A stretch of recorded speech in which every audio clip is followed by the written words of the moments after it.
Welcome back to Grimoire Audiobooks. Today, we delve into Part 4, covering chapters 16 to 20 of Harry Potter and the Methods of Rationality, a thought-provoking Harry Potter fanfiction written by the brilliant Les Wrong. In this innovative tale, Harry Potter's world takes a fascinating turn as the young wizard, armed with a scientific mind and rational thinking, questions the magical norms and reshapes destiny with logic and determination. These chapters promise to captivate you with their intricate plots, thought experiments, and brilliant character development. Prepare for unexpected twists as Harry explores uncharted paths, challenges conventional wisdom, and builds alliances that redefine the wizarding world. Les Wrong, an acclaimed figure in the world of fanfiction, is celebrated for integrating the principles of rationality into storytelling. Their works inspire readers to think critically while immersing themselves in a beautifully reimagined magical universe. Disclaimer: this fanfiction is a transformative work based on J.K. Rowling's Harry Potter series. All original characters, settings, and trademarks belong to their respective owners. This audiobook is created purely for entertainment, with no copyright infringement intended. So, sit back, relax, and prepare for a magical roller coaster with Harry Potter and the Methods of Rationality by Les Wrong at Grimoire Audiobooks. Once this video reaches 75 likes, the next thrilling part will be on its way. Don't forget to like, subscribe, and hit that notification bell for more magical adventures. Let's dive into these remarkable chapters. Harry Potter and the Methods of Rationality by Les Wrong. 16. Lateral thinking. As soon as he walked into the defense classroom on Wednesday, Harry knew that this subject was going to be different. It was, for a start, the largest classroom he had yet seen at Hogwarts, akin to a major university classroom, with layered tiers of desks facing a gigantic flat stage of white marble. The classroom was high up in the castle, on the 5th floor, and Harry knew that was as much explanation as he'd get for where a room like this was supposed to fit. It was becoming clear that Hogwarts simply did not have a geometry, Euclidean or otherwise. It had connections, not directions. Unlike a university hall, there weren't rows of folding seats. Instead, there were quite ordinary Hogwarts wooden desks and wooden chairs, lined up in a curve across each level of the classroom. Except that each desk had a flat, white, rectangular, mysterious object propped up on it. In the center of the gigantic platform, on a small raised dais of darker marble, was a lone teacher's desk, at which Quirrell sat slumped over in his chair, head lolled back, drooling slightly over his robes. Now, what does that remind me of? Harry had arrived at the lessons so early that no other students were there yet. The English language was defective when it came to describing time travel.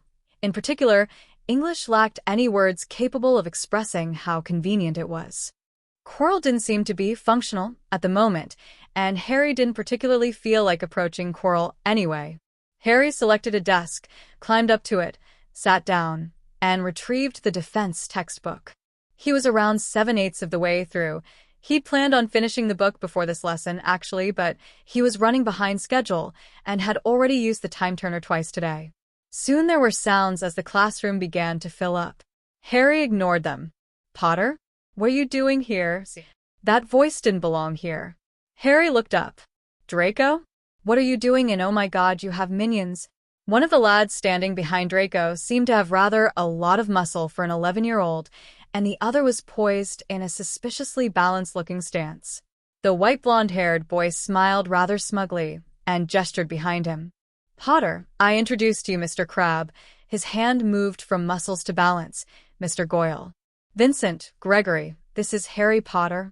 Mr. Goyle tilted his head and gave Harry a look that was probably supposed to mean something, but ended up just looking squinty.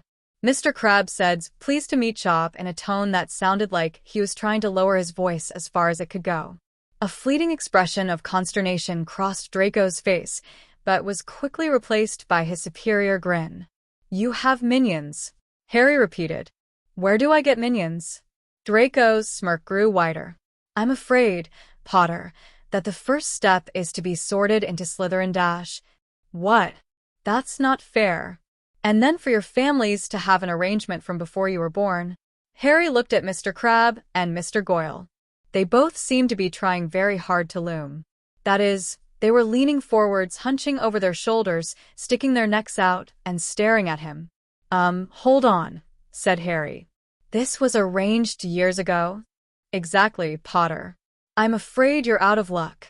Mr. Goyle produced a toothpick and began cleaning his teeth, still looming. And, said Harry, Lucius insisted that you were not to grow up knowing your bodyguards, and that you were only to meet them on your first day of school. That wiped the grin from Draco's face. Yes, Potter, we all know you're brilliant. The whole school knows by now. You can stop showing off, Dash. So they've been told their whole lives that they're going to be your minions, and they've spent years imagining what minions are supposed to be like, Dash. Draco winced. And what's worse, they do know each other, and they've been practicing, Dash. The boss told you to shut it, rumbled Mr. Crabbe. Mr. Goyle bit down on his toothpick, holding it between his teeth, and used one hand to crack the knuckles on the other. I told you not to do this in front of Harry Potter's. The two looked a bit sheepish, and Mr. Goyle quickly put the toothpick back in a pocket of his robes. But the moment Draco turned away from them to face Harry again, they went back to looming. I apologize, Draco said stiffly, for the insult which these imbeciles have offered you. Harry gave a meaningful look to Mr. Crabbe and Mr. Goyle. I'd say you're being a little harsh on them, Draco. I think they're acting exactly the way I'd want my minions to act. I mean, if I had any minions. Draco's jaw dropped. Hey, Gregory, you don't think he's trying to lure us away from the boss, do ya? I'm sure Mr. Potter wouldn't be that foolish. Oh, I wouldn't dream of it, Harry said smoothly. It's just something to keep in mind if your current employer seems unappreciative. Besides, it never hurts to have other offers while you're negotiating your working conditions, right? What's he doing in Ravenclaw? I can't imagine, Mr. Crabbe. Both of you shut up, Draco said through gritted teeth. That's an order. With a visible effort, he transferred his attention to Harry again. Anyway, what are you doing in the Slytherin defense class? Harry frowned. Hold on. His hand went into his pouch. Timetable. He looked over the parchment. Defense, 2:30 p.m., and right now it's... Harry looked at his mechanical watch, which read 11:23. 2:23, unless I've lost track of time. Did I? If he had, well, Harry knew how to get to whatever lesson he was supposed to be at. God, he loved his time turner, and someday, when he was old enough, they would get married. No, that sounds right, Draco said, looking puzzled. His gaze turned to look over the rest of the auditorium, which was filling with green-trimmed robes and... Gryffindorks, spat Draco. What are they doing here? Harry said. Professor Quirrell did say. I forget his exact words, that he would be ignoring some of the Hogwarts teaching conventions. Maybe he just combined all his classes. Huh, said Draco. You're the first Ravenclaw in here? Yup. Got here early. What are you doing all the way in the back row then? Harry blinked. I dunno, seemed like a good place to sit? Draco made a scoffing sound. You couldn't get any further away from the teacher if you tried. The blonde-haired boy leaned slightly closer. Anyway, is it true about what you said to Derek and his crew? Who's Derek? You hit him with a pie? 2 pies, actually. What am I supposed to have said to him? That he wasn't doing anything cunning or ambitious, and he was a disgrace to Salazar Slytherin. Draco was staring intently at Harry. That sounds about right, Harry said. I think it was more like, is this some kind of incredibly clever plot that will gain you a future advantage, or is it really as much of a disgrace to the memory of Salazar Slytherin as it looks like, or something like that? I don't remember the exact words. You're confusing everyone you know, said the blonde-haired boy. Huh? Harry said in honest confusion. Warrington said that spending a long time under the Sorting Hat is one of the warning signs of a major dark wizard. Everyone was talking about it, wondering if they should start sucking up to you just in case. Then you went and protected a bunch of Hufflepuffs for Merlin's sake. Then you told Derek he's a disgrace to Salazar Slytherin's memory. What's anyone supposed to think? That the Sorting Hat decided to put me in the house of Slytherin? Just kidding. Ravenclaw, and I've been acting accordingly. Mr. Crabbe and Mr. Goyle both giggled, causing Mr. Goyle to quickly clap a hand to his mouth. We'd better go get our seats, Draco said. He hesitated, straightened a bit, spoke a bit more foamily. "But I do want to continue our last conversation, and I accept your conditions." Harry nodded. "Would you mind terribly if I waited until Saturday afternoon? I'm in a bit of a contest right now." "A contest?" "See if I can read all my textbooks as fast as Hermione Granger did." "Granger," Draco echoed. His eyes narrowed. "The mudblood who thinks she's Merlin? If you're trying to show her up, then all Slytherin wishes you the very best luck, Potter, and I won't bother you till Saturday." Draco inclined his head respectfully and wandered off, tailed by his minions. "Oh, this is going to be so much fun to juggle.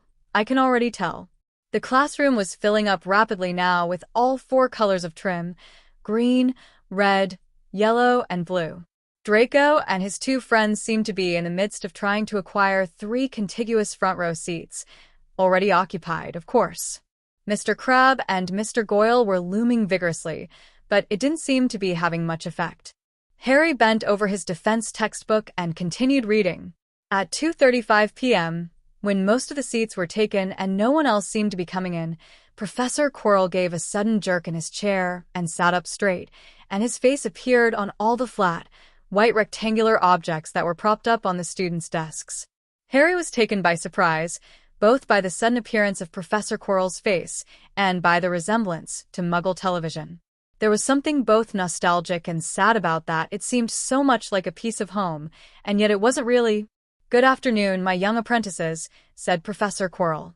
His voice seemed to come from the desk screen and to be speaking directly to Harry. "Welcome to your first lesson in battle magic, as the founders of Hogwarts would have put it, or, as it happens to be called in the late 20th century, defense against the dark arts." There was a certain amount of frantic scrabbling as students, taken by surprise, reached for their parchment or notebooks. "No," Professor Quirrell said. "Don't bother writing down what this subject was once called. No such pointless question will count toward your marks in any of my lessons. That is a promise." Many students sat straight up at that, looking rather shocked. Professor Quirrell was smiling thinly. "Those of you who have wasted time by reading your useless first-year defense textbooks " Someone made a choking sound. Harry wondered if it was Hermione. May have gotten the impression that although this subject is called Defense Against the Dark Arts, it is actually about how to defend against nightmare butterflies, which cause mildly bad dreams, or acid slugs, which can dissolve all the way through a 2-inch wooden beam, given most of a day. Professor Quirrell stood up, shoving his chair back from the desk. The screen on Harry's desk followed his every move. Professor Quirrell strode towards the front of the classroom and bellowed. "The Hungarian horntail is taller than a dozen men. It breathes fire so quickly and so accurately that it can melt a snitch in mid-flight. One killing curse will bring it down." There were gasps from the students. "The mountain troll is more dangerous than the Hungarian horntail. It is strong enough to bite through steel. Its hide is resistant enough to withstand stunning hexes and cutting charms. Its sense of smell is so acute that it can tell from afar whether its prey is part of a pack, or alone and vulnerable. Most fearsome of all, the troll is unique among magical creatures in continuously maintaining a form of transfiguration on itself. It is always transforming into its own body. If you somehow succeed in ripping off its arm, it will grow another within seconds.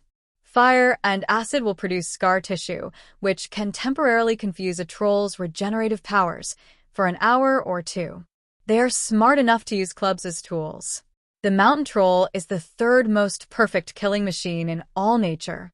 One killing curse will bring it down." The students were looking rather shocked.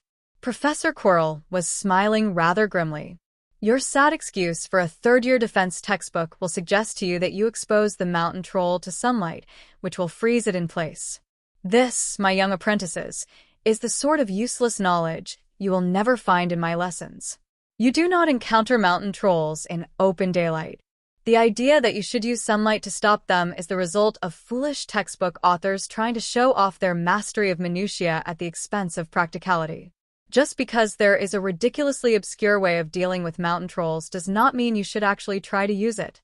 The killing curse is unblockable, unstoppable, and works every single time on anything with a brain. If, as an adult wizard, you find yourself incapable of using the killing curse, then you can simply apparate away. Likewise, if you are facing the second most perfect killing machine, a Dementor, you just apparate away. Unless, of course, Professor Quirrell said, his voice now lower and harder, you are under the influence of an anti-apparition jinx. No, there is exactly one monster which can threaten you once you are fully grown. The single most dangerous monster in all the world, so dangerous that nothing else comes close. The Dark Wizard. That is the only thing that will still be able to threaten you. Professor Quirrell's lips were set in a thin line. I will reluctantly teach you enough trivia for a passing mark on the ministry-mandated portions of your first-year finals. Since your exact mark on these sections will make no difference to your future life, anyone who wants more than a passing mark is welcome to waste their own time studying our pathetic excuse for a textbook. The title of this subject is not Defense Against Minor Pests. You are here to learn how to defend yourselves against the dark arts. Which means, let us be very clear on this, defending yourselves against dark wizards. People with wands who want to hurt you, and who will likely succeed in doing so unless you hurt them first. There is no defense without offense. There is no defense without fighting. This reality is deemed too harsh for 11-year-olds by the fat, overpaid, or guarded politicians who mandated your curriculum. To the abyss with those fools. You are here for the subject that has been taught at Hogwarts for 800 years. Welcome to your first year of battle magic. Harry started applauding. He couldn't help himself. It was too inspiring. Once Harry started clapping, there was some scattered response from Gryffindor and more from Slytherin, but most students simply seemed too stunned to react. Professor Quirrell made a cutting gesture, and the applause died instantly. Thank you very much, said Professor Quirrell. Now, to practicalities. I have combined all my first-year battle classes into one, which allows me to offer you twice as much classroom time as double sessions. There were gasps of horror. An increased load which I will make up to you by not assigning any homework. The gasps of horror cut off abruptly. Yes, you heard me correctly. I will teach you to fight, not to write 12 inches on fighting, due Monday. Harry desperately wished he'd sat next to Hermione so he could see the look on her face now, but on the other hand, he was pretty sure he was imagining it accurately. Also, Harry was in love. It would be a three-way wedding. Him, the time-turner, and Professor Quirrell. For those of you who so choose, I have arranged some after-school activities that I think you'll find quite interesting as well as educational. Do you want to show the world your own abilities instead of watching 14 other people play Quidditch? More than 7 people can fight in an army. Hot damn. These and other after-school activities will also earn you Quirrell points. What are Quirrell points, you ask? The house point system does not suit my needs because it makes house points too rare. I prefer to let my students know how they are doing more frequently than that. And on the rare occasions I offer you a written test, it will mark itself as you go along. And if you get too many related questions wrong, your test will show the names of students who got those questions right, and those students will be able to earn Quirrell points by helping you. Wow. Why didn't the other professors use a system like that? What good are Quirrell points, you wonder? For a start, 10 Quirrell points will be worth 1 house point, but they will earn you other favors as well. Would you like to take your exam at an unusual time? Is there a particular session you would very much prefer to skip? You will find that I can be very flexible on behalf of students who have accumulated enough Quirrell points. Quirrell points will control the generalship of the armies. And for Christmas, just before the Christmas break, I will grant someone a wish. Any school-related feat that lies within my power, my influence, or above all, my ingenuity. Yes, I was in Slytherin, and I am offering to formulate a cunning plot on your behalf, if that is what it takes to accomplish your desire. This wish will go to whoever has earned the most Quirrell points within all 7 years. That would be Harry. Now leave your books and loose items at your desks. They will be safe. The screens will watch over them for you. And come down onto this platform. It's time to play a game called Who's the Most Dangerous Student in the Classroom? Harry twisted his wand in his right hand and said, Mahasu. There was another high-pitched bing from the floating blue sphere that Professor Quirrell had assigned to Harry as his target. That particular sound meant a perfect strike, which Harry had been gotten on 9 out of his last 10 attempts. Somewhere Professor Quirrell had dug up a spell that was incredibly easy to pronounce and had a ridiculously simple wand motion and had a tendency to hit wherever you were currently looking at. Professor Quirrell had disdainfully proclaimed that real battle magic was far more difficult than this, that the hex was entirely useless in actual combat, that it was a barely ordered burst of magic whose only real content was the aiming, and that it would produce, when it hit, a pain briefly equivalent to being punched hard in the nose. That the sole purpose of this test was to see who was a fast learner, since Professor Quirrell was certain no one would have previously encountered this hex or anything like it. Harry didn't care about any of that. Mahasu! A red bolt of energy shot out of his wand and struck the target, and the blue sphere once again made the bing, which meant the spell had actually worked for him. Harry was feeling like a real wizard for the first time since he'd come to Hogwarts. He wished the target would dodge like the little spheres that Ben Kenobi had used for training Luke, but for some reason Professor Quirrell had instead lined up all the students and targets in neat orders, which made sure they wouldn't fire on each other. So Harry lowered his wand, skipped to the right, snapped up his wand and twisted and shouted, Mahasu. There was a lower-pitched dong, which meant he'd gotten it almost right. Harry put his wand into his pocket, skipped back to the left and drew and fired another red bolt of energy. The high-pitched bang which resulted was easily one of the most satisfying sounds he'd heard in his life. Harry wanted to scream in triumph at the top of his lungs. I can do magic. Fear me, laws of physics. I'm coming to violate you. Mahasu. Harry's voice was loud, but hardly noticeable over the steady chant of similar cries from around the classroom platform. Enough, said Professor Quirrell's amplified voice. It didn't sound loud. It sounded like normal volume, coming from just behind your left shoulder, no matter where you were standing relative to Professor Quirrell. I see that all of you have succeeded at least once now. The target spheres turned red and began to drift up towards the ceiling.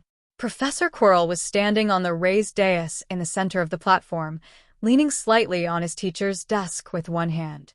I told you, Professor Quirrell said, that we would play a game called Who's the Most Dangerous Student in the Classroom. There is one student in this classroom who mastered the Sumerian simple strike hex faster than anyone else oh blah blah blah, and went on to help 7 other students, for which she has earned the first 7 Quirrell points awarded to your year. Come forth, Hermione Granger. It is time for the next stage of the game. Hermione Granger began striding forwards, a mixed look of triumph and apprehension on her face. The Ravenclaws looked on proudly, the Slytherins with glares, and Harry with frank annoyance. Harry had done fine this time. He was probably even in the upper half of the class, now that everyone had been faced with an equally unfamiliar spell, and Harry had read all the way through Adalbert Waffling's magical theory. And yet Hermione was still doing better. Somewhere in the back of his mind was the fear that Hermione was simply smarter than him. But for now Harry was going to pin his hopes on the known facts that A. Hermione had read a lot more than the standard textbooks, and B. Adalbert Waffling was an uninspired sod who'd written magical theory to pander to a school board that didn't think much of 11-year-olds. Hermione reached the central dais and stepped up. Hermione Granger mastered a completely unfamiliar spell in 2 minutes, almost a full minute faster than the next runner-up. Professor Quirrell turned slowly in place to look at all the students watching them. Could Miss Granger's intelligence make her the most dangerous student in the classroom? Well, what do you think? No one seemed to be thinking anything at the moment. Even Harry wasn't sure what to say. Let's find out, shall we? Said Professor Quirrell. He turned back to Hermione and gestured toward the wider class. Select any student you like and cast the simple strike hex on them. Hermione froze where she stood. Come now, Professor Quirrell said smoothly. You have cast this spell perfectly over 50 times. It is not permanently harmful or even all that painful.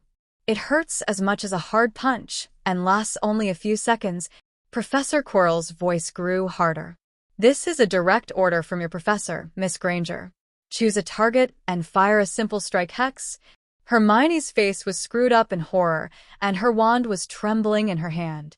Harry's own fingers were clenching his own wand hard in sympathy. even though he could see what Professor Quirrell was trying to do. Even though he could see the point Professor Quirrell was trying to make. If you do not raise your wand in fire, Miss Granger, you will lose a Quirrell point.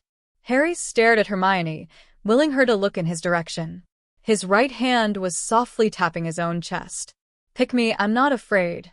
Hermione's wand twitched in her hand, then her face relaxed, and she lowered her wand to her side. No, said Hermione Granger. Her voice was calm, and even though it wasn't loud, everyone heard it in the silence. Then I must deduct 1 point from you, said Professor Quirrell. This is a test, and you have failed it. That reached her. Harry could see it, but she kept her shoulders straight. Professor Quirrell's voice was sympathetic and seemed to fill the whole room. Knowing things isn't always enough, Miss Granger. If you cannot give and receive violence on the order of stubbing your toe, then you cannot defend yourself, and you will not pass defense. Please rejoin your classmates. Hermione walked back towards the Ravenclaw cluster. Her face looked peaceful, and Harry, for some odd reason, wanted to start clapping, even though Professor Quirrell had been right.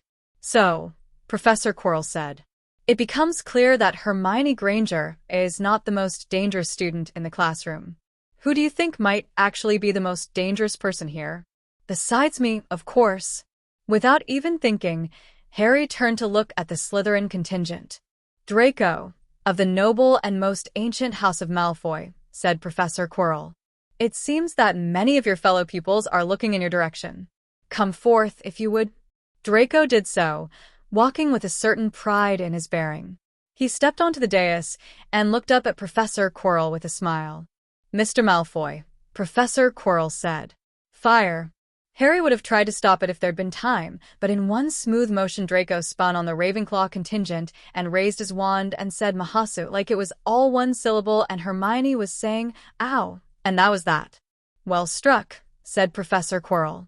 2 Quirrell points to you. But tell me, why did you target Miss Granger? There was a pause. Finally Draco said, because she stood out the most. Professor Quirrell's lips turned up in a thin smile. And that is the true reason why Draco Malfoy is dangerous. Had he selected any other, that child would more likely resent being singled out, and Mr. Malfoy would more probably make an enemy.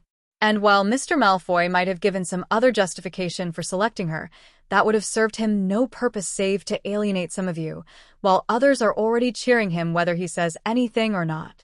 Which is to say that Mr. Malfoy is dangerous because he knows who to strike and who not to strike, how to make allies and avoid making enemies. 2 more Quirrell points to you, Mr. Malfoy. And as you have demonstrated an exemplary virtue of Slytherin, I think that Salazar's house has earned a point as well. You may rejoin your friends. Draco bowed slightly and walked back to the Slytherin contingent.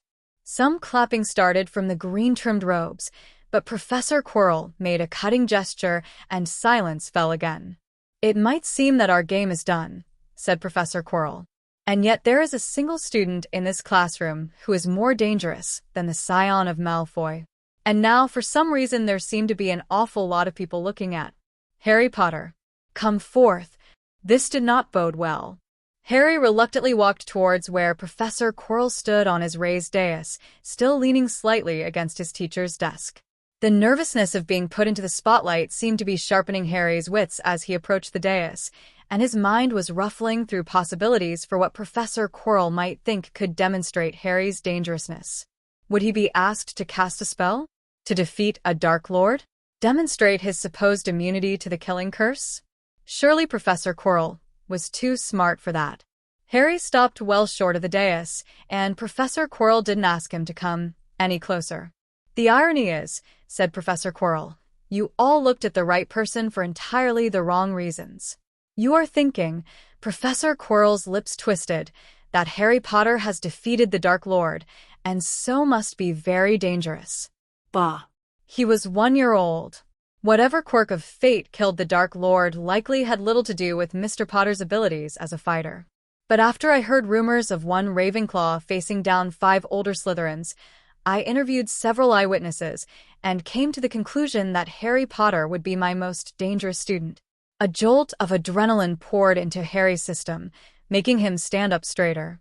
He didn't know what conclusion Professor Quirrell had come to, but that couldn't be good. Professor Quirrell, Harry started to say. Professor Quirrell looked amused. You're thinking that I've come up with a wrong answer, aren't you, Mr. Potter? You will learn to expect better of me. Professor Quirrell straightened from where he had leaned on the desk. Mr. Potter, all things have their accustomed uses. Give me 10 unaccustomed uses of objects in this room for combat. For a moment Harry was rendered speechless by the sheer, raw shock of having been understood. And then the ideas started to pour out. There are desks which are heavy enough to be fatal if dropped from a great height. There are chairs with metal legs that could impale someone if driven hard enough. The air in this classroom would be deadly by its absence, since people die in vacuum, and it can serve as a carrier for poison gases. Harry had to stop briefly for breath, and into that pause Professor Quirrell said, That's 3. You need 10. The rest of the class thinks that you've already used up the whole contents of the classroom. The floor can be removed to create a spike pit to fall into. The ceiling can be collapsed on someone. The walls can serve as raw material for transfiguration into any number of deadly things. Knives, say. That's 6. But surely you're scraping the bottom of the barrel now. I haven't even started. Just look at all the people. Having a Gryffindor attack the enemy is an ordinary use. Of course, I will not count that one. But their blood can also be used to drown someone. Ravenclaws are known for their brains, but their internal organs could be sold on the black market for enough money to hire an assassin. Slytherins aren't just useful as assassins, they can also be thrown at sufficient velocity to crush an enemy. And Hufflepuffs, in addition to being hard workers, also contain bones that can be removed, sharpened, and used to stab someone. By now the rest of the class was staring at Harry in some horror. Even the Slytherins looked shocked. That's 10. Though I'm being generous in counting the Ravenclaw one. Now, for extra credit, 1 Quirrell point for each use of objects in this room which you have not yet named. Professor Quirrell favored Harry with a companionable smile. The rest of your class thinks you are in trouble now, since you've named everything except the targets and you have no idea what may be done with those. I've named all the people, but not my robes, which can be used to suffocate an enemy if wrapped around their head enough times. Or Hermione Granger's robes, which can be torn into strips and tied into a rope and used to hang someone, or Draco Malfoy's robes, which can be used to start a fire. 3 points, said Professor Quirrell. No more clothing now. My wand can be pushed into an enemy's brain through their eye socket, and someone made a horrified, strangling sound. For points, no more wands. My wristwatch could suffocate someone if jammed down their throat. 5 points and enough. Humph, Harry said. 10 Quirrell points to 1 house point, right? You should have let me keep going until I'd won the house cup. I haven't even started yet on the unaccustomed uses of everything I've got in my pockets or the moleskin pouch itself, and he couldn't talk about the time turner or the invisibility cloak, but there had to be something he could say about those red spheres. Enough, Mr. Potter. Well, do you all think you understand what makes Mr. Potter the most dangerous student in the classroom? There was a low murmur of assent. Say it out loud, please.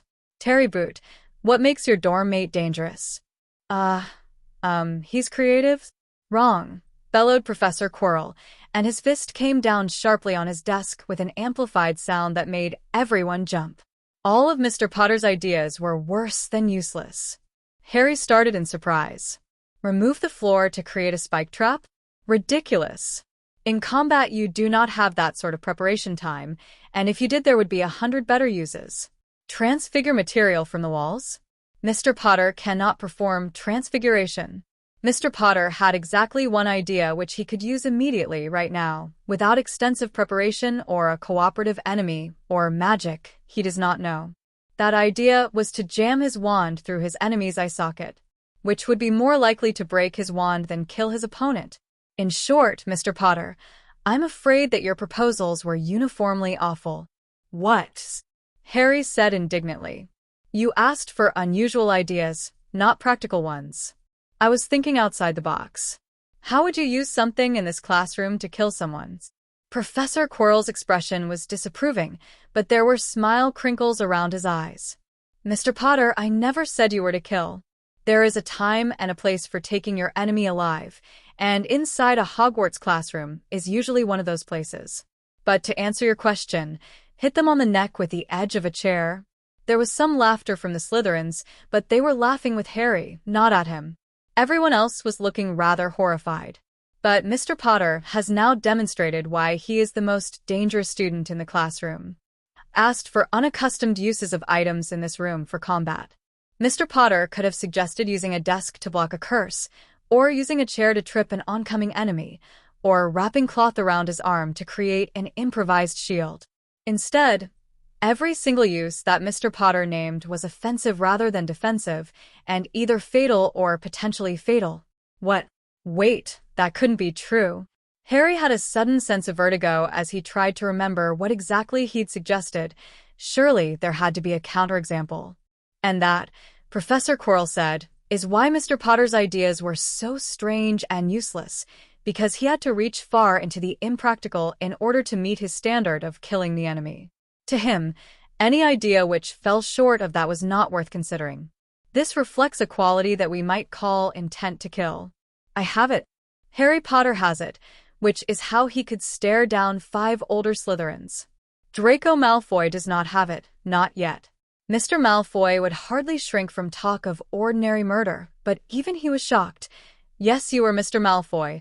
I was watching your face when Mr. Potter described how to use his classmates' bodies as raw material. There are sensors inside your mind which make you flinch away from thoughts like that. Mr. Potter thinks purely of killing the enemy. He will grasp at any means to do so. He does not flinch. His sensors are off. Even though his youthful genius is so undisciplined and impractical as to be useless, his intent to kill makes Harry Potter the most dangerous student in the classroom. One final point to him. No, let us make that a point to Ravenclaw, for this indispensable requisite of a true fighting wizard. Harry's mouth gaped open in speechless shock as he searched frantically for something to say to this. That is so completely not what I am about. But he could see that the other students were starting to believe it. Harry's mind was flipping through possible denials and not finding anything that could stand up against the authoritative voice of Professor Quirrell. The best Harry had come up with was, I'm not a psychopath, I'm just very creative, and that sounded kind of ominous. He needed to say something unexpected, something that would make people stop and reconsider. And now, Professor Quirrell said, Mr. Potter. Fire.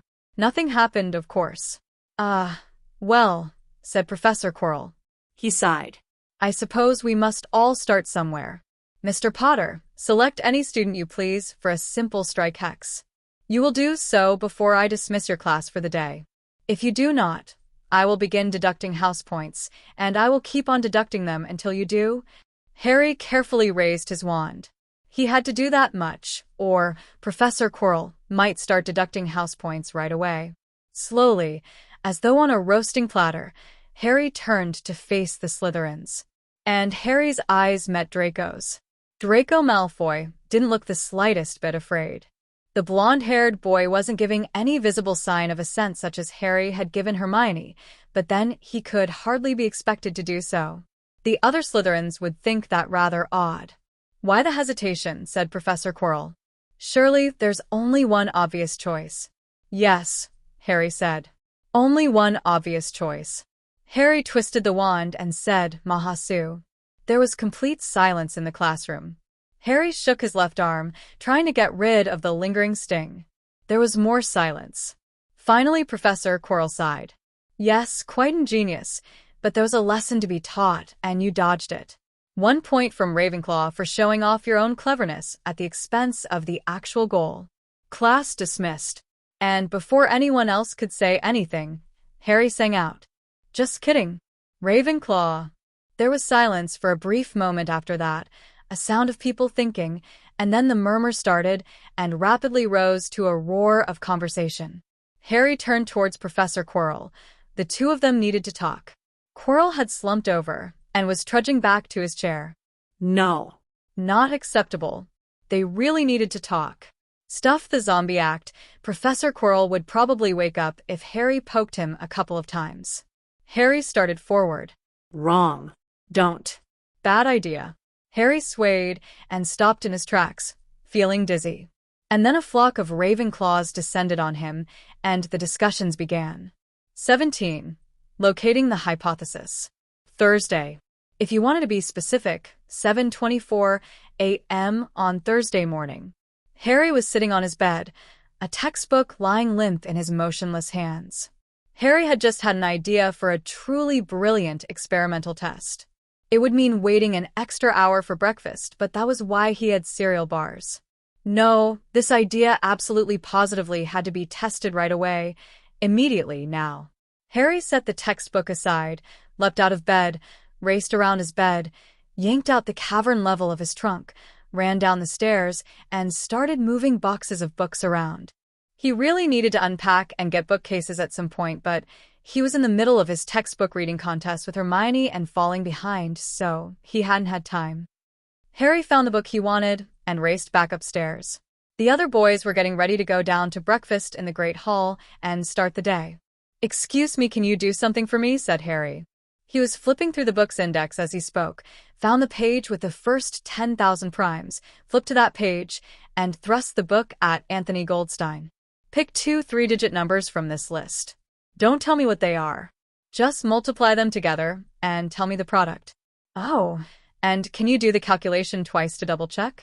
Please make really sure you've got the right answer. I'm not sure what's going to happen to me or the universe if you make a multiplication error." It said a lot about what life in that dorm had been like over the past few days that Anthony didn't even bother saying anything like, "Why'd you suddenly flip out?" Or, "That seems really weird. What are your reasons for asking?" Or, "What do you mean you're not sure what's going to happen to the universe?" Anthony wordlessly accepted the book and took out a parchment and quill. Harry spun around and shut his eyes, making sure not to see anything, dancing back and forth and bouncing up and down with impatience. He got a pad of paper and a mechanical pencil and got ready to write.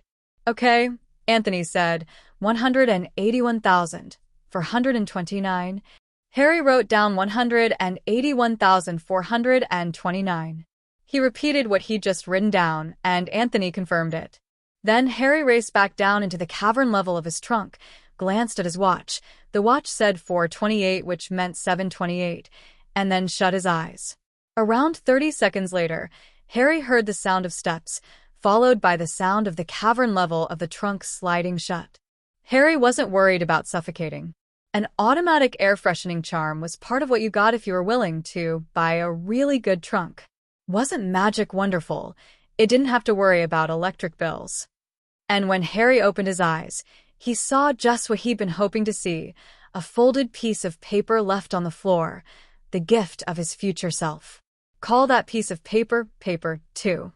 Harry tore a piece of paper off his pad. Call that paper 1. It was, of course, the same piece of paper. You could even see, if you looked closely, that the ragged edges matched. Harry reviewed in his mind the algorithm that he would follow. If Harry opened up paper 2 and it was blank, then he would write 101 by 101 down on paper 1, fold it up, study for an hour, go back in time, drop off paper 1, which would thereby become paper 2, and head on up out of the cavern level to join his dorm mates for breakfast. If Harry opened up paper 2 and it had 2 numbers written on it, Harry would multiply those numbers together. If their product equaled 181,429, Harry would write down those 2 numbers on paper 1 and send paper 1 back in time. Otherwise, Harry would add 2 to the number on the right and write down the new pair of numbers on paper 1. Unless that made the number on the right greater than 997, in which case Harry would add 2 to the number on the left and write down 101 on the right. And if paper 2 said 997 by 997, Harry would leave paper 1 blank, which meant that the only possible stable time loop was the one in which paper 2 contained the 2 prime factors of 181,429. If this worked, Harry could use it to recover any sort of answer that was easy to check but hard to find. He wouldn't have just shown that P equals NP once you had a time turner. This trick was more general than that. Harry could use it to find the combinations on combination locks, or passwords of every sort. Maybe even find the entrance to Slytherin's Chamber of Secrets, if Harry could figure out some systematic way of describing all the locations in Hogwarts. It would be an awesome cheat even by Harry's standards of cheating. Harry took paper 2 in his trembling hand and unfolded it. Paper 2 said in slightly shaky handwriting, "Do not mess with time." Harry wrote down, "Do not mess with time" on paper 1 in slightly shaky handwriting, folded it neatly, and resolved not to do any more truly brilliant experiments on time until he was at least 15 years old. To the best of Harry's knowledge, that had been the scariest experimental result in the entire history of science. It had been somewhat difficult for Harry to focus on reading his textbook for the next hour. That was how Harry's Thursday started. Thursday. If you wanted to be specific, 3:32 p.m. on Thursday afternoon. Harry and all the other boys in the first year were outside on a grassy field with Madame Hooch, standing next to the Hogwarts supply of broomsticks. The girls would be learning to fly separately. Apparently, for some reason, girls didn't want to learn how to fly on broomsticks in the presence of boys. Harry had been a little wobbly all day long. He just couldn't seem to stop wondering how that particular stable time loop had been selected out of what was, in retrospect, a rather large space of possibilities. Also, seriously, broomsticks? He was going to fly on, basically, a line segment? Wasn't that pretty much the single most unstable shape you could possibly find, short of attempting to hold on to point marble? Who'd selected that design for a flying device out of all the possibilities? Harry had been hoping that it was just a figure of speech, but no, they were standing in front of what looked for all the world like ordinary wooden kitchen broomsticks. Had someone just gotten stuck on the idea of broomsticks and failed to consider anything else? It had to be. There was no way that the optimal designs for cleaning kitchens and flying would happen to coincide if you worked them out from scratch. It was a clear day with a bright blue sky and a brilliant sun that was just begging to get in your eyes and make it impossible to see if you were trying to fly around the sky. The ground was nice and dry, smelling positively baked, and somehow felt very, very hard under Harry's shoes. Harry kept reminding himself that the lowest common denominator of 11-year-olds was expected to learn this, and it couldn't be that hard. Stick out your right hand over the broom, or left hand if you're left-handed, called Madame Hooch, and say, "Up." "Up," everyone shouted. The broomstick leapt eagerly into Harry's hand, which put him at the head of the class for once. Apparently saying "bup" was a lot more difficult than it looked, and most of the broomsticks were rolling around on the ground or trying to inch away from their would-be riders. Of course, Harry would have bet money that Hermione had done at least as well when it came her own turn to try, earlier in the day. There couldn't possibly be anything he could master on the first try which would baffle Hermione, and if there was, and it turned out to be broomstick riding instead of anything intellectual, Harry would just die. It took a while for everyone to get a broomstick in front of them. Madame Hooch showed them how to mount, and then walked around the field, correcting grips and stances. Apparently, even among the few children who'd been allowed to fly at home, they hadn't been taught to do it correctly. Madame Hooch surveyed the field of boys and nodded. "Now, when I blow my whistle, you kick off from the ground, hard." Harry swallowed hard, trying to quell the queasy feeling in his stomach. "Keep your broom steady, rise a few feet, and then come straight back down by leaning forward slightly. On my whistle, 3, 2 dash."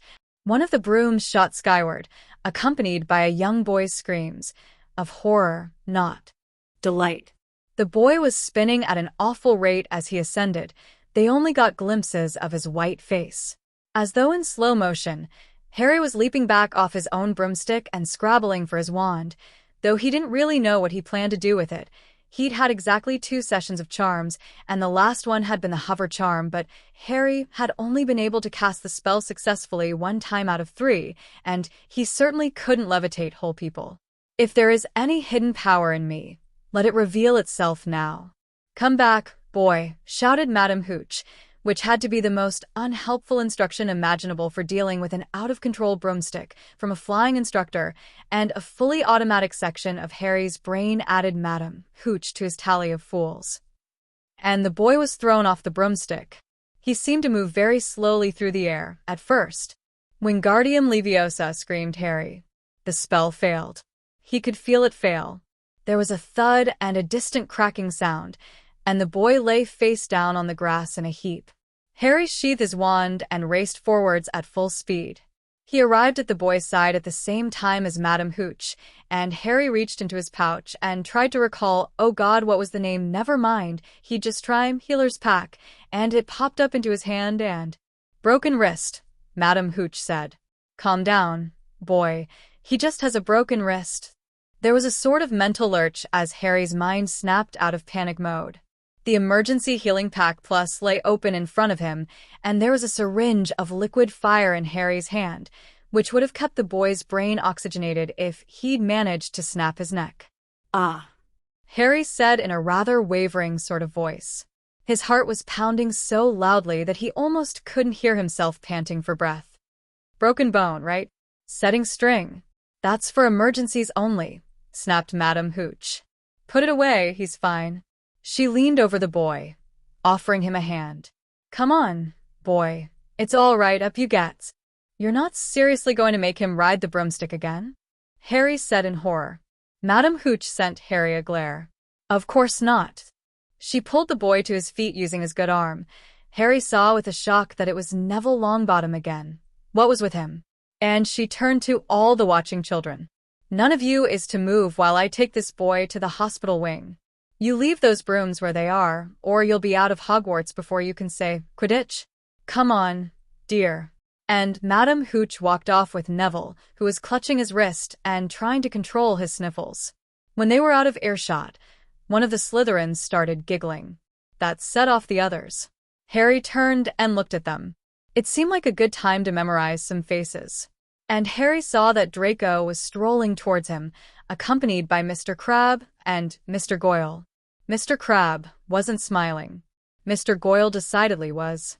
Draco himself was wearing a very controlled face that twitched occasionally, from which Harry inferred that Draco thought it was hilarious, but saw no political advantage to be gained by laughing about it now instead of in the Slytherin dungeons afterwards.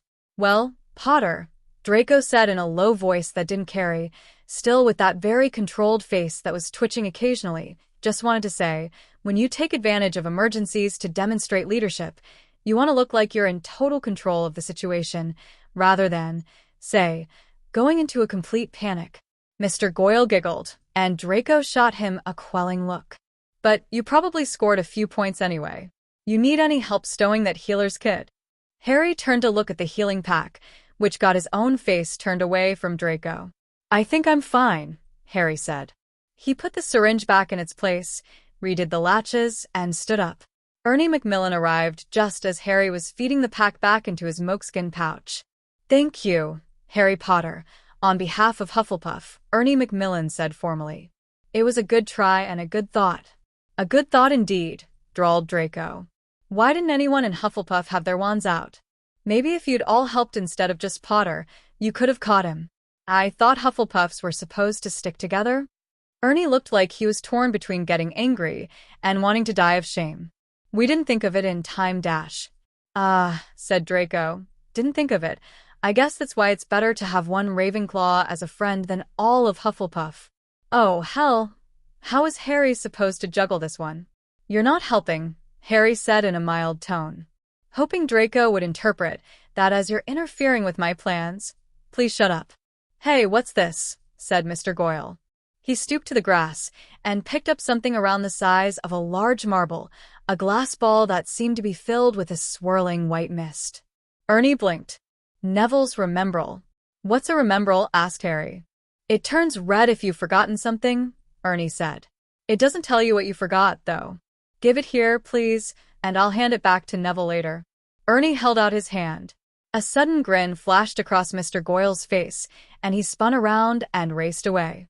Ernie stood still for a moment in surprise, and then shouted hey, and ran after Mr. Goyle. And Mr. Goyle grabbed a broomstick, hopped on with one smooth motion, and took to the air. Harry's jaw dropped. Hadn't Madame Hooch said that would get him expelled?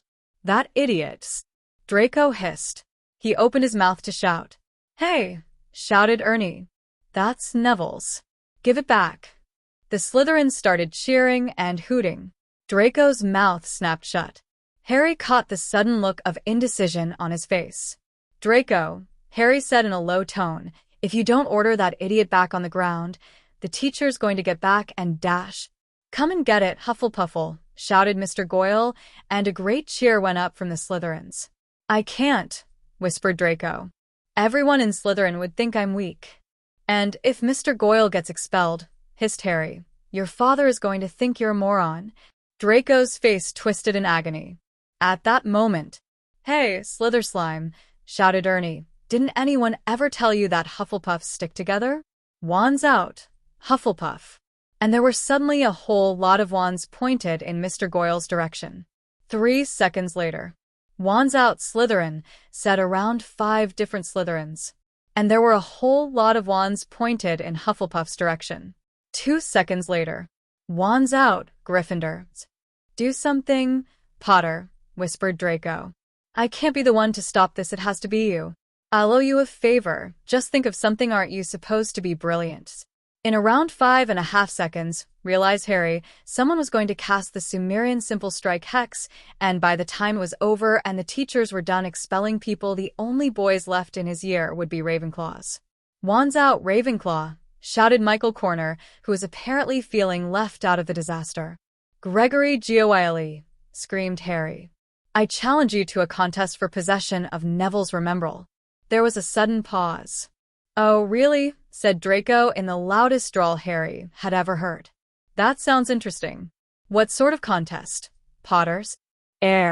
Contest had been as far as Harry's inspiration had gotten.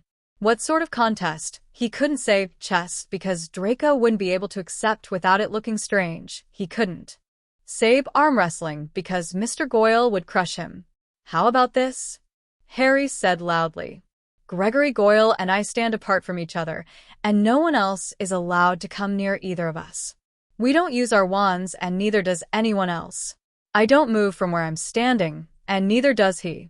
And if I can get my hands on Neville's Remembrall, then Gregory Goyle relinquishes all claim to that Remembrall he's holding and gives it to me.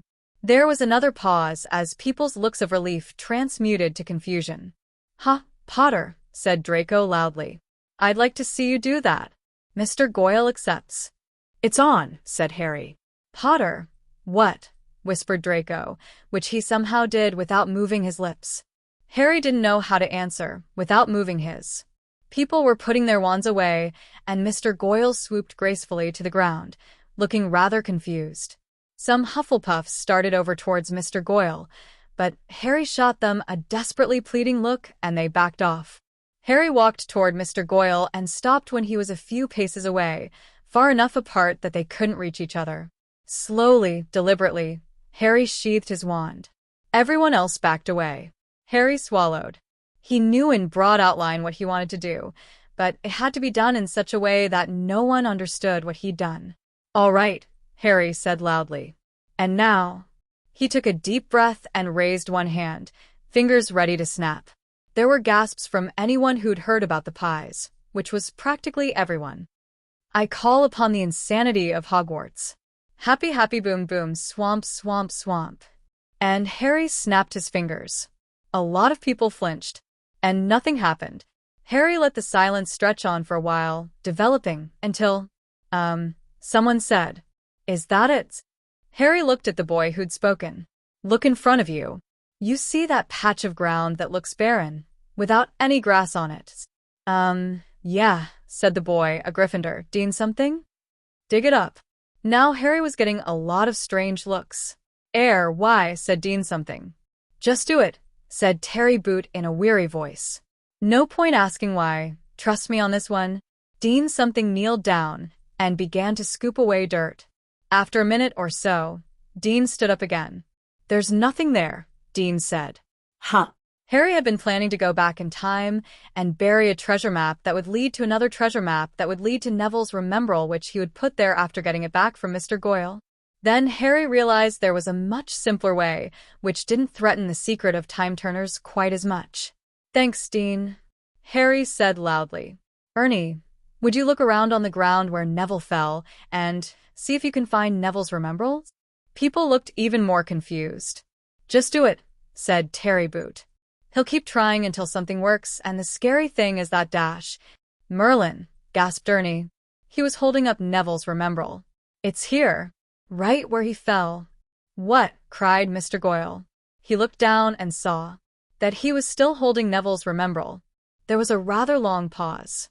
Said Dean something. That's not possible, is it? It's a plot hole, said Harry. I made myself weird enough to distract the universe for a moment, and it forgot that Goyle had already picked up the Remembrall. No, wait, that's totally not possible, Dash. Excuse me, are we all standing around here waiting to go flying on broomsticks? Yes, we are. So, shut up. Anyway, once I get my hands on Neville's Remembrall, the contest is over and Gregory Goyle has to relinquish all claim to the Remembrall he's holding and give it to me. Those were the terms, remembers? Harry stretched out a hand and beckoned Ernie. Just roll it over here, since no one's supposed to get close to me, okay? Hold on, shouted a Slytherin, Blaise Zabini. Harry wasn't likely to forget that name. How do we know that's Neville's Remembrall? You could have just dropped another Remembrall there, Dash. The Slytherin is strong with this one, Harry said, smiling. But you have my word that the one Ernie's holding is Neville's. No comment about the one Gregory Goyle's holding. Zabini spun to Draco. Malfoy. You're not just going to let him get away with that, Dash. Shut up, you, rumbled Mr. Crabbe, standing behind Draco.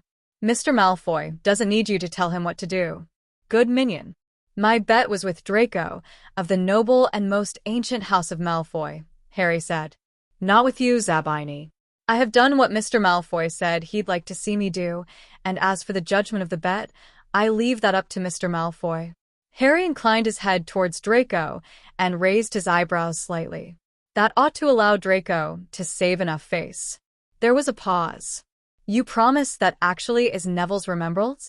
Draco said. Yes, Harry said. That's the one that'll go back to Neville, and it was his originally. And the one Gregory Goyle's holding goes to me? Draco nodded, looking decisive. I won't question the word of the noble house of Potter, then, no matter how strange that all was. And the noble and most ancient house of Malfoy keeps its word as well. Mr. Goyle, give that to Mr. Potter Dash. Hey, Zabini said. He hasn't won yet. He hasn't got his hands on Dash. Catch, Harry, said Ernie, and he tossed the Remembrall. Harry easily snapped the Remembrall out of the air. He'd always had good reflexes that way. There, said Harry, I win. Harry trailed off. All conversation stopped. The Remembrall was glowing bright red in his hand, blazing like a miniature sun that cast shadows on the ground in broad daylight. Thursday. If you wanted to be specific, 5:09 p.m. on Thursday afternoon, in Professor McGonagall's office, after flying classes. With an extra hour for Harry slipped in between. Professor McGonagall sitting on her stool. Harry in the hot seat in front of her desk. Professor, Harry said tightly. Slytherin was pointing their wands at Hufflepuff. Gryffindor was pointing their wands at Slytherin. Some idiot called wands out in Ravenclaw, and I had maybe 5 seconds to keep the whole thing from blowing sky high. It was all I could think of. Professor McGonagall's face was pinched and angry. You are not to use the time turner in that fashion, Mr. Potter. Is the concept of secrecy not something that you understand? They don't know how I did it. They just think I can do really weird things by snapping my fingers. I've done other weird stuff that can't be done with time turners even, and I'll do more stuff like that, and this case won't even stand out. I had to do it, Professor. You did not have to do it, snapped Professor McGonagall. All you needed to do was get this anonymous Slytherin back on the ground, and the wands put away. You could have challenged him to a game of exploding snap, but no, you had to use the time turner in a flagrant and unnecessary manner. It was all I could think of. I don't even know what exploding snap is. They wouldn't have accepted a game of chess, and if I'd picked arm wrestling, I would have lost. Then you should have picked wrestling. Harry blinked. But then I'd have lost Dash. Harry stopped. Professor McGonagall was looking very angry. I'm sorry, Professor McGonagall, Harry said in a small voice. I honestly didn't think of that, and you're right, I should have. It would have been brilliant if I had, but I just didn't think of that at all. Harry's voice trailed off. It was suddenly apparent to him that he'd had a lot of other options. He could have asked Draco to suggest something. He could have asked the crowd. His use of the time turner had been flagrant and unnecessary. There had been a giant space of possibilities. Why had he picked that one? Because he'd seen a way to win. Win possession of an unimportant trinket that the teachers would have taken back from Mr. Goyle anyway. Intent to win. That was what had gotten him. "I'm sorry," Harry said again. "For my pride and my stupidity." Professor McGonagall wiped a hand across her forehead. Some of her anger seemed to dissipate, but her voice still came out very hard. "One more display like that, Mr. Potter, and you will be returning that time-turner. Do I make myself very clear?" "Yes," Harry said. "I understand, and I'm sorry." "Then, Mr. Potter, you will be allowed to retain the time-turner for now. And considering the size of the debacle you did, in fact, avert, I will not deduct any points from Ravenclaw. Plus you couldn't explain why you deducted the points." But Harry wasn't dumb enough to say that out loud. More importantly, why did the Remembrall go off like that? Harry said. "Does it mean I've been obliviated?" "That puzzles me as well," Professor McGonagall said slowly. "If it were that simple, I would think that the courts would use Remembralls, and they do not." "I shall look into it, Mr. Potter." She sighed. "You can go now." Harry started to get up from his chair, then halted. Sorry, I did have something else I wanted to tell you, Dash." You could hardly see the flinch. "What is it, Mr. Potters?" "It's about Professor Quirrell, Dash." "I'm sure, Mr. Potter, that it is nothing of importance." Professor McGonagall spoke the words in a great rush. "Surely you heard the headmaster tell the students that you were not to bother us with any unimportant complaints about the defense professor?" Harry was rather confused. "But this could be important. Yesterday, I got this sudden sense of doom when Dash." "Mr. Potter, I have a sense of doom as well. And my sense of doom is suggesting that you must not finish that sentence." Harry's mouth gaped open. Professor McGonagall had succeeded. Harry was speechless. "Mr. Potter," said Professor McGonagall, "if you have discovered anything that seems interesting about Professor Quirrell, please feel free not to share it with me or anyone else. Now I think you've taken up enough of my valuable time, Dash. This isn't like you." Harry burst out. "I'm sorry, but that just seems unbelievably irresponsible. From what I've heard, there's some kind of jinx on the defense position, and if you already know something's going to go wrong, I'd think you'd all be on your toes, Dash." "Go wrong, Mr. Potter? I certainly hope not." Professor McGonagall's face was expressionless. After Professor Blake was caught in a closet with no fewer than 3 fifth-year Slytherins last February, and a year before that, Professor Summers failed so completely as an educator that her students thought a boggart was a kind of furniture, it would be catastrophic if some problem with the extraordinarily competent Professor Quirrell came to my attention now. And I dare say most of our students would fail their defense OWLS and NEWTS. "I see," Harry said slowly, taking it all in. "So, in other words, whatever's wrong with Professor Quirrell, you desperately don't want to know about it until the end of the school year. And since it's currently September, he could assassinate the Prime Minister on live television and get away with it so far as you're concerned." Professor McGonagall gazed at him unblinkingly. "I am certain that I could never be heard endorsing such a statement, Mr. Potter. At Hogwarts, we strive to be proactive with respect to anything that threatens the educational attainment of our students, such as first-year Ravenclaws who can't keep their mouths shut." "I believe I understand you completely, Professor McGonagall." "Oh, I doubt that, Mr. Potter. I doubt that very much." Professor McGonagall leaned forward, her face tightening again. "Since you and I have already discussed matters far more sensitive than these, I shall speak frankly. You and you alone have reported this mysterious sense of doom. You and you alone are a chaos magnet the likes of which I have never seen. After our little shopping trip to Diagon Alley, and then the Sorting Hat, and then today's little episode, I can well foresee that I am fated to sit in the headmaster's office and hear some hilarious tale about Professor Quirrell in which you and you alone play a starring role, after which there will be no choice but to fire him. I am already resigned to it, Mr. Potter. And if this sad event takes place any earlier than the Ides of May, I will string you up by the gates of Hogwarts with your own intestines and pour fire beetles into your nose. Now do you understand me completely?" Harry nodded, his eyes very wide. Then, after a second, "What do I get if I can make it happen on the last day of the school year?" "Get out of my office." Thursday. There must have been something about Thursdays in Hogwarts. It was 5:32 p.m. on Thursday afternoon, and Harry was standing next to Professor Flitwick, in front of the great stone gargoyle that guarded the entrance to the headmaster's office. No sooner had he made it back from Professor McGonagall's office to the Ravenclaw study rooms than one of the students told him to report to Professor Flitwick's office, and there Harry had learned that Dumbledore wanted to speak to him.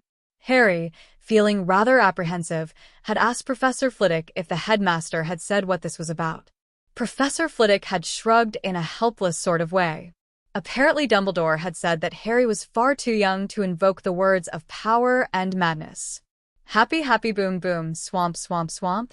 Harry had thought but not said aloud. Please don't worry too much, Mr. Potter, squeaked Professor Flitwick from somewhere around Harry's shoulder level. Harry was grateful for Professor Flitwick's gigantic puffy beard. It was hard getting used to a professor who was not only shorter than him but spoke in a higher-pitched voice. Headmaster Dumbledore may seem a little odd, or a lot odd, or even extremely odd, but he has never hurt a student in the slightest, and I don't believe he ever will. Professor Flitwick gave Harry an encouraging smile. Just keep that in mind at all times, and you'll be sure not to panic. This was not helping. Good luck, squeaked Professor Flitwick, and leaned over to the gargoyle and said something that Harry somehow failed to hear at all. Of course, the password wouldn't be much good if you could hear someone saying it. And the stone gargoyle walked aside with a very natural and ordinary movement that Harry found rather shocking, since the gargoyle still looked like solid, immovable stone the whole time. Behind the gargoyle was a set of slowly revolving spiral stairs. There was something disturbingly hypnotic about it, and even more disturbing was that revolving the spiral ought not to take you anywhere. Up you go, squeaked Flitwick. Harry rather nervously stepped onto the spiral, and found himself, for some reason that his brain couldn't seem to visualize at all, moving upwards. The gargoyle thudded back into place behind him, and the spiral stairs kept turning and Harry kept being higher up, and after a rather dizzying time, Harry found himself in front of an oak door with a brass griffin knocker. Harry reached out and turned the doorknob. The door swung open, and Harry saw the most interesting room he'd ever seen in his life. There were tiny metal mechanisms that whirred or ticked or slowly changed shape or emitted little puffs of smoke. There were dozens of mysterious fluids in dozens of oddly shaped containers, all bubbling, boiling, oozing, changing color, or forming into interesting shapes that vanished half a second after you saw them. There were things that looked like clocks with many hands, inscribed with numbers or in unrecognizable languages. There was a bracelet bearing a lenticular crystal that sparkled with 1,000 colors, and a bird perched atop a golden platform, and a wooden cup filled with what looked like blood, and a statue of a falcon encrusted in black enamel. The wall was all hung with pictures of people sleeping, and the sorting hat was casually poised on a hat rack that was also holding 2 umbrellas and 3 red slippers for left feet. In the midst of all the chaos was a clean black oaken desk. Before the desk was an oaken stool, and behind the desk was a well-cushioned throne containing Albus Percival Wulfric Brian Dumbledore, who was adorned with a long silver beard, a hat like a squashed giant mushroom, and what looked to Muggle eyes like 3 layers of bright pink pajamas. Dumbledore was smiling, and his bright eyes twinkled with a mad intensity. With some trepidation, Harry seated himself in front of the desk. The door swung shut behind him with a loud thunk. "Hello, Harry," said Dumbledore. "Hello, Headmaster," Harry replied. So they were on a first-name basis? Would Dumbledore now say to call him?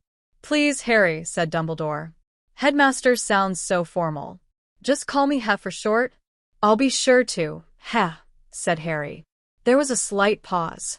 "Do you know," said Dumbledore, "you're the first person who's ever taken me up on that?" "Ah," Harry said. He tried to control his voice despite the sudden sinking feeling in his stomach. "I'm sorry, Headmaster, you told me to do it, so I did dash." Please," said Dumbledore cheerfully. "And there's no call to be so worried. I won't launch you out a window just because you make one mistake. I'll give you plenty of warnings first if you're doing something wrong. Besides, what matters isn't how people talk to you, it's what they think of you. He's never hurt a student. Just keep remembering that, and you'll be sure not to panic." Dumbledore drew forth a small metal case and flipped it open, showing some small yellow lumps. "Sherbet lemons," said the headmaster. No thank you, said Harry. Does slipping a student LSD count as hurting them, or does that fall into the category of harmless fun? You, said something about my being too young to invoke the words of power and madness? That you most certainly are, Dumbledore said. Thankfully, the words of power and madness were lost 7 centuries ago, and no one has the slightest idea what they are anymore. It was just a little remark. Harry said. He was aware that his mouth was hanging open. Why did you call me here, then? Why? Dumbledore repeated. Harry, if I went around all day asking why I do things, I'd never have time to get a single thing done. I'm quite a busy person, you know. Harry nodded, smiling. Yes, it was a very impressive list. Headmaster of Hogwarts, Chief Warlock of the Wizengamot, and Supreme Mugwump of the International Confederation of Wizards. Sorry to ask, but I was wondering, is it possible to get more than 6 hours if you use more than one time turner? Because it's pretty impressive if you're doing all that on just 30 hours a day.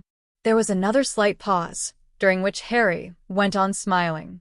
He was a little apprehensive, actually a lot apprehensive, but once it had become clear that Dumbledore was deliberately messing with him, something within him absolutely refused to sit and take it like a defenseless lump.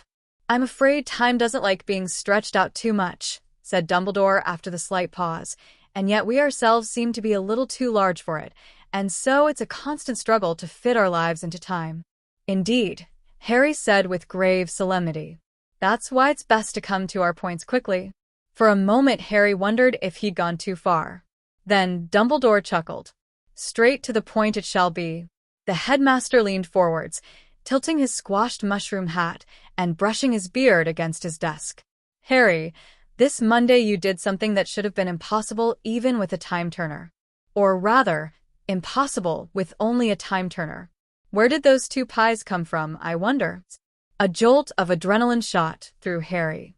He'd done that using the cloak of invisibility, the one that had been given him in a Christmas box along with a note, and that note had said, if Dumbledore saw a chance to possess one of the Deathly Hallows, he would never let it escape his grasp. A natural thought, Dumbledore went on, is that since none of the first years present were able to cast such a spell, someone else was present and yet unseen. And if no one could see them, why, it would be easy enough for them to throw the pies. One might further suspect that since you had a time turner, you were the invisible one, and that since the spell of disillusionment is far beyond your current abilities, you had an invisibility cloak. Dumbledore smiled conspiratorially. Am I on the right track so far, Harry? Harry was frozen.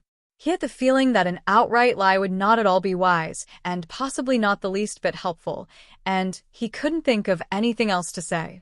Dumbledore waved a friendly hand. Don't worry, Harry, you haven't done anything wrong. Invisibility cloaks aren't against the rules. I suppose they're rare enough that no one ever got around to putting them on the list.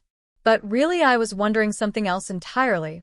Oh, Harry said in the most normal voice he could manage. Dumbledore's eyes shone with enthusiasm. You see, Harry, after you've been through a few adventures, you tend to catch the hang of these things. You start to see the pattern, hear the rhythm of the world. You begin to harbor suspicions before the moment of revelation. You are the boy who lived, and somehow an invisibility cloak made its way into your hands only 4 days after you discovered our magical Britain. Such cloaks are not for sale in Diagon Alley, but there is one which might find its own way to a destined wearer. And so I cannot help but wonder if by some strange chance you have found not just an invisibility cloak, but the cloak of invisibility, one of the 3 Deathly Hallows, and reputed to hide the wearer from the gaze of death himself. Dumbledore's gaze was bright and eager. May I see it, Harry? Harry swallowed. There was a full flood of adrenaline in his system now, and it was entirely useless. This was the most powerful wizard in the world, and there was no way he could make it out the door, and there was nowhere in Hogwarts for him to hide if he did. He was about to lose the cloak that had been passed down through the Potters for who knew how long. Slowly, Dumbledore leaned back into his high chair. The bright light had gone out of his eyes, and he looked puzzled and a little sorrowful. Harry, said Dumbledore, if you don't want to, you can just say no. I can? Harry croaked. Yes, Harry, said Dumbledore. His voice sounded sad now and worried. It seems that you're afraid of me, Harry. May I ask what I've done to earn your distrust? Harry swallowed. Is there some way you can swear a binding magical oath that you won't take my cloak? Dumbledore shook his head slowly. Unbreakable vows are not to be used so lightly. And besides, Harry, if you did not already know the spell, you would have only my word that the spell was binding. Yet surely you realize that I do not need your permission to see the cloak. I am powerful enough to draw it forth myself, moleskin pouch or no. Dumbledore's face was very grave. But this I will not do. The cloak is yours, Harry. I will not seize it from you. Not even to look at for just a moment, unless you decide to show it to me. That is a promise and an oath. Should I need to prohibit you from using it on the school grounds, I will require you to go to your vault at Gringotts and store it there. Ah, Harry said. He swallowed hard, trying to calm the flood of adrenaline and think reasonably. He took the moleskin pouch off his belt. If you really don't need my permission, then you have it. Harry held out the pouch to Dumbledore and bit down hard on his lip, sending that signal to himself in case he was obliviated afterwards. The old wizard reached into the pouch, and without saying any word of retrieval, drew forth the cloak of invisibility. Ah, breathed Dumbledore. I was right. He poured the shimmering black velvet mesh through his hand. Centuries old, and still as perfect as the day it was made. We have lost much of our art over the years, and now I cannot make such a thing myself. No one can. I can feel the power of it like an echo in my mind, like a song forever being sung without anyone to hear it. The wizard looked up from the cloak. Do not sell it, he said. Do not give it to anyone as a possession. Think twice before you show it to anyone, and ponder 3 times again before you reveal it is a deathly hallow. Treat it with respect, for this is indeed a thing of power. For a moment Dumbledore's face grew wistful, and then he handed the cloak back to Harry. Harry put it back in his pouch. Dumbledore's face was grave once more. May I ask again, Harry, how you came to distress me so? Suddenly Harry felt rather ashamed. There was a note with the cloak, Harry said in a small voice. It said that you would try to take the cloak from me, if you knew. I don't know who left the note, though. I really don't. I see, Dumbledore said slowly. Well, Harry, I won't impugn the motives of whoever left you that note. Who knows but that they themselves may have had the best of good intentions. They did give you the cloak, after all. Harry nodded, impressed by Dumbledore's charity and abashed at the sharp contrast with his own attitude. The old wizard went on.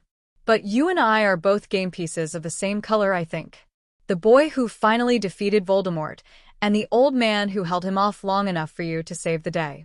I will not hold your caution against you. Harry, we must all do our best to be wise. I will only ask that you think twice and ponder 3 times again, the next time someone tells you to distrust me. I'm sorry, Harry said.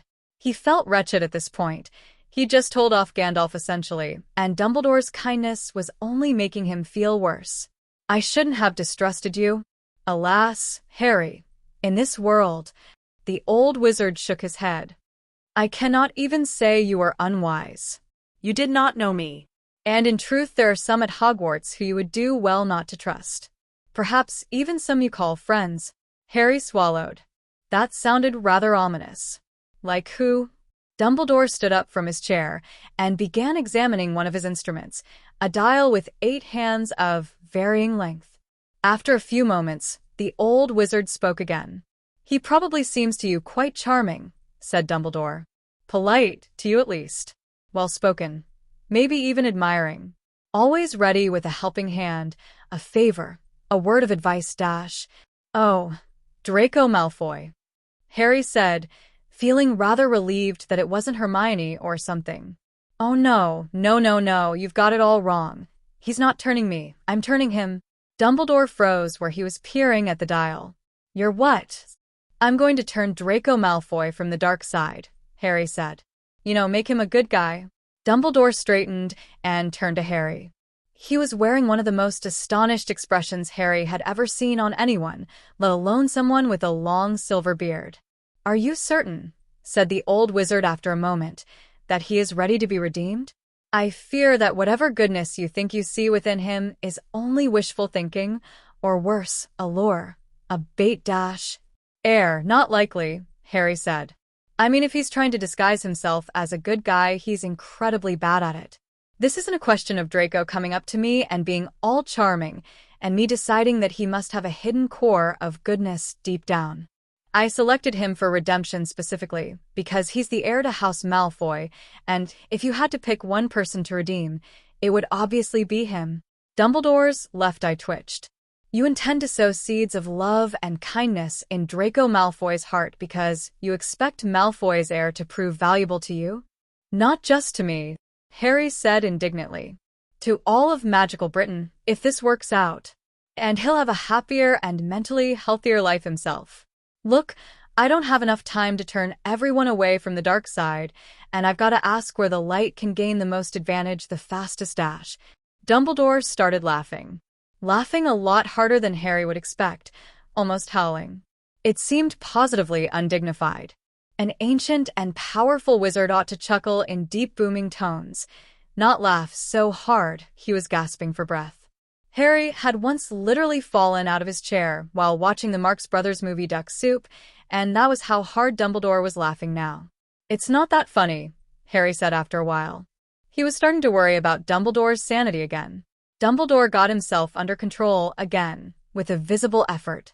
Harry, one symptom of the disease called wisdom is that you begin laughing at things that no one else thinks is funny because when you're wise, Harry, you start getting the jokes. The old wizard wiped tears away from his eyes. Me. Oft evil will shall evil mar indeed, in very deed. Harry's brain took a moment to place the familiar words. Hey, that's a Tolkien quote. Gandalf says that. Though actually, said Dumbledore. You're Muggle-born? Harry said in shock. I'm afraid not, said Dumbledore, smiling again. I was born 70 years before that book was published, dear child. But it seems that my Muggle-born students tend to think alike in certain ways. I have accumulated no fewer than 20 copies of The Lord of the Rings and 3 sets of Tolkien's entire collected works, and I treasure every one of them. Dumbledore drew his wand and held it up and struck a pose. You cannot pass. How does that look? Harry said in something approaching complete brain shutdown. I think you're missing a Balrog.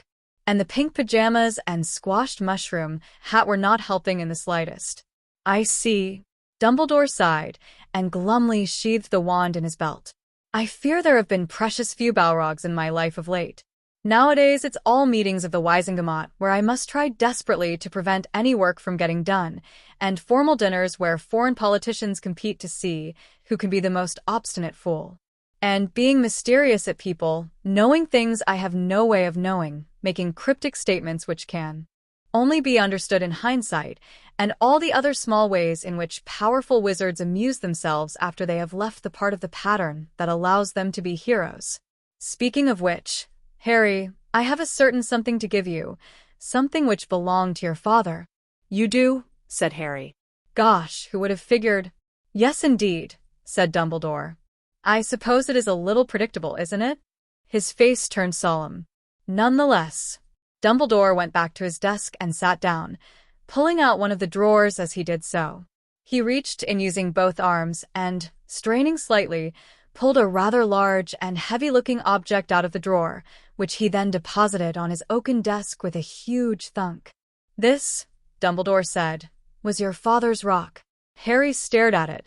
It was light gray, discolored, irregularly shaped, sharp-edged, and very much a plain old ordinary large rock.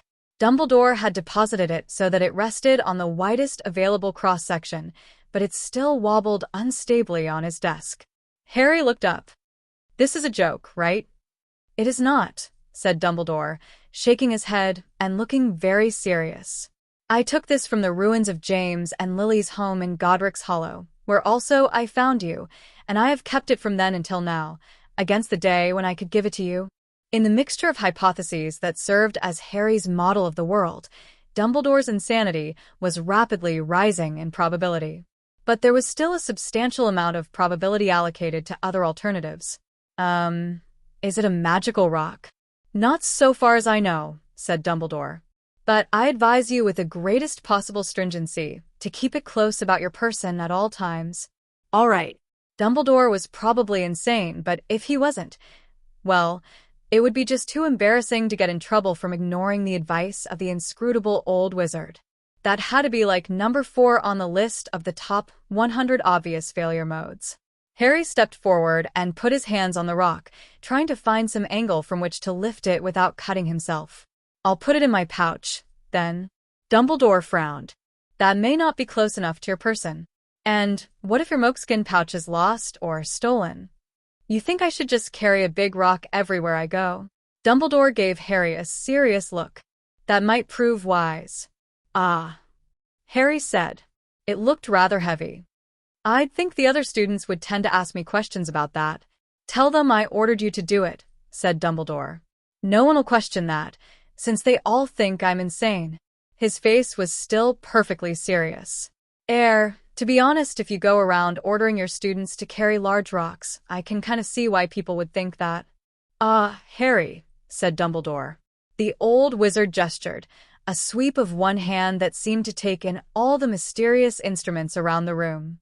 "When we are young, we believe that we know everything, and so we believe that if we see no explanation for something, then no explanation exists. When we are older, we realize that the whole universe works by a rhythm and a reason, even if we ourselves do not know it. It is only our own ignorance which appears to us as insanity." "Reality is always lawful," said Harry, "even if we don't know the laws." "Precisely, Harry," said Dumbledore. "To understand this, and I see that you do understand it, is the essence of wisdom. So, why do I have to carry this rock exactly?" "I can't think of a reason, actually," said Dumbledore. "You can't?" Dumbledore nodded. "But just because I can't think of a reason doesn't mean there is no reason." The instruments ticked on. "Okay," said Harry. "I'm not even sure if I should be saying this, but that is simply not the correct way to deal with our admitted ignorance of how the universe works." "It isn't," said the old wizard, looking surprised and disappointed. Harry had the feeling this conversation was not going to work out in his favor, but he carried on regardless. "No. I don't even know if that fallacy has an official name, but if I had to make one up myself, it would be privileging the hypothesis or something like that. How can I put this formally? Suppose you had 1,000,000 boxes and only one of the boxes contained a diamond. And you had a box full of diamond detectors, and each diamond detector always went off in the presence of a diamond, and went off half the time on boxes that didn't have a diamond. If you ran 20 detectors over all the boxes, you'd have, on average, 1 false candidate and 1 true candidate left. And then it would just take 1 or 2 more detectors before you were left with the 1 true candidate. The point being that when there are lots of possible answers, most of the evidence you need goes into just locating the true hypothesis out of millions of possibilities, bringing it to your attention in the first place. The amount of evidence you need to judge between 2 or 3 plausible candidates is much smaller by comparison. So if you just jump ahead without evidence and promote one particular possibility to the focus of your attention, you're skipping over most of the work. Like, you live in a city where there are 1,000,000 people, and there's a murder, and a detective says, "Well, we've got no evidence at all, so have we considered the possibility that Mortimer Snodgrass did it?" "Did he?" said Dumbledore. "No," said Harry. But later it turns out that the murderer had black hair, and Mortimer has black hair, so everyone's like, looks like Mortimer did it after all. So it's unfair to Mortimer for the police to promote him to their attention without having good reasons already in hand to suspect him. When there are lots of possibilities, most of the work goes into just locating the true answer, starting to pay attention to it. You don't need proof, or the sort of official evidence that scientists or courts demand, but you need some sort of hint, and that hint has to discriminate that particular possibility from the millions of others. Otherwise, you can't just pluck the right answer out of thin air. You can't even pluck a possibility worth thinking about out of thin air. And there's got to be 1,000,000 other things I could do besides carrying around my father's rock. Just because I'm ignorant about the universe doesn't mean that I'm unsure about how I should reason in the presence of my uncertainty. The laws for thinking with probabilities are no less iron than the laws that govern old-fashioned logic, and what you just did is not allowed. Harry paused. Unless, of course, you have some hint you're not mentioning. "Ah," said Dumbledore. He tapped his cheek, looking thoughtful. An interesting argument, certainly, but doesn't it break down at the point where you make an analogy between a million potential murderers, only one of whom committed the murder, and taking one out of many possible courses of action, when many possible courses of action may all be wise? I do not say that carrying your father's rock is the one best possible course of action, only that it is wiser to do than not. Dumbledore once again reached into the same desk drawer he had accessed earlier, this time seeming to root around inside. At least his arms seemed to be moving. I will remark, Dumbledore said while Harry was still trying to sort out how to reply to this completely unexpected rejoinder, that it is a common misconception of Ravenclaws that all the smart children are sorted there, leaving none for other houses. This is not so. Being sorted to Ravenclaw indicates that you are driven by your desire to know things, which is not at all the same quality as being intelligent. The wizard was smiling as he bent over the drawer. Nonetheless, you do seem rather intelligent. Less like an ordinary young hero, and more like a young, mysterious, ancient wizard.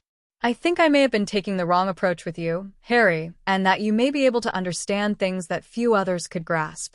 So I shall be daring, and offer you a certain other heirloom. You don't mean... gasped Harry. My father owned another rock. Excuse me, said Dumbledore. I am still older and more mysterious than you, and if there are any revelations to be made, then I will do the revealing. Thank you. Oh, where's that thing? Dumbledore reached down further into the desk drawer, and still further. His head and shoulders and whole torso disappeared inside until only his hips and legs were sticking out, as though the desk drawer was eating him. Harry couldn't help but wonder just how much stuff was in there, and what the complete inventory would look like. Finally, Dumbledore rose back up out of the drawer, holding the objective of his search, which he set down on the desk alongside the rock. It was a used, ragged-edged, worn-spined textbook. Intermediate potion making by Libaceous Borage. There was a picture of a smoking vial on the cover. This, Dumbledore intoned, was your mother's fifth-year potions textbook, which I am to carry with me at all times, said Harry, which holds a terrible secret. A secret whose revelation could prove so disastrous that I must ask you to swear, and I do require you to swear it seriously, Harry, whatever you may think of all this, never to tell anyone or anything else. Harry considered his mother's fifth-year potions textbook, which, apparently, held a terrible secret. The problem was that Harry did take those like that very seriously. Any vow was an unbreakable vow if made by the right sort of person. And, I'm feeling thirsty, Harry said, and that is not at all a good sign. Dumbledore entirely failed to ask any questions about this cryptic statement. Do you swear, Harry? Said Dumbledore. His eyes gazed intently into Harry's. Otherwise, I cannot tell you. Yes, said Harry. I swear. That was the trouble with being a Ravenclaw. You couldn't refuse an offer like that, or your curiosity would eat you alive, and everyone else knew it. And I swear in turn, said Dumbledore, that what I am about to tell you is the truth. Dumbledore opened the book, seemingly at random, and Harry leaned in to see. Do you see these notes? Dumbledore said in a voice so low it was almost a whisper, written in the margins of the book. Harry squinted slightly. The yellowing pages seemed to be describing something called a potion of eagle splendor, many of the ingredients being items that Harry didn't recognize at all, and whose names didn't appear to derive from English.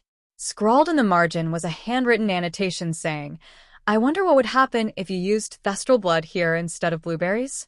And immediately beneath was a reply in different handwriting, you'd get sick for weeks and maybe die. I see them, said Harry. What about them? Dumbledore pointed to the second scrawl. The ones in this handwriting, he said, still in that low voice, were written by your mother. And the ones in this handwriting, moving his finger to indicate the first scrawl, were written by me. I would turn myself invisible and sneak into her dorm room while she was sleeping. Lily thought one of her friends was writing them, and they had the most amazing fights. That was the exact point at which Harry realized that the headmaster of Hogwarts was, in fact, crazy. Dumbledore was looking at him with a serious expression. Do you understand the implications of what I have just told you, Harry? Harry said. His voice seemed to be stuck. Sorry, not really. Ah well, said Dumbledore and sighed. I suppose your cleverness has limits after all, then. Shall we all just pretend I didn't say anything? Harry rose from his chair, wearing a fixed smile. Of course, Harry said. You know, it's actually getting rather late in the day, and I'm a bit hungry, so I should be going down to dinner, really, and Harry made a beeline for the door. The doorknob entirely failed to turn. You wound me, Harry, said Dumbledore's voice in quiet tones that were coming from right behind him. Do you not at least realize that what I have told you is a sign of trust? Harry slowly turned around. In front of him was a very powerful and very insane wizard with a long silver beard, a hat like a squashed giant mushroom, and wearing what looked to Muggle eyes like 3 layers of bright pink pajamas. Behind him was a door that didn't seem to be working at the moment. Dumbledore was looking rather saddened and weary, like he wanted to lean on a wizard's staff he didn't have. Really, said Dumbledore, you try anything new instead of following the same pattern every time for 110 years, and people all start running away. The old wizard shook his head in sorrow. I'd hoped for better from you, Harry Potter. I'd heard that your own friends also think you mad. I know they are mistaken. Will you not believe the same of me? Please open the door, Harry said, his voice trembling. If you ever want me to trust you again, open the door. There was the sound behind him of a door opening. There were more things I planned to say to you, Dumbledore said, and if you leave now, you will not know what they were. Sometimes Harry absolutely hated being a Ravenclaw.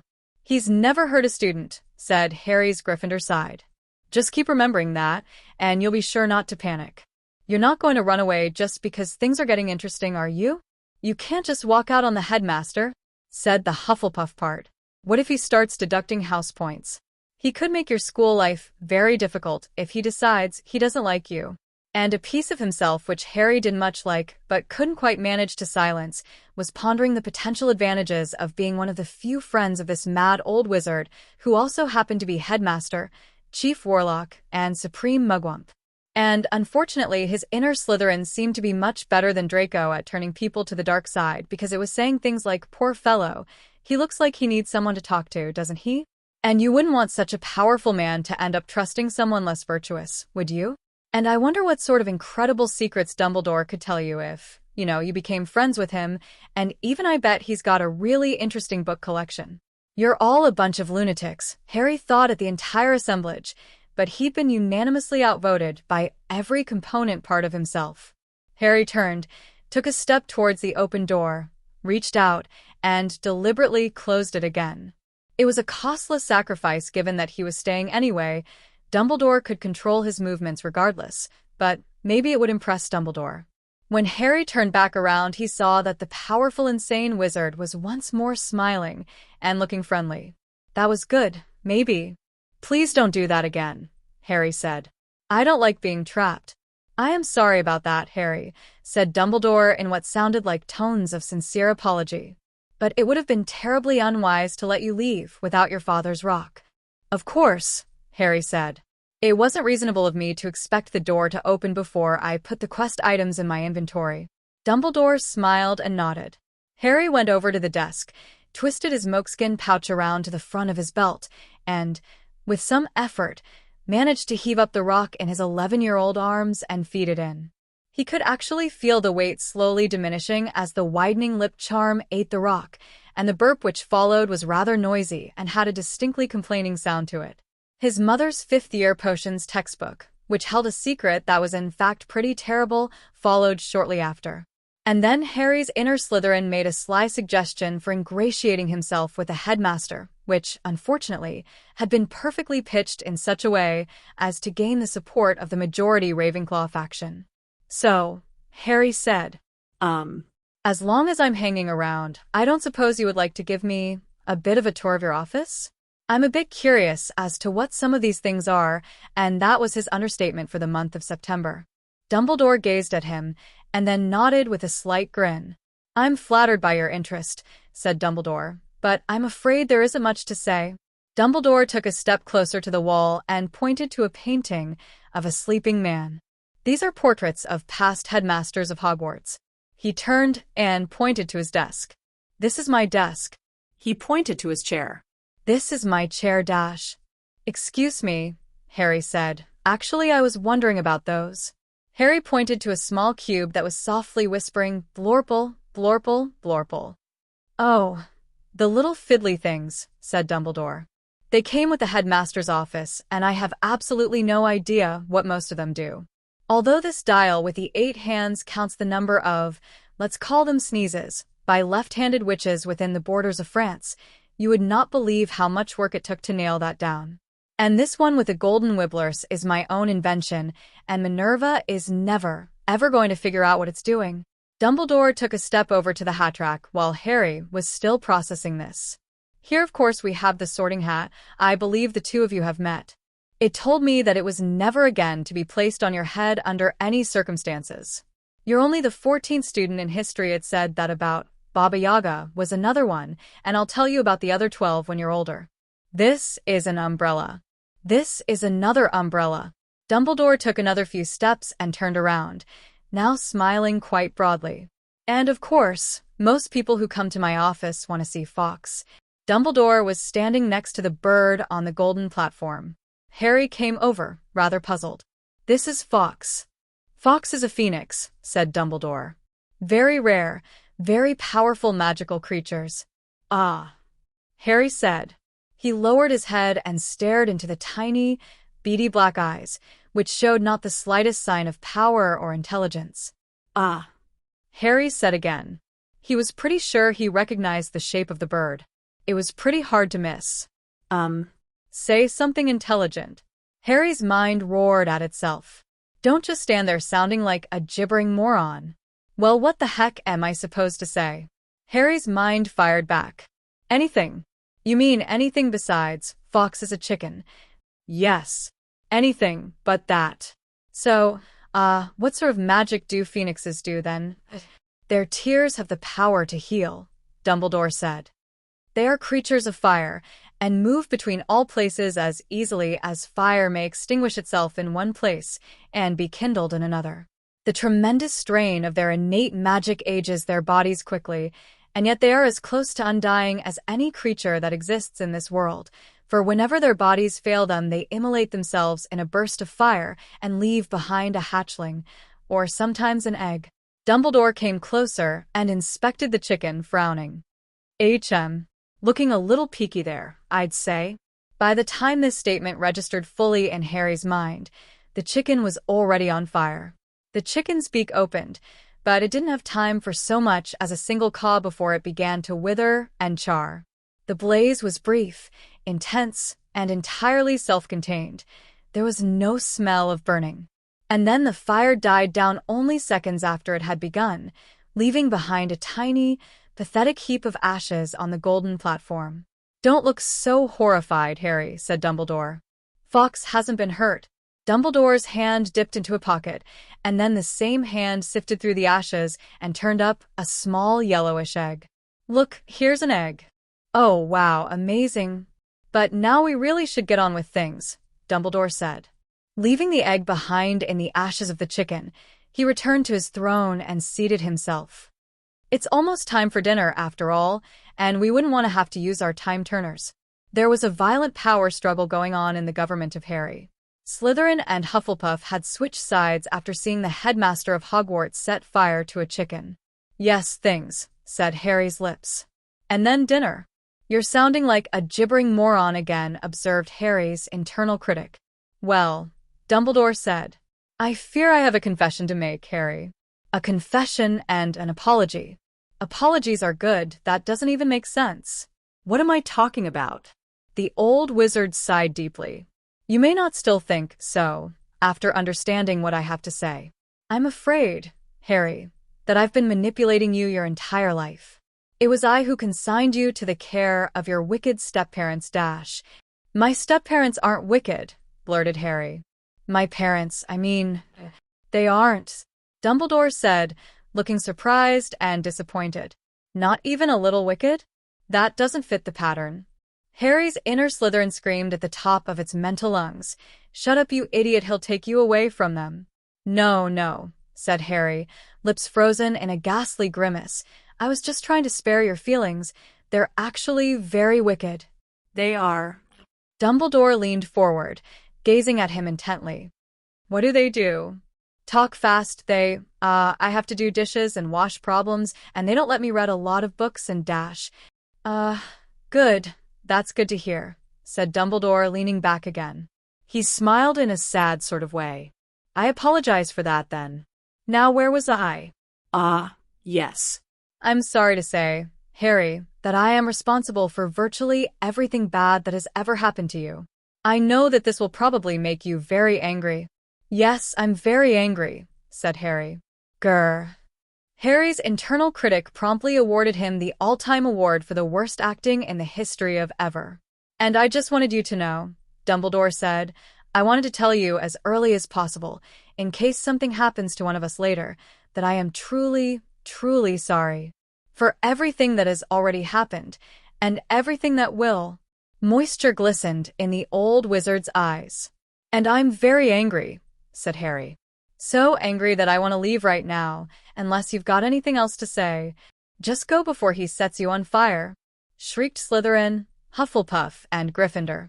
I understand, said Dumbledore. One last thing then, Harry. You are not to attempt the forbidden door on the third-floor corridor. There's no possible way you could get through all the traps, and I wouldn't want to hear that you'd been hurt trying. Why? I doubt that you could so much as open the first door, since it's locked and you don't know the spell Alohomora dash. Harry spun around and bolted for the exit at top speed. The doorknob turned agreeably in his hand, and then he was racing down the spiral stairs even as they turned, his feet almost stumbling over themselves.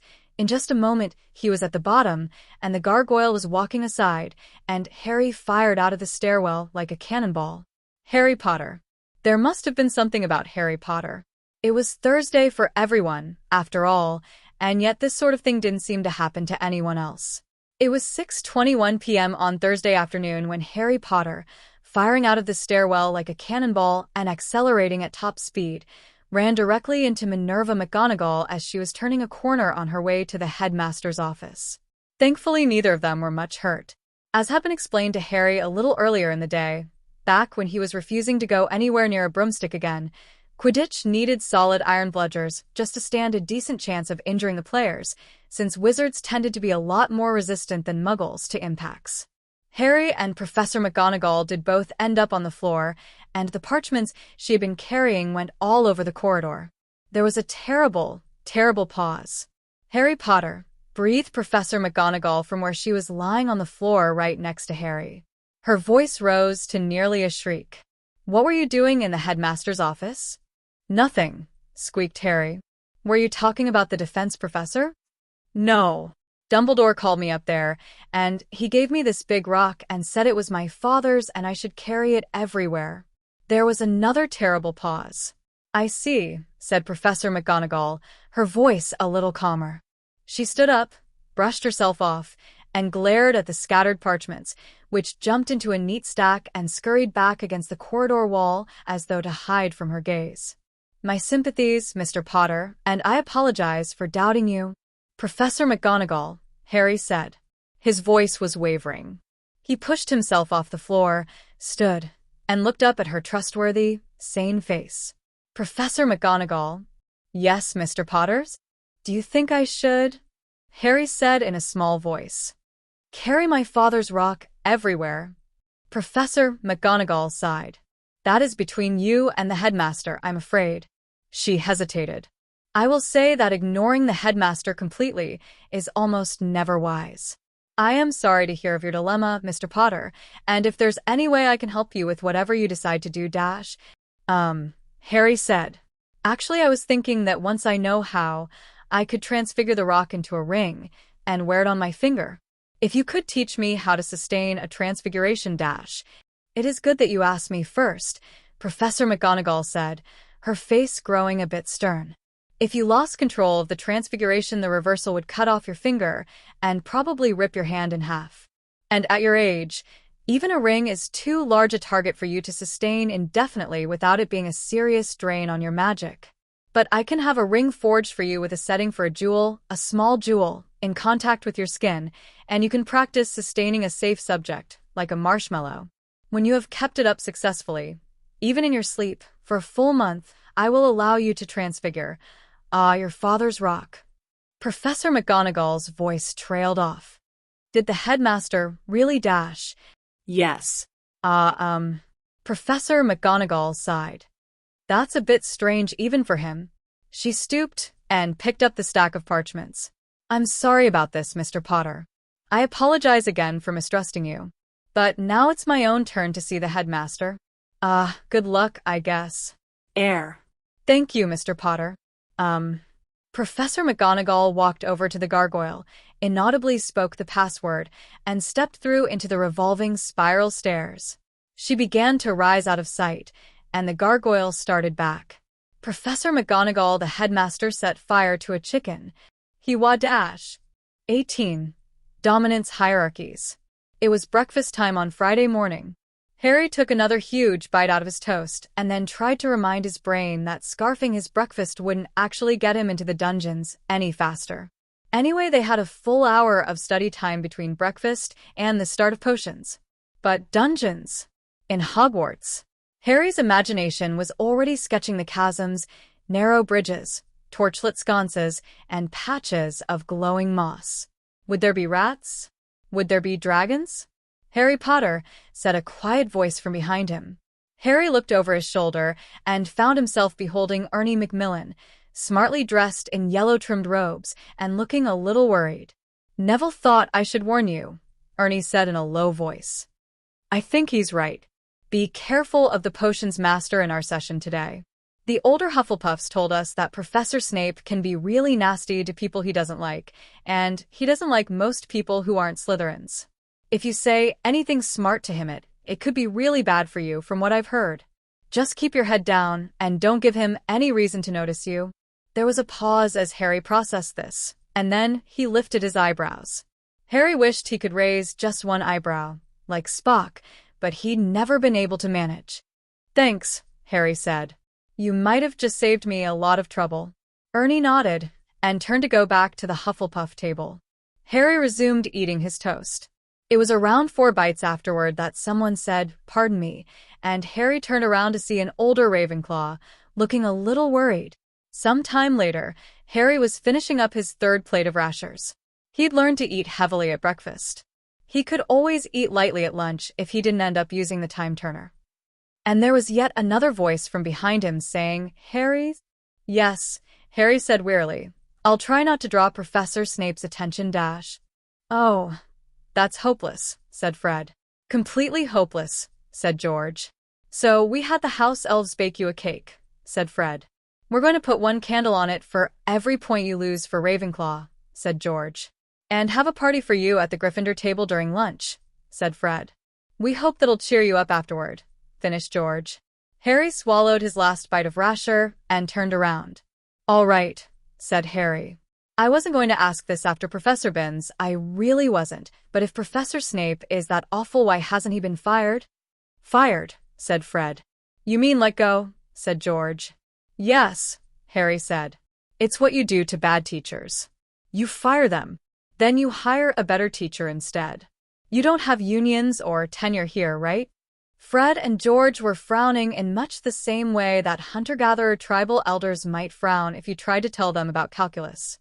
I don't know, said Fred after a while. I never thought about that. Me neither, said George. Yeah, said Harry. I get that a lot. See you at lunch, guys, and don't blame me if there aren't any candles on that cake. Fred and George both laughed, as if Harry had said something funny, and bowed to him and headed back toward Gryffindor. Harry turned back to the breakfast table and grabbed a cupcake. His stomach already felt full, but he had a feeling this morning might use a lot of calories. As he ate his cupcake, Harry thought of the worst teacher he'd met so far. Professor Binns of history. Professor Binns was a ghost. From what Hermione had said about ghosts, it didn't seem likely that they were fully self-aware. There were no famous discoveries made by ghosts, or much of any original work, no matter who they'd been in life. Ghosts tended to have trouble remembering the current century. Hermione had said they were like accidental portraits, impressed into the surrounding matter by a burst of psychic energy accompanying a wizard's sudden death. Harry had run into some stupid teachers during his abortive forays into standard Muggle education. His father had been a lot pickier when it came to selecting grad students as tutors, of course, but history class was the first time he'd encountered a teacher who literally wasn't sentient. And it showed, too.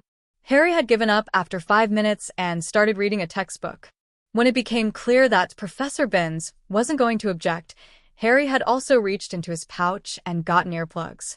Did ghosts not require salary? Was that it? Or was it literally impossible to fire anyone in Hogwarts even if they died? Now it seemed that Professor Snape was going about being absolutely awful to everyone who wasn't a Slytherin, and it hadn't even occurred to anyone to terminate his contract. And the headmaster had set fire to a chicken. "Excuse me," came a worried voice from behind him. "I swear," Harry said without turning around, "this place is almost 8.5% as bad as what Dad says about Oxford." Harry stamped down the stone corridors, looking affronted, annoyed, and infuriated all at once. "Dungeons!" Harry hissed. "Dungeons? These are not dungeons. This is a basement." "A basement?" Some of the Ravenclaw girls gave him odd looks. The boys were all used to him by now. It seemed that the level in which the potions classroom was located was called the dungeons for no better reason than that it was below ground and slightly colder than the main castle. In Hogwarts. In Hogwarts. Harry had been waiting his whole life, and now he was still waiting, and if there was anywhere on the face of the earth that had decent dungeons, it ought to be Hogwarts. Was Harry going to have to build his own castle if he wanted to see one little bottomless abyss? A short time later they got to the actual potions classroom, and Harry cheered up considerably. The potions classroom had strange, preserved creatures floating in huge jars on shelves that covered every centimeter of wall space between the closets. Harry had gotten far enough along in his reading now that he could actually identify some of the creatures, like the Zabriskan Fontima. Albeit the 50-centimeter spider looked like an acromantula, but it was too small to be one. He tried asking Hermione, but she hadn't seemed very interested in looking anywhere near where he was pointing. Harry was looking at a large dust ball with eyes and feet when the assassin swept into the room. That was the first thought that crossed Harry's mind when he saw Professor Severus Snape. There was something quiet and deadly about the way the man stalked between the children's desks. His robes were unkempt, his hair spotted and greasy. There was something about him that seemed reminiscent of Lucius, although the two of them looked nothing remotely alike, and you got the impression that where Lucius would kill you with flawless elegance, this man would simply kill you. "Sit down," said Professor Severus Snape. "Now." Harry and a few other children who had been standing around talking to each other scrambled for desks. Harry had planned on ending up next to Hermione, but somehow he found himself sitting down in the nearest empty desk next to Justin Finch-Fletchley.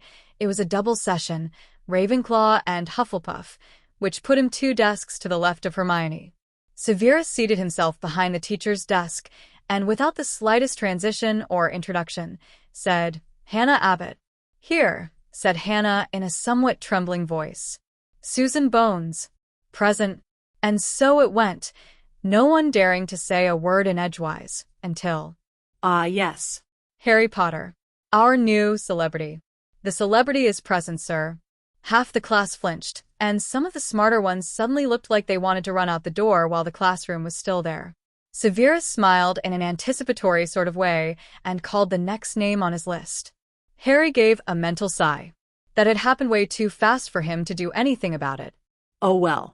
Clearly this man already didn't like him, for whatever reason. And when Harry thought about it, better by far that this potions professor should pick on him rather than, say, Neville or Hermione. Harry was a lot better able to defend himself. Yep, probably all for the best. When full attendance had been taken, Severus swept his gaze over the full class. His eyes were as empty as a night sky without stars. "You are here," Severus said in a quiet voice which the students at back strained to hear, "to learn the subtle science and exact art of potion making. As there is little foolish wand-waving here, many of you will hardly believe this is magic. I don't expect you will really understand the beauty of the softly simmering cauldron with its shimmering fumes, the delicate power of liquids that creep through human veins, this in a rather caressing, gloating tone, bewitching the mind, ensnaring the senses, This was just getting creepier and creepier. I can teach you how to bottle fame, brew glory, even stop or death, if you aren't as great a pack of fools as I usually have to teach. Severus somehow seemed to notice the look of skepticism on Harry's face, or at least his eyes suddenly jumped to where Harry was sitting. Potter, snapped the potions professor. What would I get if I added powdered root of asphodel to an infusion of wormwood? Harry blinked. Was that in magical drafts and potions? He said. I just finished reading it, and I don't remember anything which used wormwood dash. Hermione's hand went up, and Harry shot her a glare which caused her to raise her hand even higher. Tut, tut, Severus said silkily. Fame clearly isn't everything. Really? Harry said. But you just told us you'd teach us how to bottle fame. Say, how does that work exactly? You drink it and turn into a celebrity. 3/4 of the class flinched. Hermione's hand was dropping slowly back down. Well, that wasn't surprising. She might be his rival, but she wasn't the sort of girl who would play along after it became clear that the professor was deliberately trying to humiliate him. Harry was trying hard to keep control of his temper. The first rejoinder that had crossed his mind was abracadabra. Let's try again, said Severus. Potter, where would you look if I told you to find me a bezoar? That's not in the textbook either, Harry said, but in one Muggle book I read that a trichinobezoar is a mass of solidified hair found in a human stomach, and Muggles used to believe it would cure any poison dash. Wrong, Severus said. A bezoar is found in the stomach of a goat. It is not made of hair, and it will cure most poisons but not all. I didn't say it would. I said that was what I read in one Muggle book dash. No one here is interested in your pathetic Muggle books. Final try. What is the difference, Potter, between monk's blood and wolfsbane's? That did it. You know, Harry said icily, in one of my quite fascinating Muggle books, they describe a study in which people manage to make themselves look very smart by asking questions about random facts that only they knew. Apparently, the onlookers only noticed that the askers knew and the answers didn't, and failed to adjust for the unfairness of the underlying game. So, Professor, can you tell me how many electrons are in the outermost orbital of a carbon atom? Severus's smile widened. 4, he said. It is a useless fact which no one should bother writing down, however. And for your information, Potter, asphodel and wormwood make a sleeping potion so powerful it is known as the draught of living death. As for monkshood and wolfsbane, they are the same plant, which also goes by the name of aconite, as you would know if you had read 1,000 magical herbs and fungi. Thought you didn't need to open the book before coming, Potter? All the rest of you should be copying that down so that you will not be as ignorant as him. Severus paused, looking quite pleased with himself. And that will be 5 points? No, let us make it an even 10 points from Ravenclaw for backchat. Hermione gasped, along with a number of others. Professor Severus Snape, Harry bit out. I know of nothing which I have done to earn your enmity. If there is some problem you have with me which I do not know about, I suggest we dash. Shut up, Potter. 10 more points from Ravenclaw. The rest of you, open your books to page 3. There was only a very faint burning sensation in the back of Harry's throat, and no moisture at all in his eyes. If crying was not an effective strategy for destroying this potion's professor, then there was no point in crying. Slowly, Harry sat up very straight. All his blood seemed to have been drained away and replaced with liquid nitrogen. He knew he'd been trying to keep his temper, but he couldn't seem to remember why. Harry, whispered Hermione frantically from 2 desks over. Stop, please, it's all right. We won't count a dash. Talking in class, Granger? 3 dash.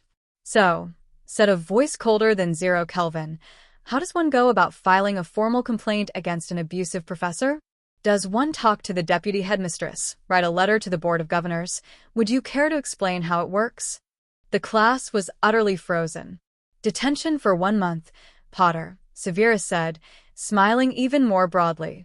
I decline to recognize your authority as a teacher, and I will not serve any detention you give. People stopped breathing. Severus's smile vanished.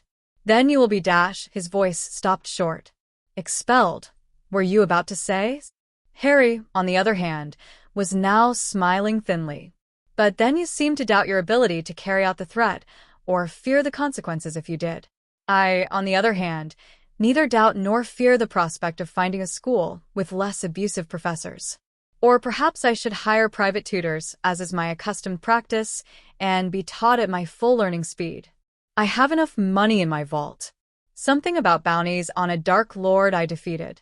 But there are teachers at Hogwarts who I rather like, so I think it will be easier if I find some way to get rid of you instead. Get rid of me? Severus said, now also smiling thinly. What an amusing conceit. How do you suppose you will do that, Potters? I understand there have been a number of complaints about you from students and their parents, a guess but a safe one, which leaves only the question of why you're not already gone. Is Hogwarts too financially strapped to afford a real potions professor? I could chip in if so. I'm sure they could find a better class of teacher if they offered double your current salary. 2 poles of ice radiated freezing winter across the classroom. You'll find, Severus said softly, that the Board of Governors is not the slightest bit sympathetic to your offer. Lucius, Harry said. That's why you're still here. Perhaps I should chat with Lucius about that. I believe he desires to meet with me. I wonder if I have anything he wants. Hermione frantically shook her head. Harry noticed out of the corner of his eye, but his attention was all on Severus. You are a very foolish boy, Severus said. He wasn't smiling at all now. You have nothing that Lucius values more than my friendship. And if you did, I have other allies. His voice grew hard. And I find it increasingly unlikely that you were not sorted into Slytherin. How is it that you managed to stay out of my house? Yes, because the Sorting Hat claimed it was joking. For the first time in recorded history. What were you really chatting about with the Sorting Hat, Potter? Did you have something that it wanted? Harry stared into Severus's cold gaze and remembered that the Sorting Hat had warned him not to meet anyone's eyes while thinking about. Harry dropped his gaze to Severus's desk. You seem oddly reluctant to look me in the eyes, Potters. A shock of sudden understanding. So, it was you the Sorting Hat was warning me about. What? Said Severus's voice, sounding genuinely surprised, though of course Harry didn't look at his face. Harry got up out of his desk. Sit down, Potter, said an angry voice from somewhere he wasn't looking. Harry ignored it and looked around the classroom. I have no intention of letting one unprofessional teacher ruin my time at Hogwarts, Harry said with deadly calm. I think I'll take my leave of this class and either hire a tutor to teach me potions while I'm here, or if the board is really that locked up, learn over the summer.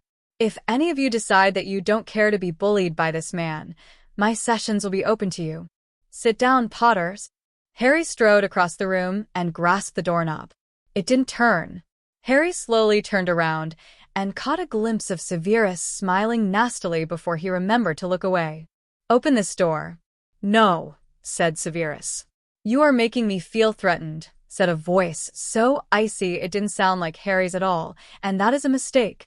Severus's voice laughed. What do you intend to do about it, little boy? Harry took 6 long strides forward away from the door until he was standing near the back row of desks. Then Harry drew himself upright and raised his right hand in one terrible motion, fingers poised to snap. Neville screamed and dived under his desk. Other children shrank back or instinctively raised their arms to shield themselves. Harry, don't, shrieked Hermione. Whatever you are going to do to him, don't do it.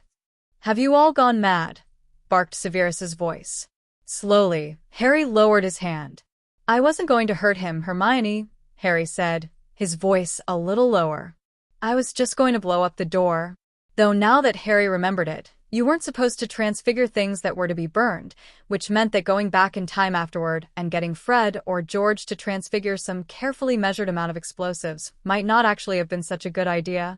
Silencio, said Severus's voice.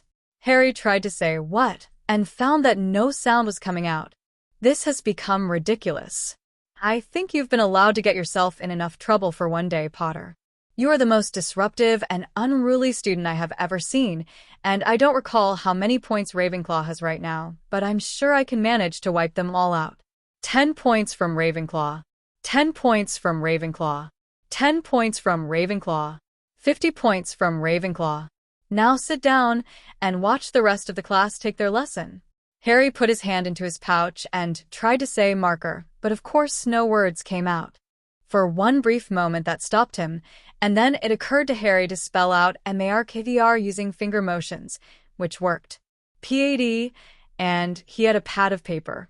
Harry strode over to an empty desk, not the one he'd originally sat down in, and scrawled a brief message. He tore off that sheet of paper, put away the marker and pad in a pocket of his robes for quicker access, and held up his message, not to Snape, but to the rest of the class. I'm leaving. Does anyone else need to get out? You're insane, Potter, Severus said with cold contempt. Aside from that, no one spoke. Harry swept an ironic bow to the teacher's desk, walked over to the wall, and with one smooth motion yanked open a closet door, stepped in, and slammed the door shut behind him. There was the muffled sound of someone snapping his fingers, and then nothing. In the classroom, students looked at each other in puzzlement and fear. The potions master's face was now completely enraged. He crossed the room in terrible strides and yanked open the closet door. The closet was empty. 1 hour earlier, Harry listened from inside the closed closet.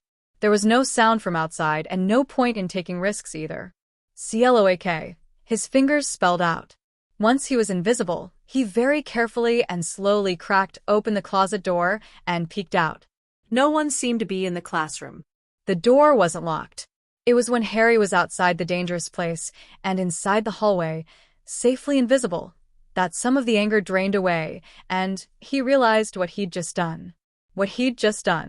Harry's invisible face was frozen in absolute horror. He'd antagonized a teacher 3 orders of magnitude beyond anything he'd ever managed before. He'd threatened to walk out of Hogwarts and might have to follow through on it. He'd lost all the points Ravenclaw had, and then he'd used the time turner. His imagination showed him his parents yelling at him after he was expelled, Professor McGonagall disappointed in him, and it was just too painful.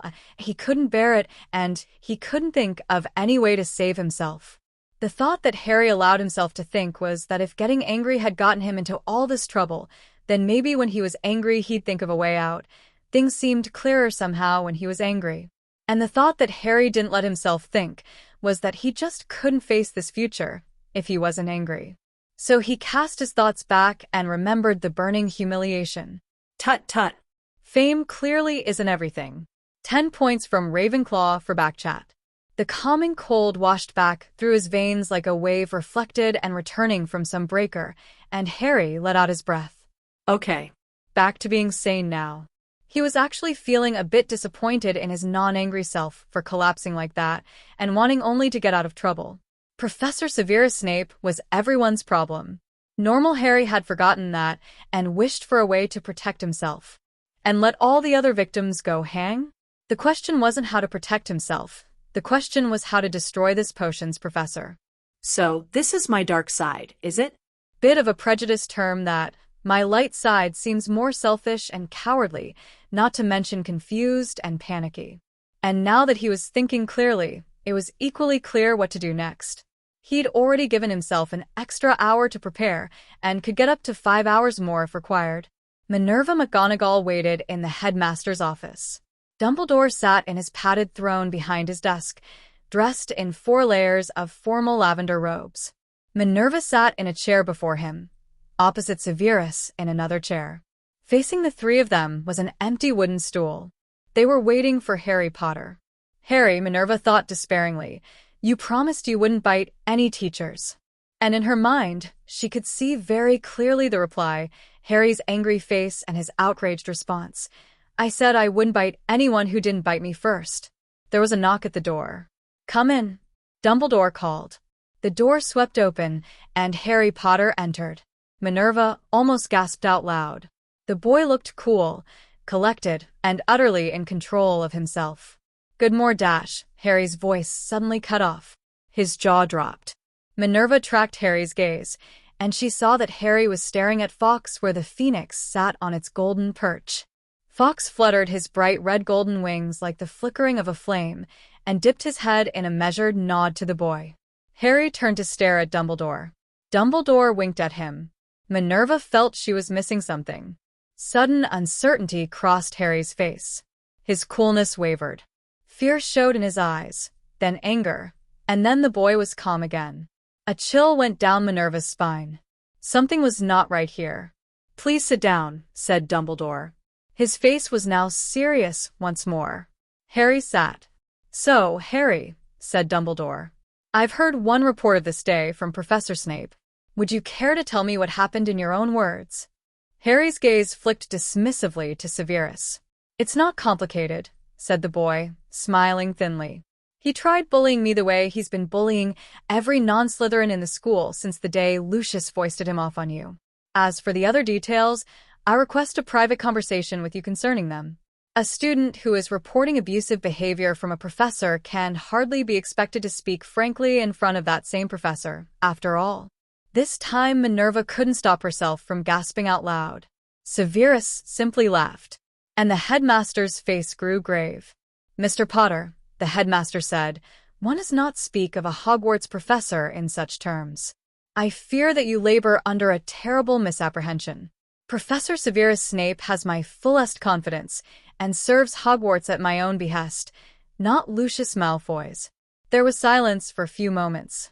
When the boy spoke again, his voice was icy. "Am I missing something here?" "Quite a number of things, Mr. Potter," said the headmaster. "You should understand, to start with, that the purpose of this meeting is to discuss how to discipline you for the events of this morning.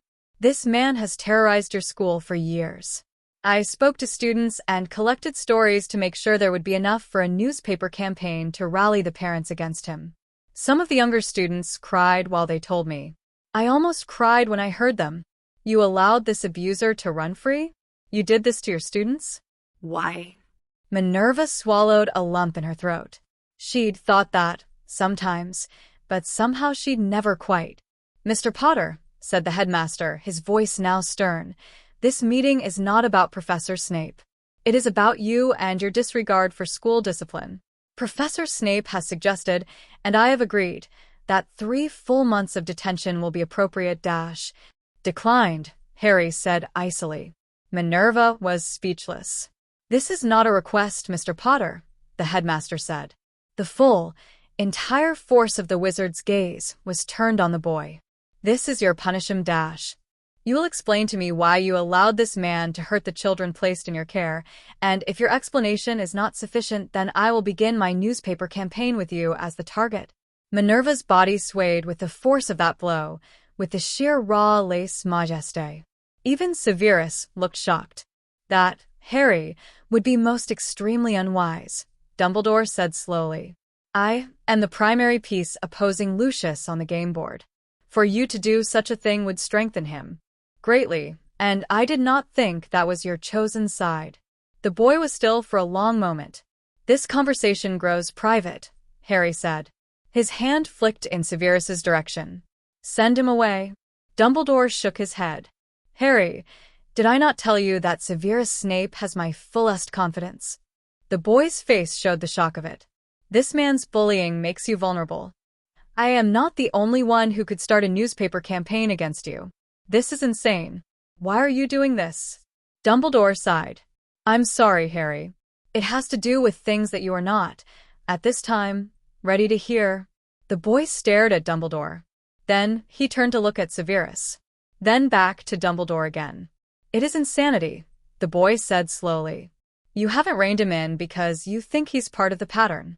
That Hogwarts needs an evil potions master to be a proper magical school, just as it needs a ghost to teach history." "That does sound like the sort of thing I would do, doesn't it?" said Dumbledore, smiling. "Unacceptable," Harry said flatly. His gaze was now cold and dark. "I will not tolerate bullying or abuse. I had considered many possible ways of dealing with this problem, but I will make it simple. Either this man goes, or I do." Minerva gasped again. Something strange flickered in Severus's eyes. Now Dumbledore's gaze was also growing cold. "Expulsion, Mr. Potter, is the final threat which may be used against a student. It is not customarily used as a threat by students against the headmaster. This is the best magical school in the entire world, and an education here is not an opportunity given to everyone. Are you under the impression that Hogwarts cannot get along without you?" And Harry sat there, smiling thinly. Sudden horror dawned on Minerva. Surely Harry wouldn't. You forget, Harry said, that you're not the only one who can see patterns. This grows private. Now send him dash. Harry flicked a hand at Severus again, and then stopped in mid-sentence and mid-gesture. Minerva could see it on Harry's face, the moment when he remembered. She'd told him, after all. Mr. Potter, said the headmaster. Once again, Severus Snape has my fullest confidence. You told him, whispered the boy. You utter fool. Dumbledore didn't react to the insult. Told him what? That the Dark Lord is alive. What in Merlin's name are you on about, Potter? Cried Severus in tones of sheer astonishment and outrage. Harry glanced briefly at him, smiling grimly. Oh, so we are a Slytherin then, Harry said. I was starting to wonder. And then there was silence. Finally Dumbledore spoke. His voice was mild. Harry, what are you talking about? I'm sorry, Albus, Minerva whispered. Severus and Dumbledore turned to look at her. Professor McGonagall didn't tell me, said Harry's voice, swiftly and less calm than it had been. I guessed. I told you I can see the patterns too. I guessed, and she controlled her reaction just as Severus did. But her control fell a shade short of perfection, and I could tell it was control, not genuine. And I told him, said Minerva, her voice trembling a little, that you and I and Severus were the only ones who knew. Which she did as a concession to prevent me from simply going around asking questions, as I threatened to do if she didn't talk, Harry said. The boy chuckled briefly. I really should have gotten one of you alone, and told you that she told me everything, to see if you let anything slip. Probably wouldn't have worked, but would have been worth a shot. The boy smiled again. Threat's still on the table, and I do expect to be briefed fully at some point. Severus was giving her a look of utter contempt. Minerva raised her chin and bore it. She knew it was deserved. Dumbledore leaned back in his padded throne. His eyes were as cold as anything Minerva had seen from him since the day his brother died. And you threaten to abandon us to Voldemort if we do not comply with your wishes. Harry's voice was razor-sharp. I regret to inform you that you are not the center of the universe. I'm not threatening to walk out on magical Britain. I'm threatening to walk out on you. I am not a meek little Frodo. This is my quest, and if you want you will play by my rules. Dumbledore's face was still cold. I am beginning to doubt your suitability as the hero, Mr. Potter. Harry's return gaze was equally icy. I am beginning to doubt your suitability as my Gandalf, Mr. Dumbledore. Boromir was at least a plausible mistake. What is this Nazgul doing in my fellowship? Minerva was completely lost. She looked at Severus to see if he was following this, and she saw that Severus had turned his face away from Harry's field of vision and was smiling. I suppose, Dumbledore said slowly, that from your perspective it is a reasonable question. So, Mr. Potter, if Professor Snape is to leave you alone henceforth, will that be the last time this issue arises, or will I find you here every week with a new demand? Leave me alone? Harry's voice was outraged. I am not his only victim, and certainly not the most vulnerable. Have you forgotten how defenseless children are? How much they hurt? Henceforth Severus will treat every student of Hogwarts with appropriate and professional courtesy, or you will find another potions master, or you will find another hero. Dumbledore started laughing. Full-throated, warm, humorous laughter, as if Harry had just performed a comic dance in front of him. Minerva didn't dare move. Her eyes flickered, and she saw that Severus was equally motionless. Harry's visage grew even colder. You mistake me, headmaster, if you think that this is a joke. This is not a request. This is your punishment.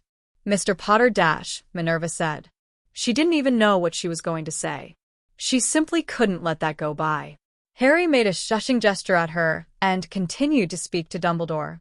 And if that seems impolite to you, Harry said, his voice now a little less hard, it seemed no less impolite when you said it to me. You would not say such a thing to anyone who you considered a real human being instead of a subordinate child, and I will treat you with just the same courtesy as you treat me. Oh, indeed, in very deed, this is my punishment, if ever there was one. Of course you're in here blackmailing me to save your fellow students, not to save yourself. I can't imagine why I would have thought otherwise. Dumbledore was now laughing even harder. He pounded his fist on the desk 3 times.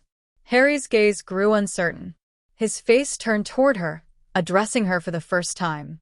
"Excuse me," Harry said. His voice seemed to be wavering. "Does he need to take his medication or something?" "Ah." Minerva had no idea what she could possibly say. "Well," said Dumbledore. He wiped away tears that had formed in his eyes. "Pardon me. I'm sorry for the interruption.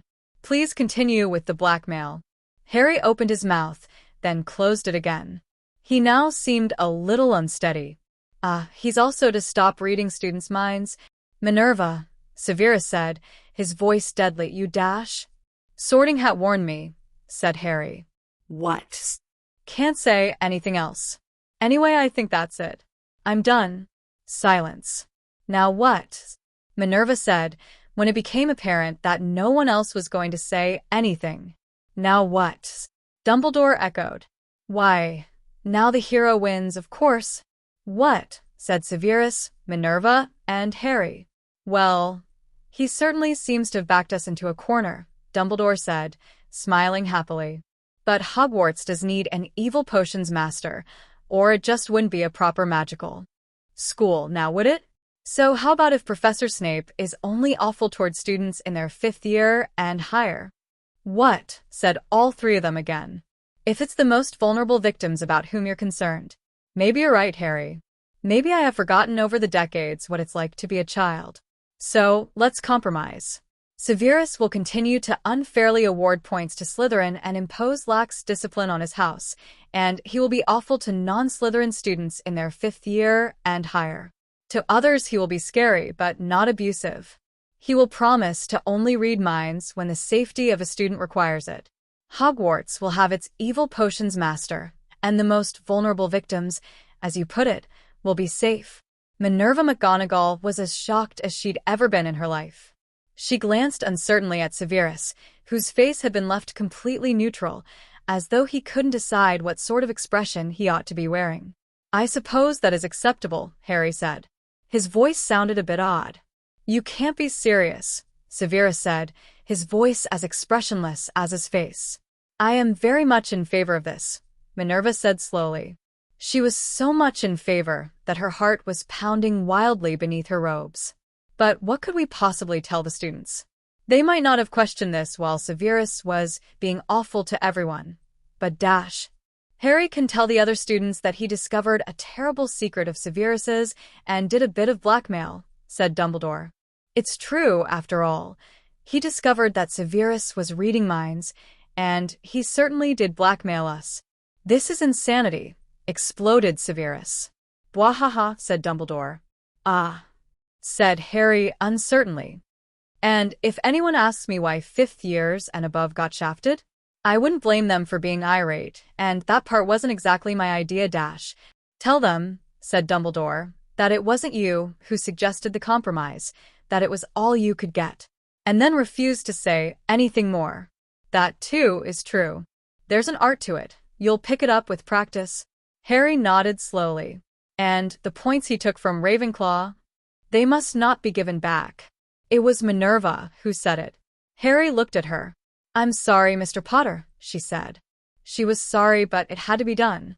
"There must be some consequences for your misbehavior, or this school will fall to pieces." Harry shrugged. "Acceptable," he said flatly. "But in the future Severus will not strike at my house connections by taking points from me, nor will he waste my valuable time with detentions. Should he feel that my behavior requires correction, he may communicate his concerns to Professor McGonagall."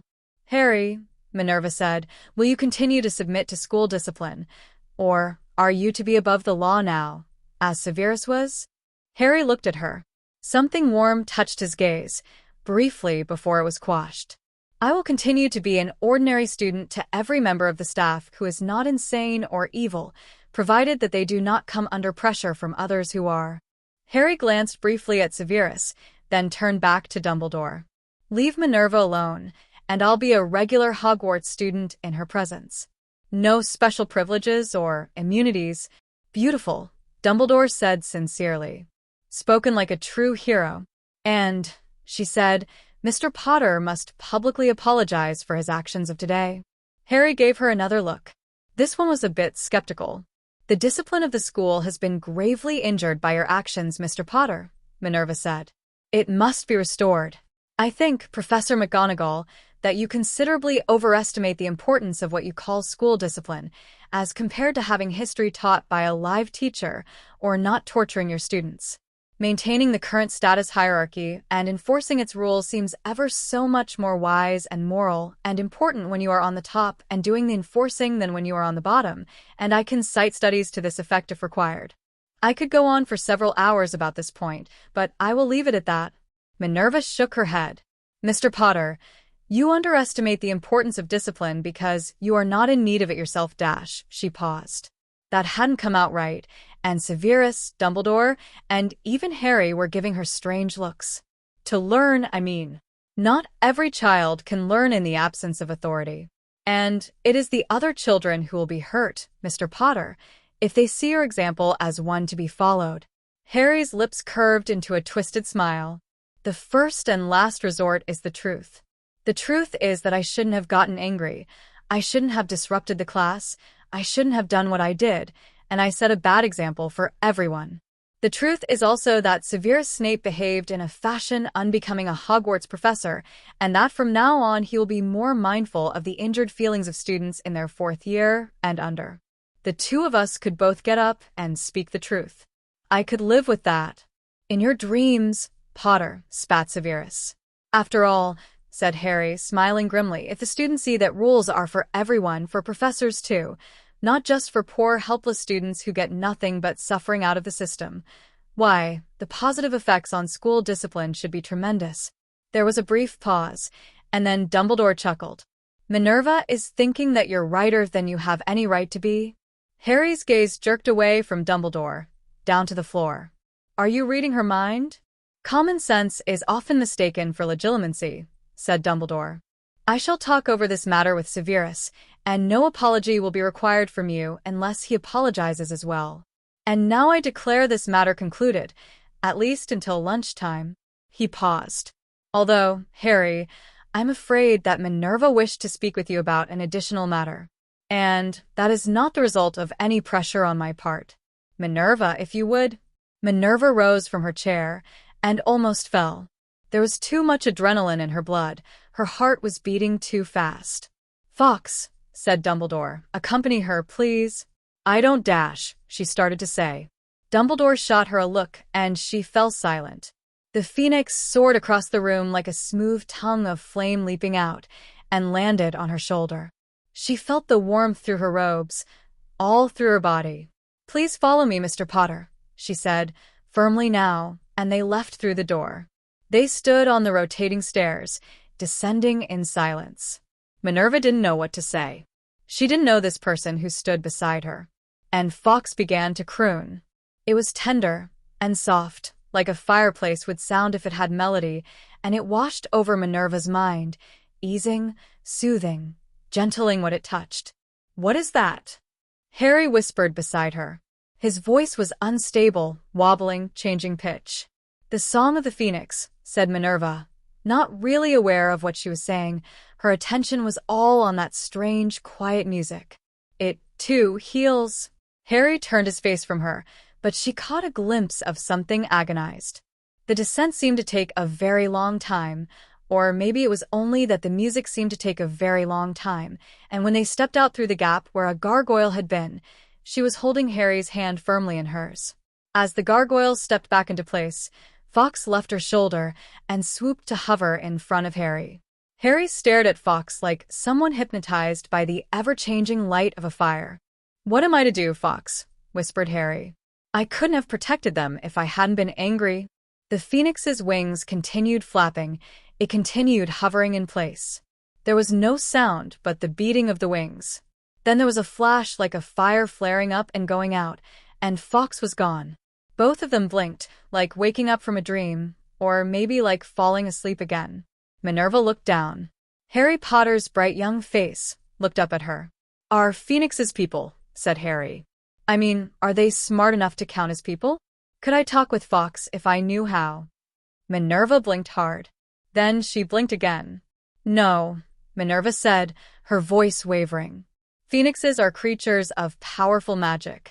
That magic gives their existence a weight of meaning which no simple animal could possess. They're fire, light, healing, rebirth.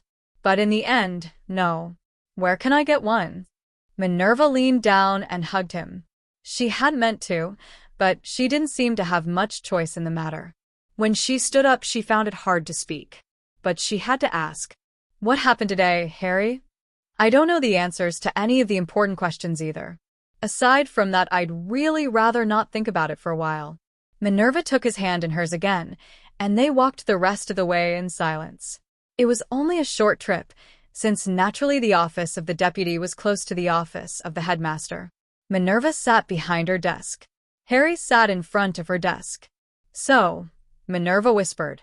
She would have given almost anything not to do this, or not to be the one who had to do it, or for it to be any time but right now. "There is a matter of school discipline, from which you are not exempt." "Namely," said Harry. He didn't know. He hadn't figured it out yet. She felt her throat tighten. But there was work to be done, and she would not shirk it. "Mr. Potter," said Professor McGonagall, "I need to see your time turner, please." All the peace of the phoenix vanished from his face in an instant, and Minerva felt like she had just stabbed him. "No," Harry said. His voice was panicked. "I need it. I won't be able to attend Hogwarts. I won't be able to sleep." "You'll be able to sleep," she said. "The Ministry has delivered the protective shell for your time turner. I will enchant it to open only between the hours of 9 p.m. and midnight." Harry's face twisted. But I dash. "Mr. Potter, how many times have you used the time turner since Monday? How many hours?" Harry said. "Hold on, let me add it up dash." He glanced down at his watch. Minerva felt a rush of sadness. She'd thought so. It wasn't just 2 per day, then. "I suspect that if I asked your dorm mates, I would find that you were struggling to stay up long enough to go to sleep at a reasonable time and waking up earlier and earlier every morning. Correct?" Harry's face said everything she needed to know. "Mr. Potter," she said gently, "there are students who cannot be entrusted with time turners because they become addicted to them. We give them a potion which lengthens their sleep cycle by the necessary amount, but they end up using the time turner for more than just attending their classes. And so we must take them back. Mr. Potter, you have taken to using the time turner as your solution to everything, often very foolishly so. You used it to get back a remembrall. You vanished from a closet in a fashion apparent to other students, instead of going back after you were out and getting me or someone else to come and open the door." From the look on Harry's face, he hadn't thought of that. "And more importantly," she said, "you should have simply sat in Professor Snape's class and watched, and left at the end of class, as you would have done if you had not possessed a time turner. There are some students who cannot be entrusted with time turners, Mr. Potter. You are one of them." "I am sorry, but I need it," Harry blurted. "What if there are Slytherins threatening me, and I have to escape? It keeps me safe dash. Every other student in this castle runs the same risk, and I assure you that they survive. No student has died in this castle for 50 years. Mr. Potter, you will hand over your time turner, and do so now." Harry's face twisted in agony, but he drew out the time turner from under his robes and gave it to her. From her desk, Minerva drew out one of the protective shells that had been sent to Hogwarts. She snapped the cover into place around the time turner's turning hourglass, and then she laid her wand on the cover to complete the enchantment. "This isn't fair," Harry shrieked. "I saved half of Hogwarts from Professor Snape today. Is it right that I be punished for it? I saw the look on your face. You hated what he was doing." Minerva didn't speak for a few moments. She was enchanting. When she finished and looked up, she knew that her face was stern. Maybe it was the wrong thing to do. And then again, maybe it was the right thing to do. There was an obstinate child in front of her, and that didn't mean the universe was broken. "Fair, Mr. Potter," she snapped. "I have had to file 2 reports with the Ministry on public use of a time turner in 2 successive days. Be extremely grateful you were allowed to retain the time turner even in restricted form. The headmaster made a full call to plead with them personally, and if you were not the boy who lived, even that would not have sufficed." Harry gaped at her. She knew that he was seeing the angry face of Professor McGonagall. Harry's eyes filled up with tears. "I'm sorry," he whispered, voice now choked and broken. "I'm sorry to have disappointed you." "I'm sorry too, Mr. Potter," she said sternly, and handed him the newly restricted time turner.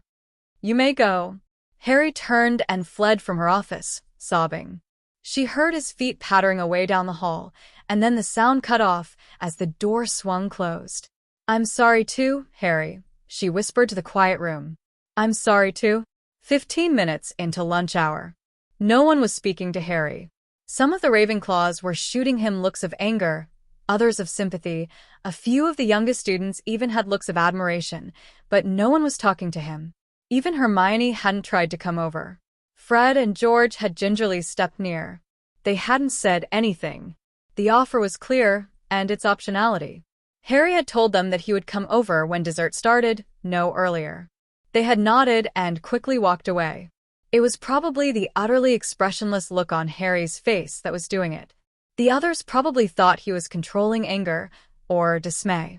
They knew, because they'd seen Flitwick come and get him, that he'd been called to the headmaster's office.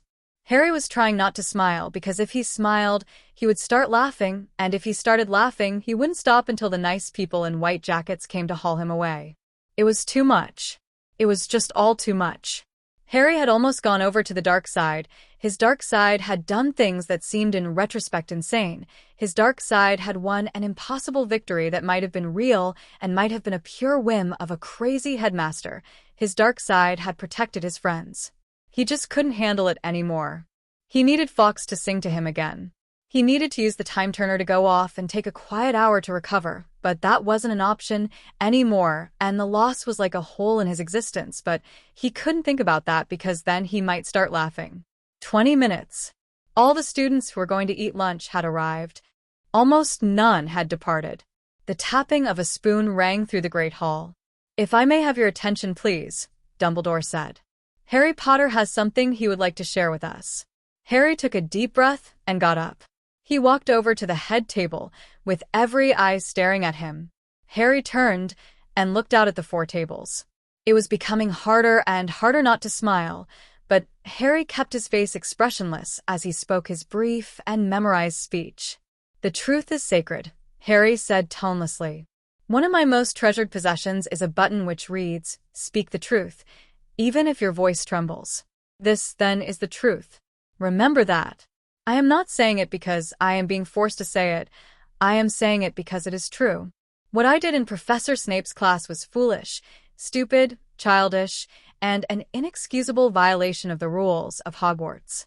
I disrupted the classroom and deprived my fellow students of their irreplaceable learning time. All because I failed to control my temper. I hope that not a single one of you will ever follow my example. I certainly intend to try never to follow it again." Many of the students gazing at Harry now had solemn, unhappy looks upon their faces, such as one might see at a ceremony marking the loss of a fallen champion. At the younger parts of the Gryffindor table, the look was almost universal, until Harry raised his hand. He did not raise it high. That might have appeared peremptory. He certainly did not raise it toward Severus. Harry simply raised his hand to chest level and softly snapped his fingers, a gesture that was seen more than heard. It was possible that most of the head table wouldn't see it at all. This seeming gesture of defiance won sudden smiles from the younger students and Gryffindors, and coldly superior sneers from Slytherin, and frowns and worried looks from all others. Harry kept his face expressionless. "Thank you," he said. "That's all." "Thank you, Mr. Potter," said the headmaster. "And now Professor Snape has something to share with us as well." Severus smoothly stood up from his place at the head table. "It has been brought to my attention," he said, "that my own actions played a part in provoking the admittedly inexcusable anger of Mr. Potter, and in the ensuing discussion I realized that I had forgotten how easily injured are the feelings of the young and immature dash." There was the sound of many people emitting muffled chokes at the same time. Severus continued, as if he had not heard. "The potions classroom is a dangerous place, and I still feel that strict discipline is necessary, but henceforth I will be more aware of the emotional fragility of students in their 4th year and younger. My deduction of points from Ravenclaw still stands, but I will revoke Mr. Potter's detention. Thank you. There was a single clap from the direction of Gryffindor, and faster than lightning Severus's wand was in his hand and, quietus, silence the offender. I will still demand discipline and respect in all my classes, Severus said coldly, and anyone who trifles with me will regret it. He sat down. Thank you too, Headmaster Dumbledore said cheerfully. Carry on. And Harry, still expressionless, began to walk back to his seat in Ravenclaw. There was an explosion of conversation. 2 words were clearly identifiable in the beginning. The first was an initial what dash, beginning many different sentences such as what just happened dash and what the hell dash. The second was scourgify, as students cleaned up the dropped food and spit out drinks from themselves, the tablecloth, and each other. Some students were weeping openly. So was Professor Sprout. At the Gryffindor table, where a cake waited with 51 unlit candles, Fred whispered, I think we may be out of our league here, George. And from that day onward, no matter what Hermione tried to tell anyone, it would be an accepted legend of Hogwarts that Harry Potter could make absolutely anything happen by snapping his fingers. 19. Delayed gratification. Draco had a stern expression on his face, and his green-trimmed robes somehow looked far more formal, serious, and well-turned out than the same exact robes as worn by the 2 boys behind him. Talk, said Draco. Yeah, talk. You heard a boss. Talk. You two, on the other hand, shut up. The last session of classes on Friday was about to start, in that vast auditorium where all 4 houses learned defense, battle magic. The last session of classes on Friday. Harry was hoping that this class would be non-stressful, and that the brilliant Professor Quirrell would realize this was perhaps not the best time to single out Harry for anything. Harry had recovered a little, but just in case, it was probably best to get in a bit of stress relief first. Harry leaned back in his chair and bestowed a look of great solemnity upon Draco and his minions. You ask, what is our aim? Harry declaimed. I can answer in one word. It is victory. Victory at all costs. Victory in spite of all terrors. Victory, however long and hard the road may be, for without victory there is no dash. Talk about Snape, Draco hissed. What did you do? Harry wiped away the fake solemnity and gave Draco a more serious look. You saw it, Harry said. Everyone saw it. I snapped my fingers. Harry, stop teasing me. So he'd been promoted to Harry now. Interesting. And in fact, Harry was fairly sure that he was meant to notice that and feel bad if he didn't respond somehow. Harry tapped his ears and gave a significant glance at the minions. They won't talk, said Draco. Draco, Harry said, I'm going to be 100% honest here and say that yesterday I was not particularly impressed with Mr. Goyle's cunning. Mr. Goyle winced. Me neither, said Draco. I explained to him that I ended up owing you a favor because of it. Mr. Goyle winced again. But there is a big difference between that sort of mistake and being indiscreet. That really is something they've been trained from childhood to understand. All right then, Harry said. He lowered his voice, even though the background noises had gone to blurs in Draco's presence. I deduced one of Severus's secrets and did a bit of blackmail. Draco's expression hardened. Good, now tell me something you didn't tell in strict confidence to the idiots in Gryffindor, meaning that was the story you wanted to get all over the school. Harry grinned involuntarily, and he knew that Draco had caught it. What is Severus saying? Harry said. That he hadn't realized how sensitive the feelings of young children were, Draco said. Even in Slytherin. Even to me. Are you sure, Harry said, that you want to know something your head of house would rather you not know? Yes, Draco said without hesitation. Interesting. Then you really are going to send your minions away first because I'm not sure I can believe everything you believe about them. Draco nodded. Okay. Mr. Crabbe and Mr. Goyle looked very unhappy. Boss Dash, said Mr. Crabbe. You've given Mr. Potter no reason to trust you, Draco said. Go. They left. In particular, Harry said, lowering his voice even further, I'm not entirely sure that they wouldn't just report what I said to Lucius. Father wouldn't do that, Draco said, looking genuinely aghast. They're mine. I'm sorry, Draco, Harry said. I'm just not sure I can believe everything you believe about your father. Imagine it was your secret, and me telling you my father wouldn't do that. Draco nodded slowly. You're right. I'm sorry, Harry. It was wrong of me to ask it of you. How did I get this promoted? Shouldn't he hate me now? Harry had the feeling he was looking at something exploitable. He just wished his brain wasn't so exhausted. Ordinarily, he would have loved to try his hand at some complicated plotting. Anyway, Harry said, trade. I tell you a fact that isn't on the grapevine and does not go on the grapevine, and in particular does not go to your father, and in return you tell me what you and Slytherin think about the whole business. Deal. Now to make this as vague as possible, something that wouldn't hurt much even if it did get out. What I said was true. I did discover one of Severus's secrets, and I did do some blackmail. But Severus wasn't the only person involved. I knew it, Draco said exultantly. Harry's stomach sank. He had apparently said something very significant, and he did not know why. This was not a good sign. All right, Draco said. He was grinning widely now. So, here's what the reaction was like in Slytherin. First, all the idiots were like, we hate Harry Potter. Let's go beat him up. Harry choked. What is wrong with the Sorting Hat? That's not Slytherin, it's Gryffindor. Not all children are prodigies, Draco said, though he was smiling in a sort of nasty conspiratorial way, as though to suggest that he privately agreed with Harry's opinion. And it took around 15 seconds for someone to explain to them why this might not be such a favor to Snape, so you're fine. Anyway, after that was the second wave of idiots, the ones who were saying, looks like Harry Potter was just another do-gooder after all. And then, Harry said, smiling even though he had no idea why that was stupid. And then the actual smart people started talking. It's obvious that you found a way to put a lot of pressure on Snape. And while that could be more than one thing, the obvious next thought is that it has something to do with Snape's unknown hold over Dumbledore. Am I right? No comment, Harry said. At least his brain was processing this part correctly. House Slytherin had wondered why Severus wasn't getting fired. And they'd concluded that Severus was blackmailing Dumbledore. Could that actually be true? But Dumbledore hadn't seemed to act like it. Draco went on talking. And the next thing the smart people pointed out was that if you could put enough pressure on Snape to make him leave half of Hogwarts alone, that meant you probably had enough power to get rid of him entirely if you wanted. What you did to him was a humiliation, just the same way he tried to humiliate you.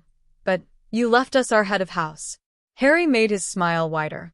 And then the really smart people, Draco said, his face now serious, went off and had a little discussion by themselves, and someone pointed out that it would be a very stupid thing to leave an enemy around like that. If you could break his hold over Dumbledore, the obvious thing would be to just do it. Dumbledore would kick Snape out of Hogwarts and maybe even have him killed. He'd be very grateful to you, and you wouldn't have to worry about Snape sneaking into your dorm room at night with interesting potions. Harry's face was now neutral. He had not thought of that, and he really should have. And from this you concluded? Snape's hold was some secret of Dumbledore's, and you've got the secret. Draco was looking exultant. It can't be powerful enough to destroy Dumbledore entirely, or Snape would have used it by now. Snape refuses to use his hold for anything except staying king of Slytherin House and Hogwarts, and he doesn't always get what he wants even then, so it must have limits. But it's got to be really good. Father's been trying to get Snape to tell him for years. And, Harry said, now Lucius thinks maybe I can tell him. Did you already get an owl dash? I will tonight, Draco said, and laughed. I will say, his voice took on a different, more formal cadence. My beloved son, I've already told you of Harry Potter's potential importance. As you have already realized, his importance has now become greater and more urgent.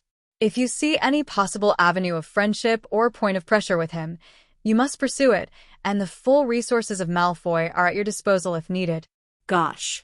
Well, Harry said, not commenting on whether or not your whole complicated edifice of theory is true, let me just say that we are not quite such good friends as yet. I know, Draco said. Then his face turned very serious, and his voice grew quiet even within the blur. Harry, has it occurred to you that if you know something Dumbledore doesn't want known, Dumbledore might simply have you killed? And it would turn the boy who lived from a potential competing leader into a valuable martyr. 2. No comment, Harry said yet again. He hadn't thought of that last part either. Didn't seem to be Dumbledore's style, but… Harry, Draco said, you've obviously got incredible talent, but you've got no training and no mentors, and you do stupid things sometimes, and you really need an advisor who knows how to do this, or you're going to get hurt. Draco's face was fierce. Ah, Harry said. An advisor like Lucius? Like me, said Draco. I'll promise to keep your secrets from Father, from everyone. I'll just help you figure out whatever you want to do. Wow. Harry saw that zombie Quirrell was staggering in through the doors. Class is about to start, said Harry. I'll think about what you said. There's lots of times I do wish I had all your training.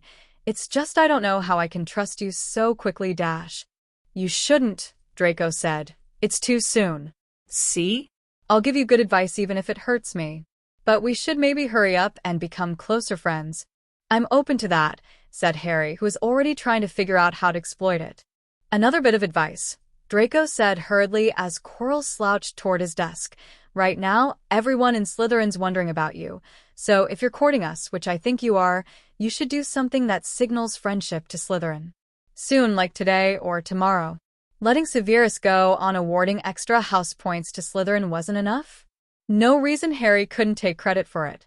Draco's eyes flickered with realization. Then he said rapidly, it's not the same. Trust me, it's got to be something obvious. Push your mudblood rival Granger into a wall or something. Everyone in Slytherin will know what that means. That is not how it works in Ravenclaw, Draco. If you have to push someone into a wall, it means your brain is too weak to beat them the right way. And everyone in Ravenclaw knows that. The screen on Harry's desk flickered on, provoking a sudden wash of nostalgia for television and computers.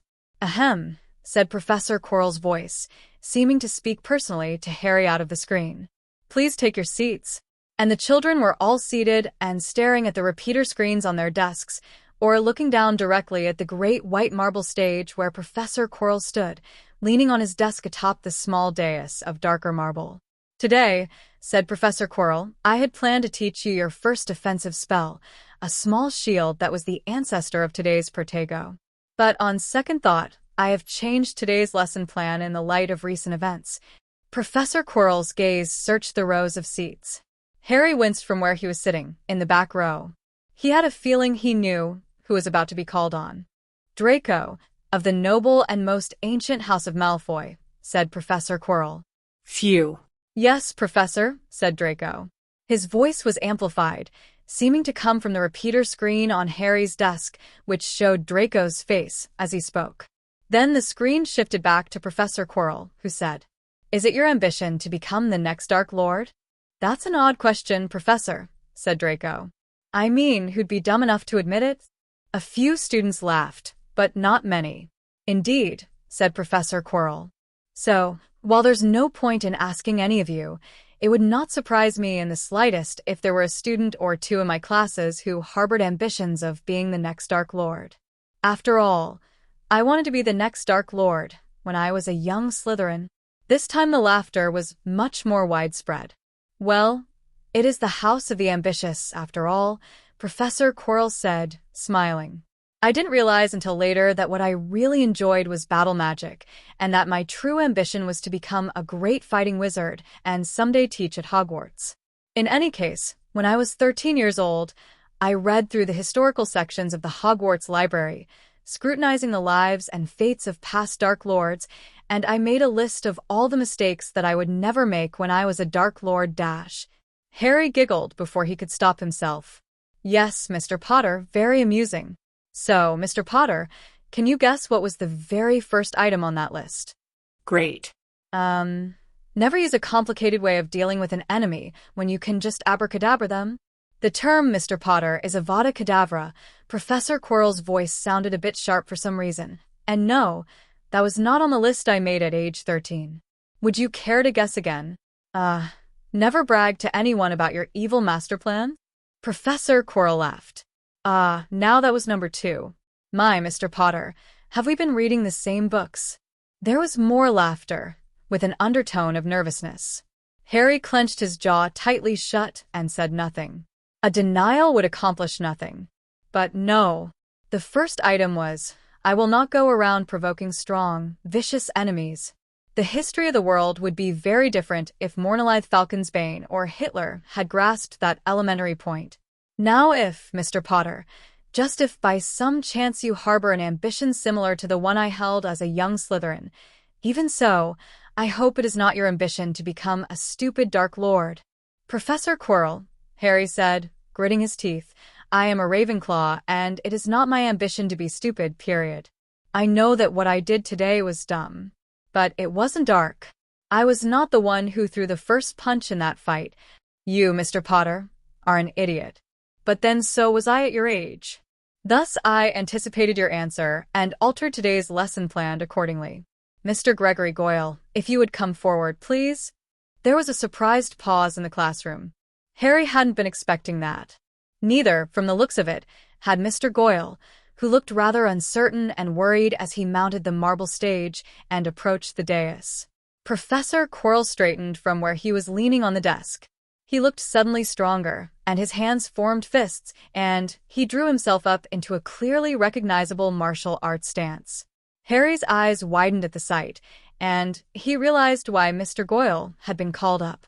Most wizards, Professor Quirrell said, do not bother much with what a muggle would term martial arts. Is not a wand stronger than a fist? This attitude is stupid. Wands are held in fists. If you want to be a great fighting wizard, you must learn martial arts to a level which would impress even a muggle. I will now demonstrate a certain vitally important technique, which I learned in a dojo, a muggle school of martial arts, of which I shall speak more shortly. For now, Professor Quirrell took several steps forward, still in stance, advancing on where Mr. Goyle stood. Mr. Goyle, I will ask you to attack me. Professor Quirrell, said Mr. Goyle, his voice now amplified as the professor's was, can I ask what level dash? 6th Dan. You will not be hurt, and neither will I. And if you see an opening, please take it.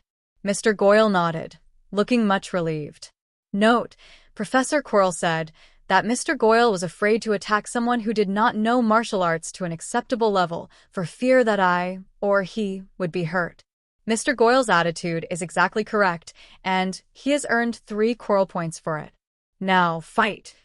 The young boy blurred forward, fists flying, and the professor blocked every blow.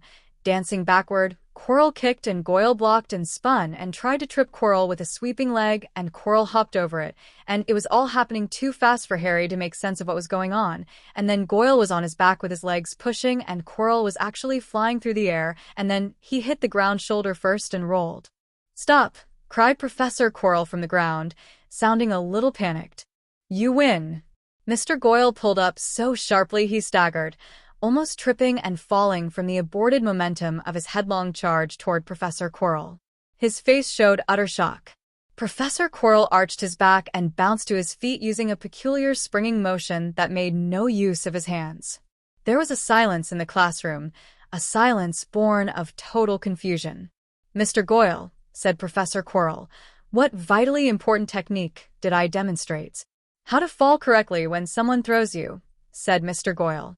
It's one of the very first lessons you learn, Dash. That too, said Professor Quirrell. There was a pause. The vitally important technique which I demonstrated, said Professor Quirrell, was how to lose.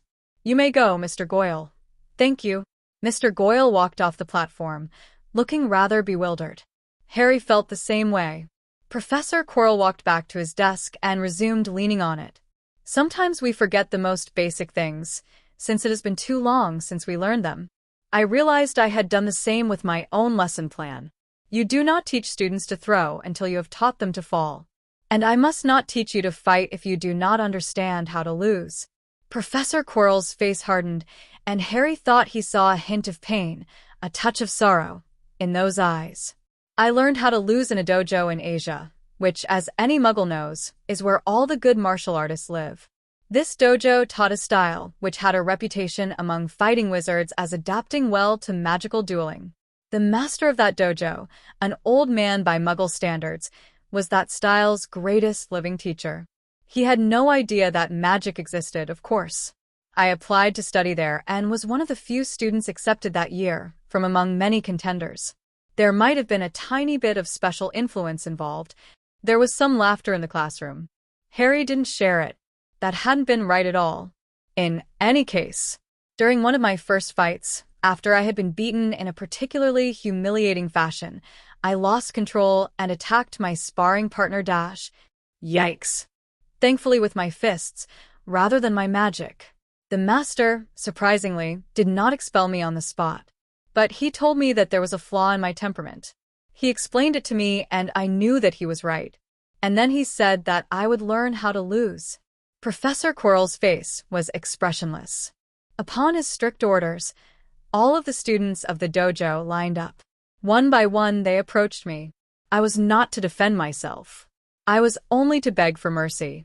One by one, they slapped me or punched me and pushed me to the ground. Some of them spat on me. They called me awful names in their language. And to each one, I had to say, I lose, and similar such things, such as, I beg you to stop, and I admit you're better than me. Harry was trying to imagine this and simply failing. There was no way something like that could have happened to the dignified Professor Quirrell. I was a prodigy of battle magic even then. With wandless magic alone, I could have killed everyone in that dojo. I did not do so. I learned to lose. To this day, I remember it as one of the most unpleasant hours of my life. And when I left that dojo 8 months later, which was not nearly enough time, but was all I could afford to spend, the master told me that he hoped I understood why that had been necessary. And I told him that it was one of the most valuable lessons I had ever learned, which was and is true. Professor Quirrell's face turned bitter. You are wondering where this marvelous dojo is and whether you can study there. You cannot. For not long afterward, another would-be student came to that hidden place, to that remote mountain. He who must not be named. There was the sound of many breaths being drawn in simultaneously. Harry felt sick to his stomach. He knew what was coming. The Dark Lord came to that school openly, without disguise, glowing red eyes and all. The students tried to bar his way, and he simply operat through. There was terror there, but discipline, and the master came forth. And the Dark Lord demanded, not asked, but demanded, to be taught. Professor Quirrell's face was very hard. Perhaps the master had read too many books telling the lie that a true martial artist could defeat even demons. For whatever reason, the master refused. The Dark Lord asked why he could not be a student. The master told him he had no patience, and that was when the Dark Lord ripped his tongue out. There was a collective gasp. You can guess what happened next. The students tried to rush the Dark Lord and fell over, stunned where they stood. And then, Professor Quirrell's voice faltered for a moment, then resumed. There is an unforgivable curse, the Cruciatus Curse, which produces unbearable pain. If the Cruciatus is extended for longer than a few minutes, it produces permanent insanity.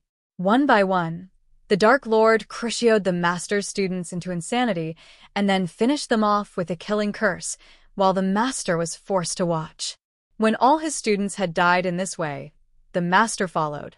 I learned this from the single surviving student, whom the Dark Lord had left alive to tell the tale, and who had been a friend of mine.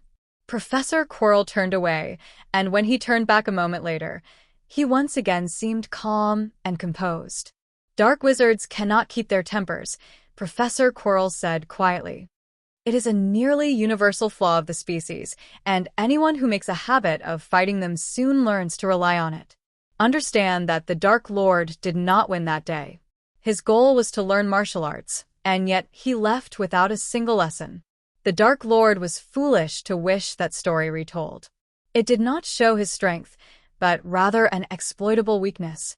Professor Quirrell's gaze focused on a single child in the classroom. Harry Potter, Professor Quirrell said. Yes, Harry said, his voice hoarse. What precisely did you do wrong today, Mr. Potters? Harry felt like he was going to throw up. I lost my temper. That is not precise, said Professor Quirrell. I will describe it more exactly. There are many animals which have what are called dominance contests. They rush at each other with horns, trying to knock each other down, not gore each other. They fight with their paws, with claws sheathed. But why with their claws sheathed? Surely, if they use their claws, they would stand a better chance of winning? But then their enemy might unsheath their claws as well, and instead of resolving the dominance contest with a winner and a loser, both of them might be severely hurt. Professor Quirrell's gaze seemed to come straight out at Harry from the repeater screen. What you demonstrated today, Mr. Potter, is that unlike those animals who keep their claws sheathed and accept the results, you do not know how to lose a dominance contest. When a Hogwarts professor challenged you, you did not back down. When it looked like you might lose, you unsheathed your claws, heedless of the danger. You escalated, and then you escalated again. It started with a slap at you from Professor Snape, who was obviously dominant over you. Instead of losing, you slapped back and lost 10 points from Ravenclaw. Soon you were talking about leaving Hogwarts. The fact that you escalated even further in some unknown direction, and somehow won at the end, does not change the fact that you are an idiot. I understand, Harry said. His throat was dry. That had been precise. Frighteningly precise. Now that Professor Quirrell had said it, Harry could see in hindsight that it was an exactly accurate description of what had happened. When someone's model of you was that good, you had to wonder whether they were right about other things too, like your intent to kill. The next time, Mr. Potter, that you choose to escalate a contest rather than lose, you may lose all the stakes you place on the table. I cannot guess what they were today. I can guess that they were far, far too high for the loss of 10 house points, like the fate of magical Britain. That was what he'd done. You will protest that you were trying to help all of Hogwarts, a much more important goal worthy of great risks. That is a lie. If you had been Dash, I would have taken the slap, waited, and picked the best possible time to make my move, Harry said, his voice hoarse. But that would have meant losing. Letting him be dominant over me. It was what the Dark Lord couldn't do with the master he wanted to learn from. Professor Quirrell nodded. I see that you have understood perfectly. And so, Mr. Potter, today you are going to learn how to lose. I will not hear any objections, Mr. Potter. It is evident both that you need this and that you are strong enough to take it. I assure you that your experience will not be so harsh as what I went through, though you may well remember it as the worst 15 minutes of your young life. Harry swallowed. Professor Quirrell, he said in a small voice, can we do this some other time? No, Professor Quirrell said simply. You are 5 days into your Hogwarts education, and already this has happened. Today is Friday. Our next defense class is on Wednesday. Saturday, Sunday, Monday, Tuesday, Wednesday. No, we do not have time to wait. There were a few laughs at this, but very few. Please consider it an order from your professor, Mr. Potter. What I would like to say is that otherwise I will not teach you any offensive spells, because I would then hear that you had severely hurt or even killed someone. Unfortunately, I am told that your fingers are already powerful weapons. Do not snap them at any time during this lesson. More scattered laughter, sounding rather nervous. Harry felt like he might cry. Professor Quirrell, if you do anything like what you talked about, it's going to make me angry, and I really would rather not get angry again today, The point is not to avoid getting angry, Professor Quirrell said, his face looking grave. Anger is natural. You need to learn how to lose even when you are angry. Or, at least pretend to lose, so that you can plan your vengeance. As I did with Mr. Goyle today, unless of course any of you think he really is better. I'm not, shouted Mr. Goyle from his desk, sounding a little frantic. I know you didn't really lose. Please don't plan any vengeances. Harry felt sick to his stomach. Professor Quirrell didn't know about his mysterious dark side. Professor, we really need to talk about this after class. We will, Professor Quirrell said in the tones of a promise. After you learn how to lose. His face was serious. It should go without saying that I will exclude anything which could injure you, or even cause you significant pain. The pain will come from the difficulty of losing, instead of fighting back and escalating the battle until you win. Harry's breath was coming in short, panicky pants. He was more frightened than he'd been after leaving the potions classroom. Professor Quirrell, he managed to say, I don't want you to get fired over this. I will not be, Professor Quirrell said, if you tell them afterward that it was necessary. And this I trust you to do? For a moment Professor Quirrell's voice turned very dry. Believe me, they have tolerated worse in their hallways. This case will be exceptional only in that it happens within a classroom. Professor Quirrell, Harry whispered, but he thought his voice was still being repeated everywhere. Do you really believe that if I don't do this, I might hurt someone? Yes, Professor Quirrell said simply. Then, Harry felt nauseous. I'll do it. Professor Quirrell turned to regard the Slytherins. So, with the full approval of your teacher, and in such a fashion that Snape cannot be blamed for your actions, do any of you wish to show your dominance over the boy who lived? Shove him around, push him to the ground, hear him beg for your mercy. 5 hands went up. Everyone with your hand raised, you are an absolute idiot. What part of pretending to lose did you not understand? If Harry Potter does become the next Dark Lord, he will hunt you down and kill you after he graduates. The 5 hands dropped abruptly back to their desks. I won't, Harry said, his voice coming out rather weakly. I swear never to take vengeance upon those who help me learn to lose. Professor Quirrell, would you please stop that? Professor Quirrell sighed. I am sorry, Mr. Potter. I realize that you must find this equally annoying whether you intend to become a Dark Lord or not. But those children also had an important life lesson to learn. Would it be acceptable if I awarded you a Quirrell point in apology? Make it 2, Harry said. There was a current of surprised laughter, diffusing some of the tension. Done, Professor Quirrell said. And after I graduate, I'm going to hunt you down and tickle you. There was more laughter, although Professor Quirrell didn't smile. Harry felt like he was wrestling an anaconda, trying to force the conversation through the narrow course that would make people realize he wasn't a Dark Lord after all. Why was Professor Quirrell so suspicious of him? Professor, said Draco's unamplified voice. It is also not my own ambition to become a stupid Dark Lord. There was a shocked silence in the classroom. You don't have to do this. Harry almost blurted out loud, but checked himself in time. Draco might not wish it known that he was doing this out of friendship for Harry, or out of the desire to appear friendly. Calling that a desire to appear friendly made Harry feel small and mean. If Draco had intended to impress him, it was working perfectly. Professor Quirrell was regarding Draco gravely. You worry that you cannot pretend to lose, Mr. Malfoy? That this flaw which describes Mr. Potter also describes you? Surely your father taught you better. When it comes to talking, maybe, said Draco, now on the repeater screen. Not when it comes to being shoved around and pushed to the ground. I want to be fully as strong as you, Professor Quirrell.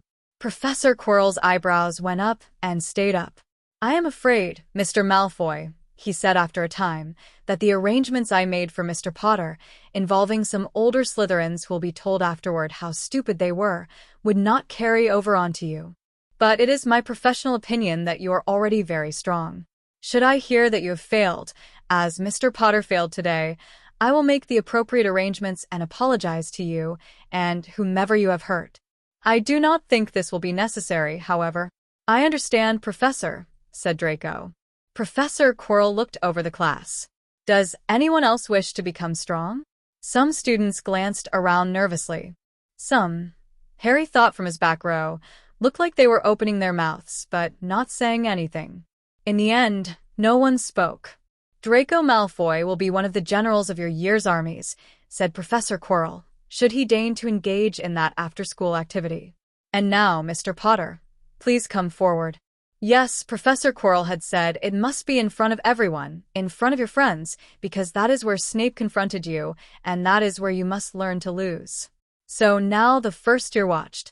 In magically enforced silence, and with requests from both Harry and the professor not to intervene. Hermione had her face turned away, but she hadn't spoken out or even given him any sort of significant look, maybe because she'd been there in potions too.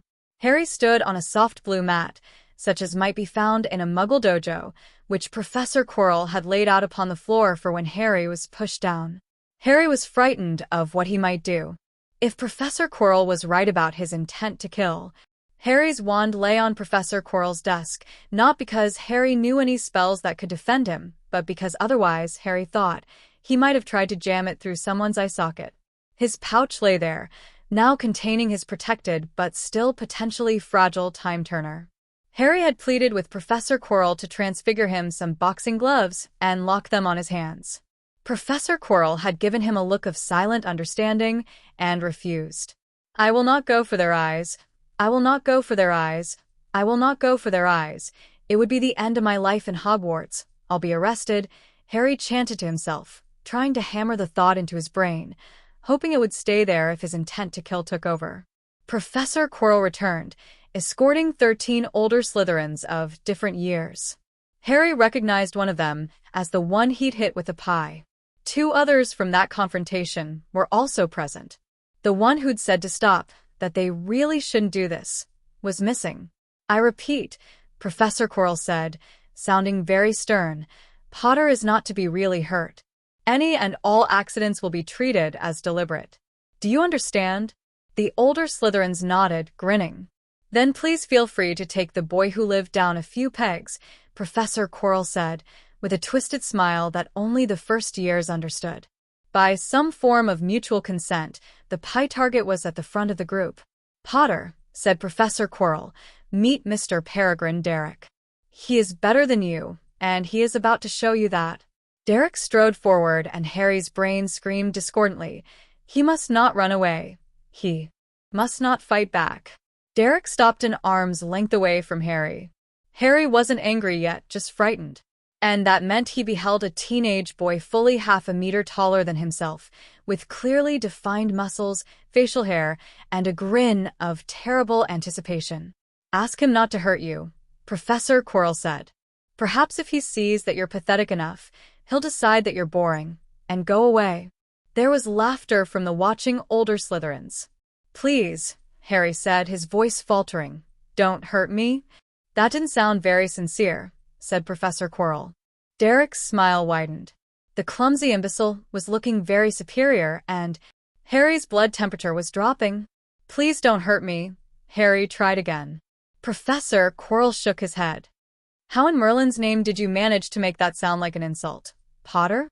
There is only one response you can possibly expect from Mr. Derek. Derek stepped forward deliberately and bumped into Harry.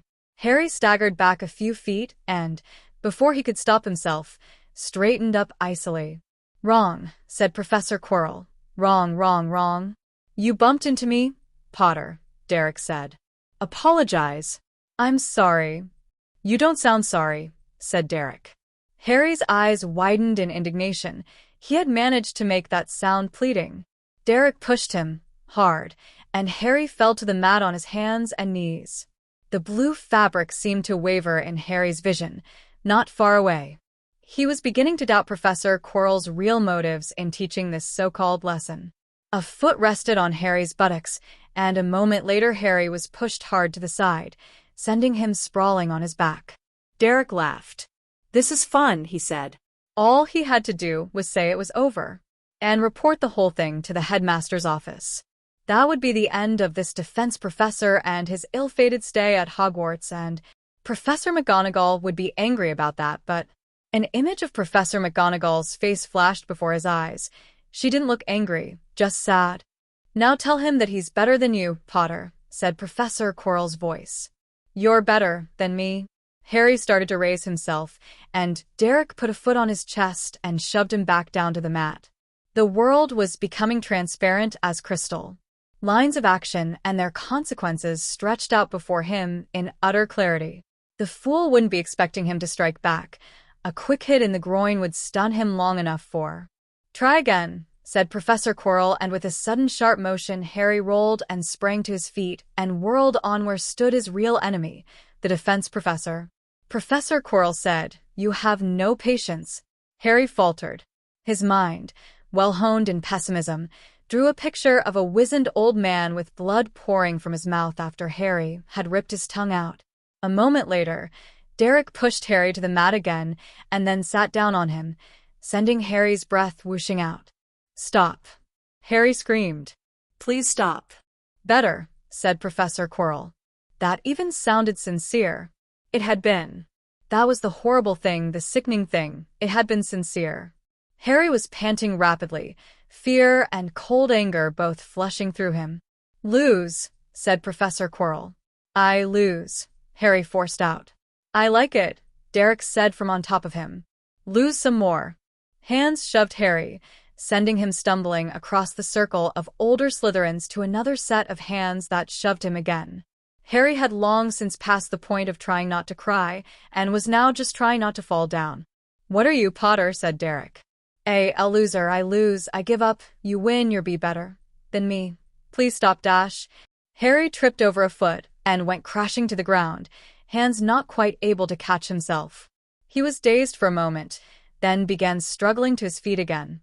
"Enough," said Professor Quirrell's voice, sounding sharp enough to cut iron. "Step away from Mr. Potter." Harry saw the surprised looks on their faces. The chill in his blood, which had been flowing and ebbing, smiled in cold satisfaction. Then Harry collapsed to the mat. Professor Quirrell talked. There were gasps from the older Slytherins. "And I believe the scion of Malfoy has something he wants to explain to you as well," finished Professor Quirrell. Draco's voice started talking. His voice sounded almost as sharp as Professor Quirrell's. It had acquired the same cadence Draco had used to imitate his father, and it was saying things like "could have put Slytherin House in jeopardy and who knows how many allies in this school alone and total lack of awareness. Never mind cunning and dull thugs. Useful for nothing but lackeys," and something in Harry's hindbrain, despite everything he knew, was designating Draco as an ally. Harry ached all over, was probably bruised, his body felt cold, his mind utterly exhausted. He tried to think of Fawkes's song, but without the phoenix present, he couldn't remember the melody, and when he tried to imagine it, he couldn't seem to think of anything except a bird chirping. Then Draco stopped talking, and Professor Quirrell told the older Slytherins they were dismissed, and Harry opened his eyes and struggled to sit up. "Wait," Harry said, forcing the words out. "There's something I want to say to them, Dash." "Wait on Mr. Potter," Professor Quirrell said coldly to the departing Slytherins. Harry swayed to his feet. He was careful not to look in the direction of his classmates. He didn't want to see how they were looking at him now. He didn't want to see their pity. So instead Harry looked at the older Slytherins, who still seemed to be in a state of shock. They stared back at him. Dread was on their faces. His dark side, when it was in control, had held to the imagination of this moment, and went on pretending to lose. Harry said, "No one will dash." "Stop," said Professor Quirrell. "If that's what I think it is, please wait until after they're gone. They'll hear about it later. We all have our lessons to learn, Mr. Potter." "All right," Harry said. "You. Go." The older Slytherins fled, and the door closed behind them. "No one's to take any revenge on them," Harry said hoarsely. "That's a request to anyone who considers themselves my friend. I had my lesson to learn, they helped me learn it, they had their lesson to learn too, it's over. If you tell the story, make sure you tell that part too." Harry turned to look at Professor Quirrell. "You lost," said Professor Quirrell, his voice gentle for the first time. It sounded strange coming from the professor, like his voice shouldn't even be able to do that. Harry had lost. There had been moments when the cold anger had faded entirely, replaced by fear, and during those moments he'd begged the older Slytherins, and he'd meant it. "And are you yet alive?" said Professor Quirrell, still with that strange gentleness. Harry managed to nod. "Not all losing is like this," said Professor Quirrell. "There are compromises and negotiated surrenders. There are other ways to placate bullies. There is a whole art form to manipulating others by letting them be dominant over you. But first, losing must be thinkable. Will you remember how you lost?" "Yes." "Will you be able to lose?" "I think so." "I think so too." Professor Quirrell bowed so low that his thin hair almost touched the floor. "Congratulations, Harry Potter, you win." There was no single source, no first mover. The applause started all at once like a massive thunderclap. Harry's couldn't keep the shock from his face. He risked a glance at his classmates, and he saw their faces, showing not pity, but awe. The applause was coming from Ravenclaw and Gryffindor and Hufflepuff, and even Slytherin, probably because Draco Malfoy was applauding too. Some students were standing up from their chairs, and half of Gryffindor was standing on their desks. So Harry stood there, swaying, letting their respect wash over him, feeling stronger, and maybe even a little healed. Professor Quirrell waited for the applause to die away. It took quite a while. "Surprised, Mr. Potter?" Professor Quirrell said. His voice sounded amused. You have just found out that the real world does not always work like your worst nightmares. Yes, if you had been some poor anonymous boy being abused, then they would probably have respected you less afterward, pitied you even as they comforted you from their loftier perches. That is human nature, I'm afraid. But they already know for a figure of power. And they saw you confront your fear and keep confronting it, even though you could have walked away at any time. Did you think less of me when I told you that I had deliberately endured being spat upon? Harry felt a burning sensation in his throat and frantically clamped down. He didn't trust this miraculous respect enough to start crying again in front of it. Your extraordinary achievement in my class deserves an extraordinary reward, Harry Potter. Please accept it with my compliments on behalf of my house, and remember from this day forward that not all Slytherins are alike. There are Slytherins, and then there are Slytherins. Professor Quirrell was smiling quite broadly as he said this. 51 points to Ravenclaw. There was a shocked pause, and then pandemonium broke out among the Ravenclaw students, howling and whistling and cheering. And in the same moment Harry felt something wrong about that. Professor McGonagall had been right. There should have been consequences. There should have been a cost and a price to be paid. You couldn't just put everything back the way it was like that. But Harry saw the elated faces in Ravenclaw and knew he couldn't possibly say no. His brain made a suggestion. It was a good suggestion. Harry could not even believe his brain was still keeping him upright, let alone producing good suggestions. Professor Quirrell, Harry said, as clearly as he could through his burning throat. You are everything a member of your house should be, and I think you must be just what Salazar Slytherin had in mind when he helped found Hogwarts. I thank you and your house. Draco was very slightly nodding and subtly turning his finger. Keep going, and I think this calls for 3 cheers for Slytherin. With me. Everyone's. Harry paused. Huzzah.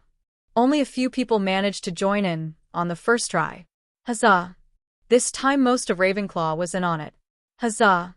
That was almost all of Ravenclaw, a scattering of Hufflepuffs, and around a quarter of Gryffindor. Draco's hand moved into a small, quick, thumbs-up gesture. Most of the Slytherins had expressions of sheer shock. A few were staring at Professor Quirrell in wonder. Blaise Zabini was looking at Harry with a calculating, intrigued expression. Professor Quirrell bowed. Thank you, Harry Potter, he said, still with that broad smile. He turned to the class. Now, believe it or not, we still have half an hour left in this session, and that is enough to introduce the simple shield. Mr. Potter, of course, is going off and taking a well-earned rest. I can dash. Idiot, Professor Quirrell said fondly. The class was already laughing. Your classmates can teach you afterward, or I'll tutor you privately if that's what it takes. But right now, you're going through the 3rd door from the left in the back of the stage, where you'll find a bed, an assortment of exceptionally tasty snacks, and some extremely light reading from the Hogwarts library. You may not take anything else with you, particularly not your textbooks. Now go. Harry went. 20. Bayes' theorem. Harry stared up at the gray ceiling of the small room, from where he lay on the portable yet soft bed that had been placed there. He'd eaten quite a lot of Professor Quirrell's snacks, intricate confections of chocolate and other substances, dusted with sparkling sprinkles and jeweled with tiny sugar gems, looking highly expensive and proving, in fact, to be quite tasty. Harry hadn't felt the least bit guilty about it either. This he had earned. He hadn't tried to sleep. Harry had a feeling that he wouldn't like what happened when he closed his eyes. He hadn't tried to read. He wouldn't have been able to focus. Funny how Harry's brain just seemed to keep on running and running, never shutting down no matter how tired it got. It got stupider, but it refused to switch off. But there really and truly was a feeling of triumph. Anti-Dark Lord Harry program, plus 1 point didn't begin to cover it. Harry wondered what the Sorting Hat would say now if he could put it on his head. No wonder Professor Quirrell had accused Harry of heading down the path of a Dark Lord. Harry had been too slow on the uptake. He should have seen the parallel right away. Understand that the Dark Lord did not win that day. His goal was to learn martial arts, and yet he left without a single lesson. Harry had entered the potions class with the intent to learn potions. He'd left without a single lesson. And Professor Quirrell had heard and understood with frightening precision, and reached out and yanked Harry off that path. the path that led to his becoming a copy of you-know-who. There was a knock at the door. "Classes are over," said Professor Quirrell's quiet voice. Harry approached the door and found himself suddenly nervous. Then the tension diminished as he heard Professor Quirrell's footsteps moving away from the door. What on earth is that about? Is it what's going to get him fired eventually? Harry opened the door and saw that Professor Quirrell was now waiting several body lengths away. Does Professor Quirrell feel it too? They walked across the now deserted stage to Professor Quirrell's desk, which Professor Quirrell leaned on, and Harry, as before, stopped short of the dais. "So," Professor Quirrell said. There was a friendly sense about him somehow, even though his face still kept its usual seriousness. "What was it you wanted to talk to me about, Mr. Potter?" "I have a mysterious dark side." But Harry couldn't just blurt it out like that. "Professor Quirrell," Harry said, "am I off the path to becoming a Dark Lord now?" Professor Quirrell looked at Harry. "Mr. Potter," he said solemnly, with only a slight grin, "a word of advice. There is such a thing as a performance which is too perfect. Real people who have just been beaten and humiliated for 15 minutes do not stand up and graciously forgive their enemies. It is the sort of thing you do when you're trying to convince everyone you're not dark, not dash. I can't believe this. You can't have every possible observation confirm your theory, and that was a trifle too much indignation. What on earth do I have to do to convince you? To convince me that you harbor no ambitions of becoming a Dark Lord," said Professor Quirrell, now looking outright amused. "I suppose you could just raise your right hand." "What?" Harry said blankly. "But I can raise my right hand whether or not I dash." Harry stopped, feeling rather stupid. "Indeed," said Professor Quirrell. "You can just as easily do it either way. There is nothing you can do to convince me, because I would know that was exactly what you were trying to do. And if we are to be even more precise, then while I suppose it is barely possible that perfectly good people exist even though I have never met one, it is nonetheless improbable that someone would be beaten for 15 minutes and then stand up and feel a great surge of kindly forgiveness for his attackers. On the other hand, it is less improbable that a young child would imagine this as the role to play in order to convince his teacher and classmates that he is not the next Dark Lord. The import of an act lies not in what that act resembles on the surface, Mr. Potter, but in the states of mind which make that act more or less probable." Harry blinked. He just had the dichotomy between the representativeness heuristic and the Bayesian definition of evidence explained to him by a wizard. "But then again," said Professor Quirrell, "anyone can want to impress their friends. That need not be dark. So without it being any kind of admission, Mr. Potter, tell me honestly, what thought was in your mind at the moment when you forbade any vengeance? Was that thought a true impulse to forgiveness? Or was it an awareness of how your classmates would see the act? Sometimes we make our own phoenix song." But Harry didn't say it out loud.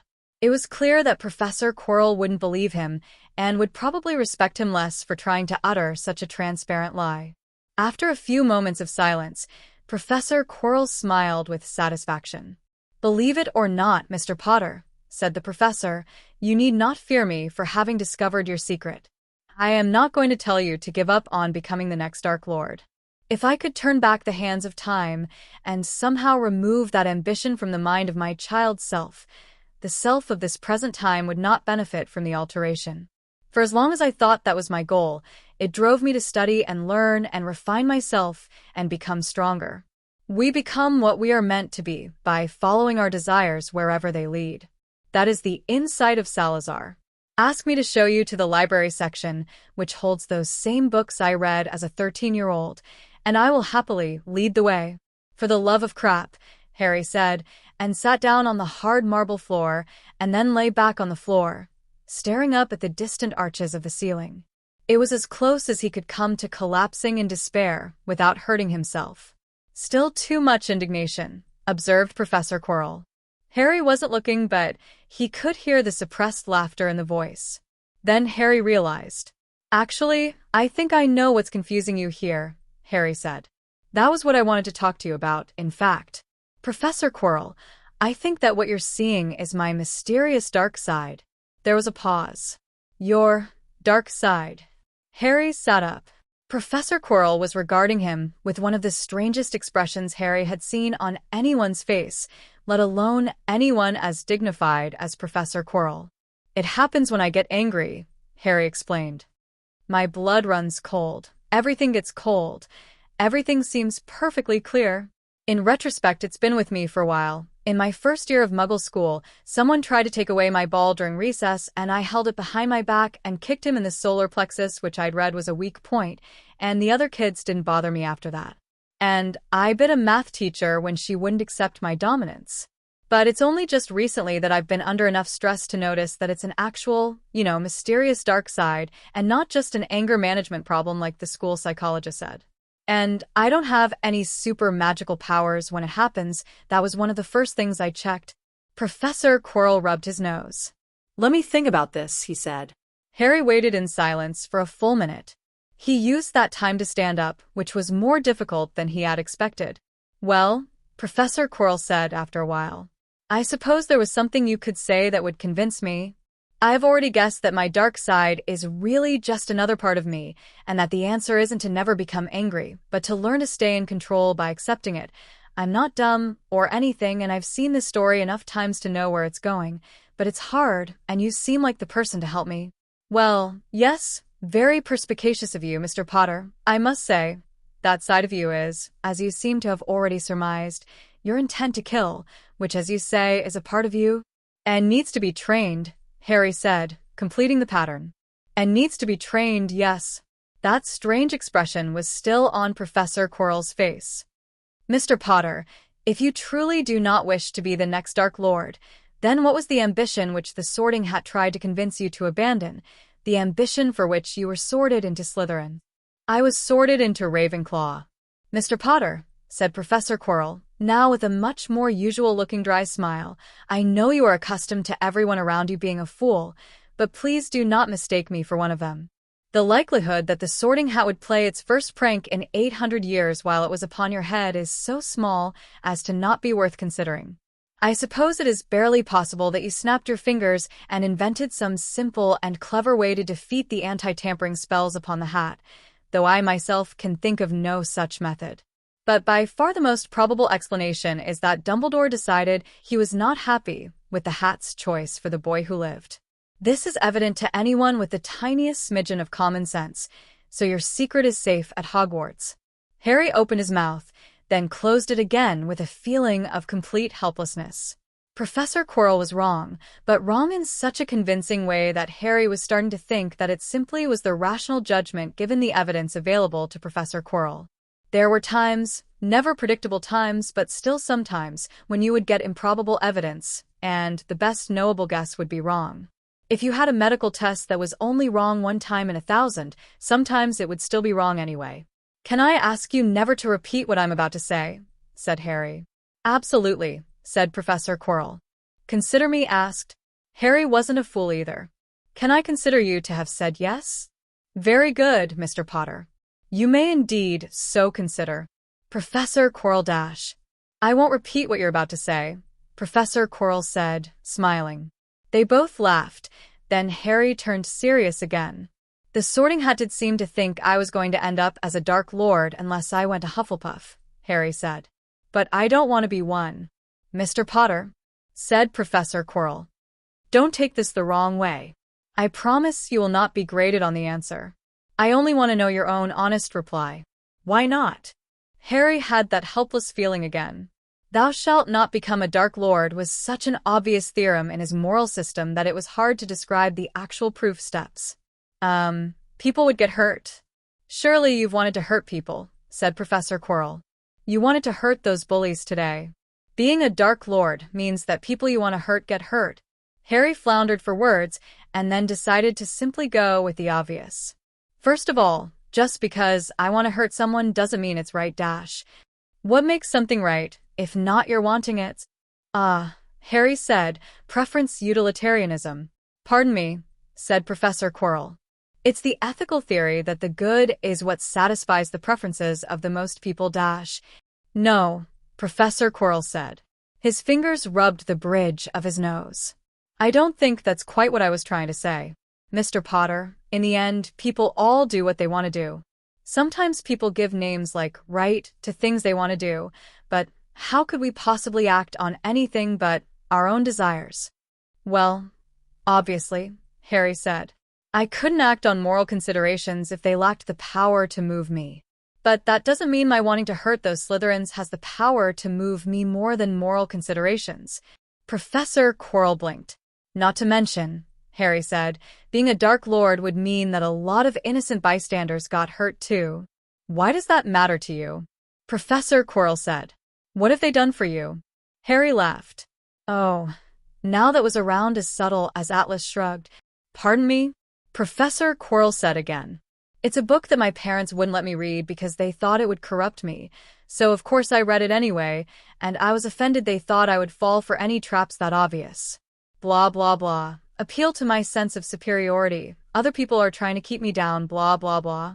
So, you're saying I need to make my traps less obvious? Said Professor Quirrell. He tapped a finger on his cheek, looking thoughtful. I can work on that. They both laughed. But to stay with the current question, said Professor Quirrell, what have all these other people done for you? Other people have done huge amounts for me. Harry said. My parents took me in when my parents died because they were good people, and to become a Dark Lord is to betray that. Professor Quirrell was silent for a time. I confess, said Professor Quirrell quietly, when I was your age, that thought could not ever have come to me. I'm sorry, Harry said. Don't be, said Professor Quirrell. It was long ago, and I resolved my parental issues to my own satisfaction. So you are held back by the thought of your parents' disapproval? Does that mean that if they died in an accident, there would be nothing left to stop you from dash? No, Harry said. Just no. It is their impulse to kindness which sheltered me.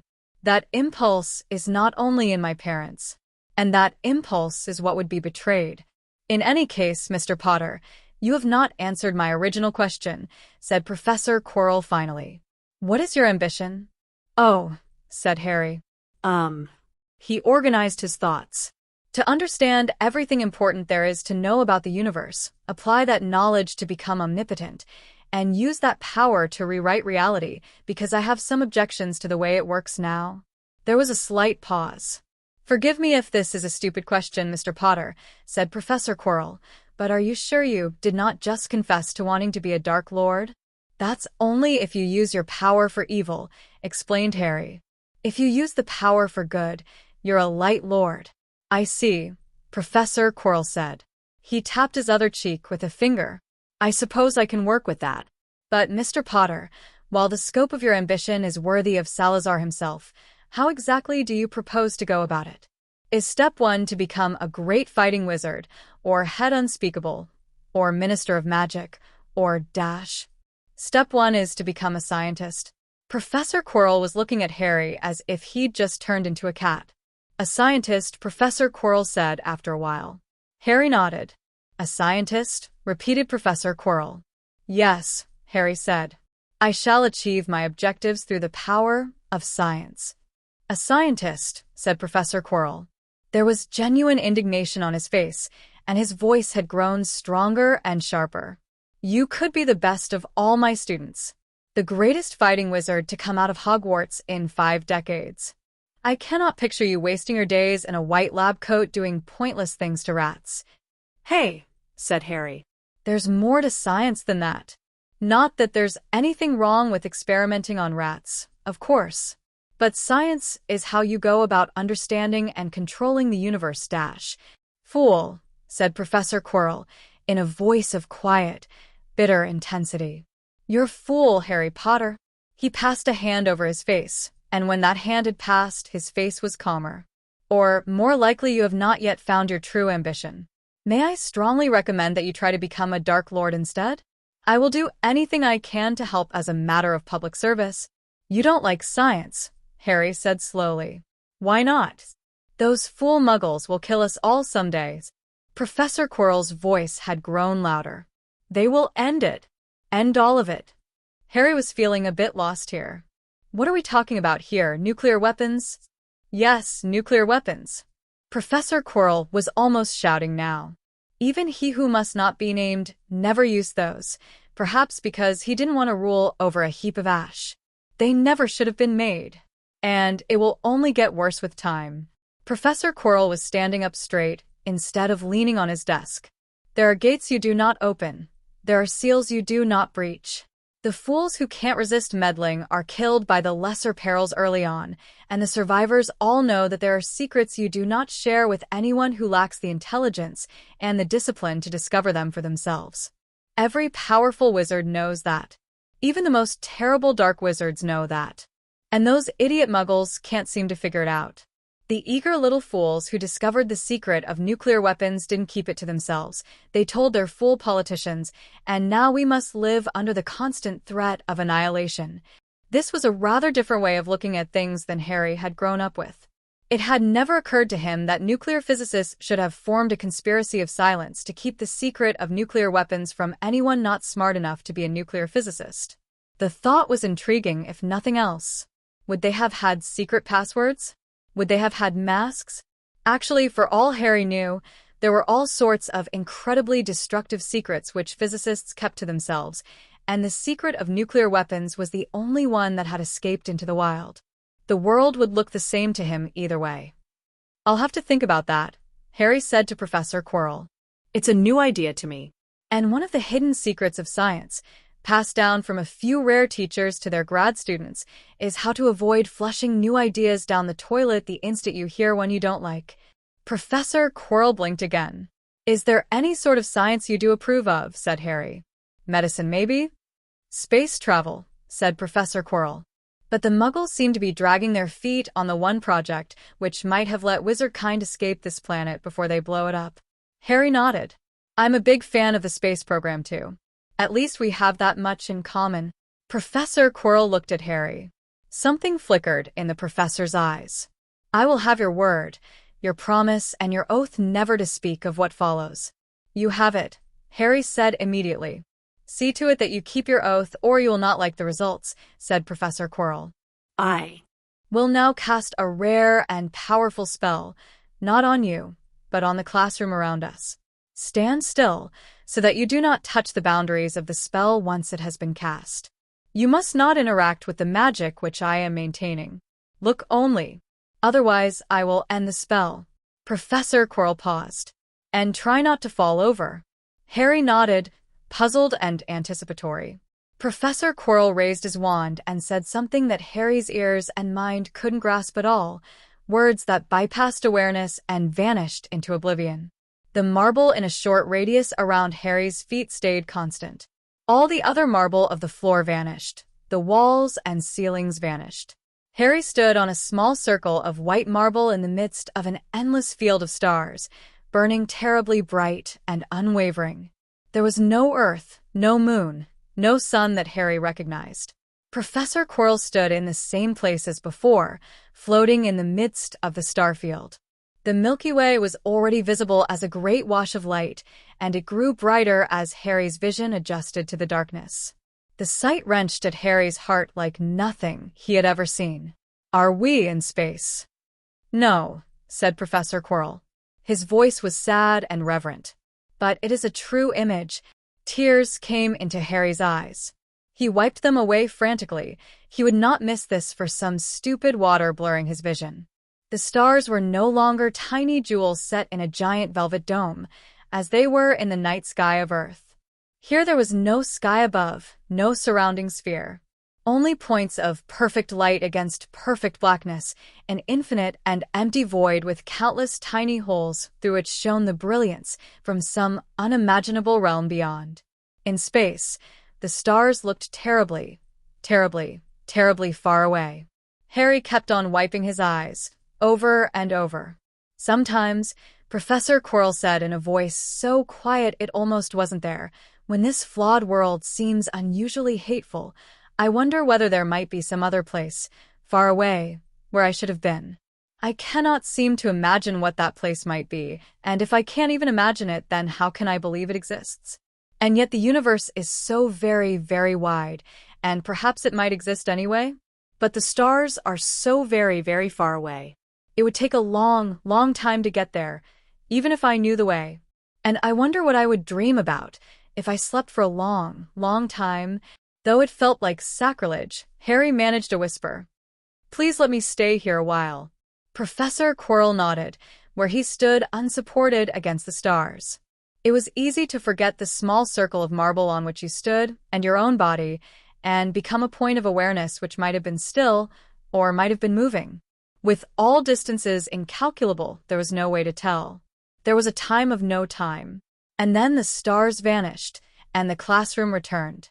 "I'm sorry," said Professor Quirrell, "but we're about to have company." "It's fine," Harry whispered. It was enough. He would never forget this day, and not because of the unimportant things that had happened earlier. He would learn how to cast that spell if it was the last thing he ever learned. Then the heavy oaken doors of the classroom blasted off their hinges and skittered across the marble floor with a high-pitched shriek. "Queerness! How dare you!" Like a vast thundercloud, an ancient and powerful wizard blew into the room, a look of such incandescent rage upon his face that the stern look he had earlier turned upon Harry seemed like nothing. There was a wrench of disorientation in Harry's mind as the part that wanted to run away screaming from the scariest thing it had ever seen ran away, rotating into place a part of him which could take the shock. None of Harry's facets were happy about having their stargazing interrupted. "Headmaster Albus Percival Dash," Harry started to say in icy tones. Wham! Professor Quirrell's hand came down hard upon his desk. "Mr. Potter," barked Professor Quirrell. "This is the headmaster of Hogwarts, and you are a mere student. You will address him appropriately." Harry looked at Professor Quirrell. Professor Quirrell was giving Harry a stern glare. Neither of them smiled. Dumbledore's long strides had come to a halt before where Harry stood in front of the dais and Professor Quirrell stood by his desk. The headmaster stared in shock at both of them. "I'm sorry," Harry said in meekly polite tones. "Headmaster, thank you for wanting to protect me, but Professor Quirrell did the right thing." Slowly, Dumbledore's expression changed from something that would vaporize steel into something merely angry. "I heard students saying that this man had you abused by older Slytherins, that he forbade you to defend yourself." Harry nodded. "He knew exactly what was wrong with me, and he showed me how to fix it." "Harry, what are you talking about?" "I was teaching him how to lose," Professor Quirrell said dryly. "It's an important life skill." It was apparent that Dumbledore still didn't understand, but his voice had lowered in register. "Harry," he said slowly, "if there's any threat the defense professor has offered you to prevent you from complaining dash, you lunatic, after today of all days do you really think I—" "Headmaster," Harry said, trying to look abashed, "what's wrong with me isn't that I keep quiet about abusive professors." Professor Quirrell chuckled. "Not perfect, Mr. Potter, but good enough for your first day." "Headmaster, did you stay long enough to hear about the 51 points for Ravenclaw, or did you storm out as soon as you heard the first part?" A brief look of disconcertment crossed Dumbledore's face, followed by surprise. 51 points for Ravenclaw. Professor Quirrell nodded. He wasn't expecting them, but it seemed appropriate. "Tell Professor McGonagall that I think the story of what Mr. Potter went through to earn back the lost points will do just as well to make her point." "No, Headmaster, Mr. Potter didn't tell me anything. It's easy to see which part of today's events are her work, just as I know that the final compromise was your own suggestion. Though I wonder how on earth Mr. Potter was able to gain the upper hand over both Snape and you, and then Professor McGonagall was able to gain the upper hand over him." Somehow Harry managed to control his face. Was it that obvious to a real Slytherin? Dumbledore came closer to Harry, scrutinizing. "Your color looks a little off, Harry," the old wizard said. He peered closely at Harry's face. "What did you have for lunch today?" What? Harry said, his mind wobbling in sudden confusion. Why would Dumbledore be asking about deep-fried lamb and thin-sliced broccoli when that was just about the last probable cause of— The old wizard straightened up. "Never mind, then. I think you're fine." Professor Quirrell coughed, loudly and deliberately. Harry looked at the professor and saw that Professor Quirrell was staring sharply at Dumbledore. "Ahem," Professor Quirrell said again. Dumbledore and Professor Quirrell locked eyes, and something seemed to pass between them. "If you don't tell him," Professor Quirrell said then, "I will, even if you fire me for it." Dumbledore sighed and turned back to Harry. I apologize for invading your mental privacy, Mr. Potter, the headmaster said formally. I had no purpose except to determine if Professor Quirrell had done the same. What? The confusion lasted just exactly as long as it took Harry to understand what had just happened. You. Gently, Mr. Potter, said Professor Quirrell. His face was hard, however, as he stared at Dumbledore. Legilimency is sometimes mistaken for common sense, said the headmaster. But it leaves traces which another skillful legilimens can detect. That was all I looked for, Mr. Potter, and I asked you an irrelevant question to ensure you wouldn't think about anything important while I looked. You should have asked first. Professor Quirrell shook his head. No, Mr. Potter. The headmaster had some justification for his concerns, and had he asked for permission you would have thought of exactly those things you did not wish him to see. Professor Quirrell's voice grew sharper. I am rather more concerned, headmaster, that you saw no need to tell him afterward. You have now made it more difficult to confirm his mental privacy on future occasions, Dumbledore said. He favored Professor Quirrell with a cold look. Was that your intention, I wonder? Professor Quirrell's expression was implacable. There are too many legilimens in this school.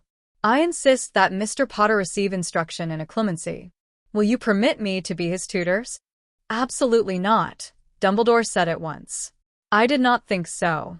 Then, since you have deprived him of my free services, you will pay for Mr. Potter's tutoring by a licensed occlumency instructor. Such services do not come cheaply, Dumbledore said, looking at Professor Quirrell in some surprise. Although I do have certain connections, Professor Quirrell shook his head firmly. No. Mr. Potter will ask his account manager at Gringotts to recommend a neutral instructor. With respect, Headmaster Dumbledore, after the events of this morning, I must protest you or your friends having access to Mr. Potter's mind. I must also insist that the instructor have taken an unbreakable vow to reveal nothing, and that he agree to be obliviated of each session immediately afterward. Dumbledore was frowning. Such services are extremely expensive, as you well know, and I cannot help but wonder why you deem them necessary.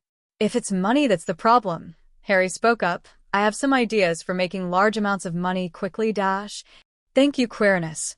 Your wisdom is now quite evident, and I am sorry for disputing it. Your concern for Harry Potter does you credit, as well. You're welcome, said Professor Quirrell. I hope you will not object if I go on making him a particular focus of my attentions. Professor Quirrell's face was now very serious, and very still. Dumbledore looked at Harry. It is my own wish also, Harry said. So that's how it is to be. The old wizard said slowly. Something strange passed across his face. Harry, you must realize that if you choose this man as your teacher and your friend, your first mentor, then one way or another you will lose him, and the manner in which you lose him may or may not allow you to ever get him back. That hadn't occurred to Harry. But there was that jinx on the defense position, one which had apparently worked with perfect regularity for decades. Probably, said Professor Quirrell quietly, but he will have the full use of me while I last. Dumbledore sighed. I suppose it is economical, at least, since as the defense professor you're already doomed in some unknown fashion. Harry had to work hard to suppress his expression as he realized what Dumbledore had actually been implying. I will inform Madame Pants that Mr. Potter is allowed to obtain books on occlumency, said Dumbledore. There is preliminary training which you must do on your own, said Professor Quirrell to Harry. And I do suggest that you hurry up on it. Harry nodded. I'll take my leave of you then, said Dumbledore. He nodded to both Harry and Professor Quirrell and departed, walking a bit slowly. Can you cast the spell again? Harry said the moment Dumbledore was gone. Not today, said Professor Quirrell quietly, and not tomorrow either, I'm afraid. It takes a lot out of me to cast, though less to keep going, and so I usually prefer to maintain it as long as possible. This time I cast it on impulse. Had I thought, and realized we might be interrupted. Dumbledore was now Harry's least favorite person in the entire world. They both sighed. Even if I only ever see it once, Harry said, I will never stop being grateful to you. Professor Quirrell nodded. Have you heard of the Pioneer program? Harry said. They were probes that would fly by different planets and take pictures.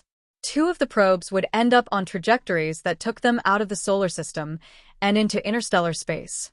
So they put a golden plaque on the probes, with a picture of a man and a woman, and showing where to find our sun in the galaxy. Professor Quirrell was silent for a moment, then smiled.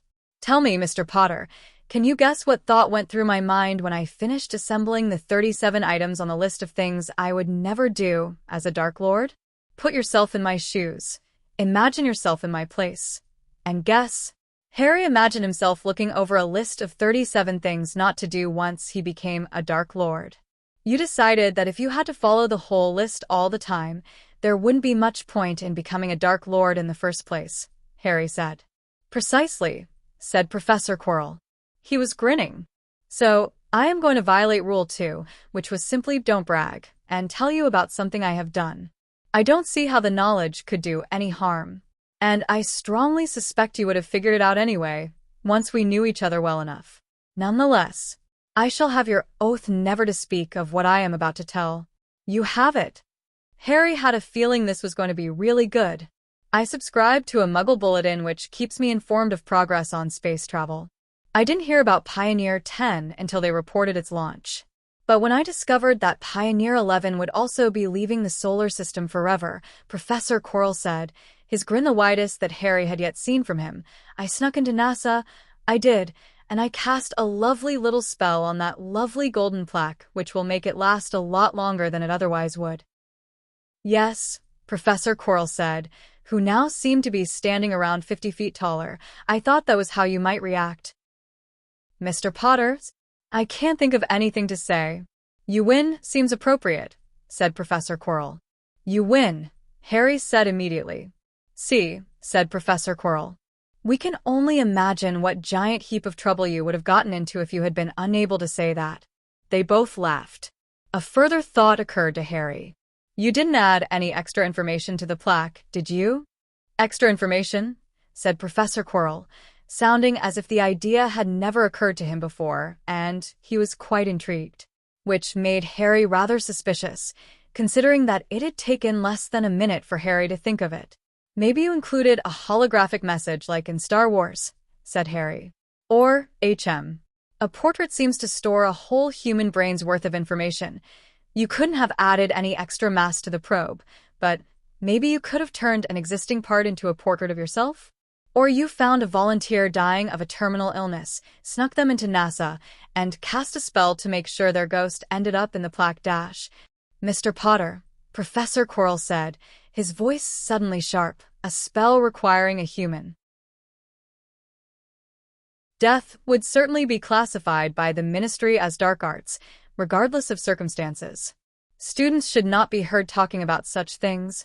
And the amazing thing about the way Professor Quirrell said it was how perfectly it maintained plausible deniability. It had been said in exactly the appropriate tone for someone who wasn't willing to discuss such things and thought students should steer away from them. Harry honestly didn't know whether Professor Quirrell was just waiting to talk about it until after Harry had learned to protect his mind. Got it, Harry said. I won't talk with anyone else about that idea. Please be discreet about the whole matter, Mr. Potter, Professor Quirrell said. I prefer to go through my life without attracting public notice. You will find nothing in the newspapers about Quirrell until I decided it was time for me to teach defense at Hogwarts. That seemed a little sad, but Harry understood. Then Harry realized the implications. So, just how much awesome stuff have you done that no one else knows about, Dash? Oh, some, said Professor Quirrell.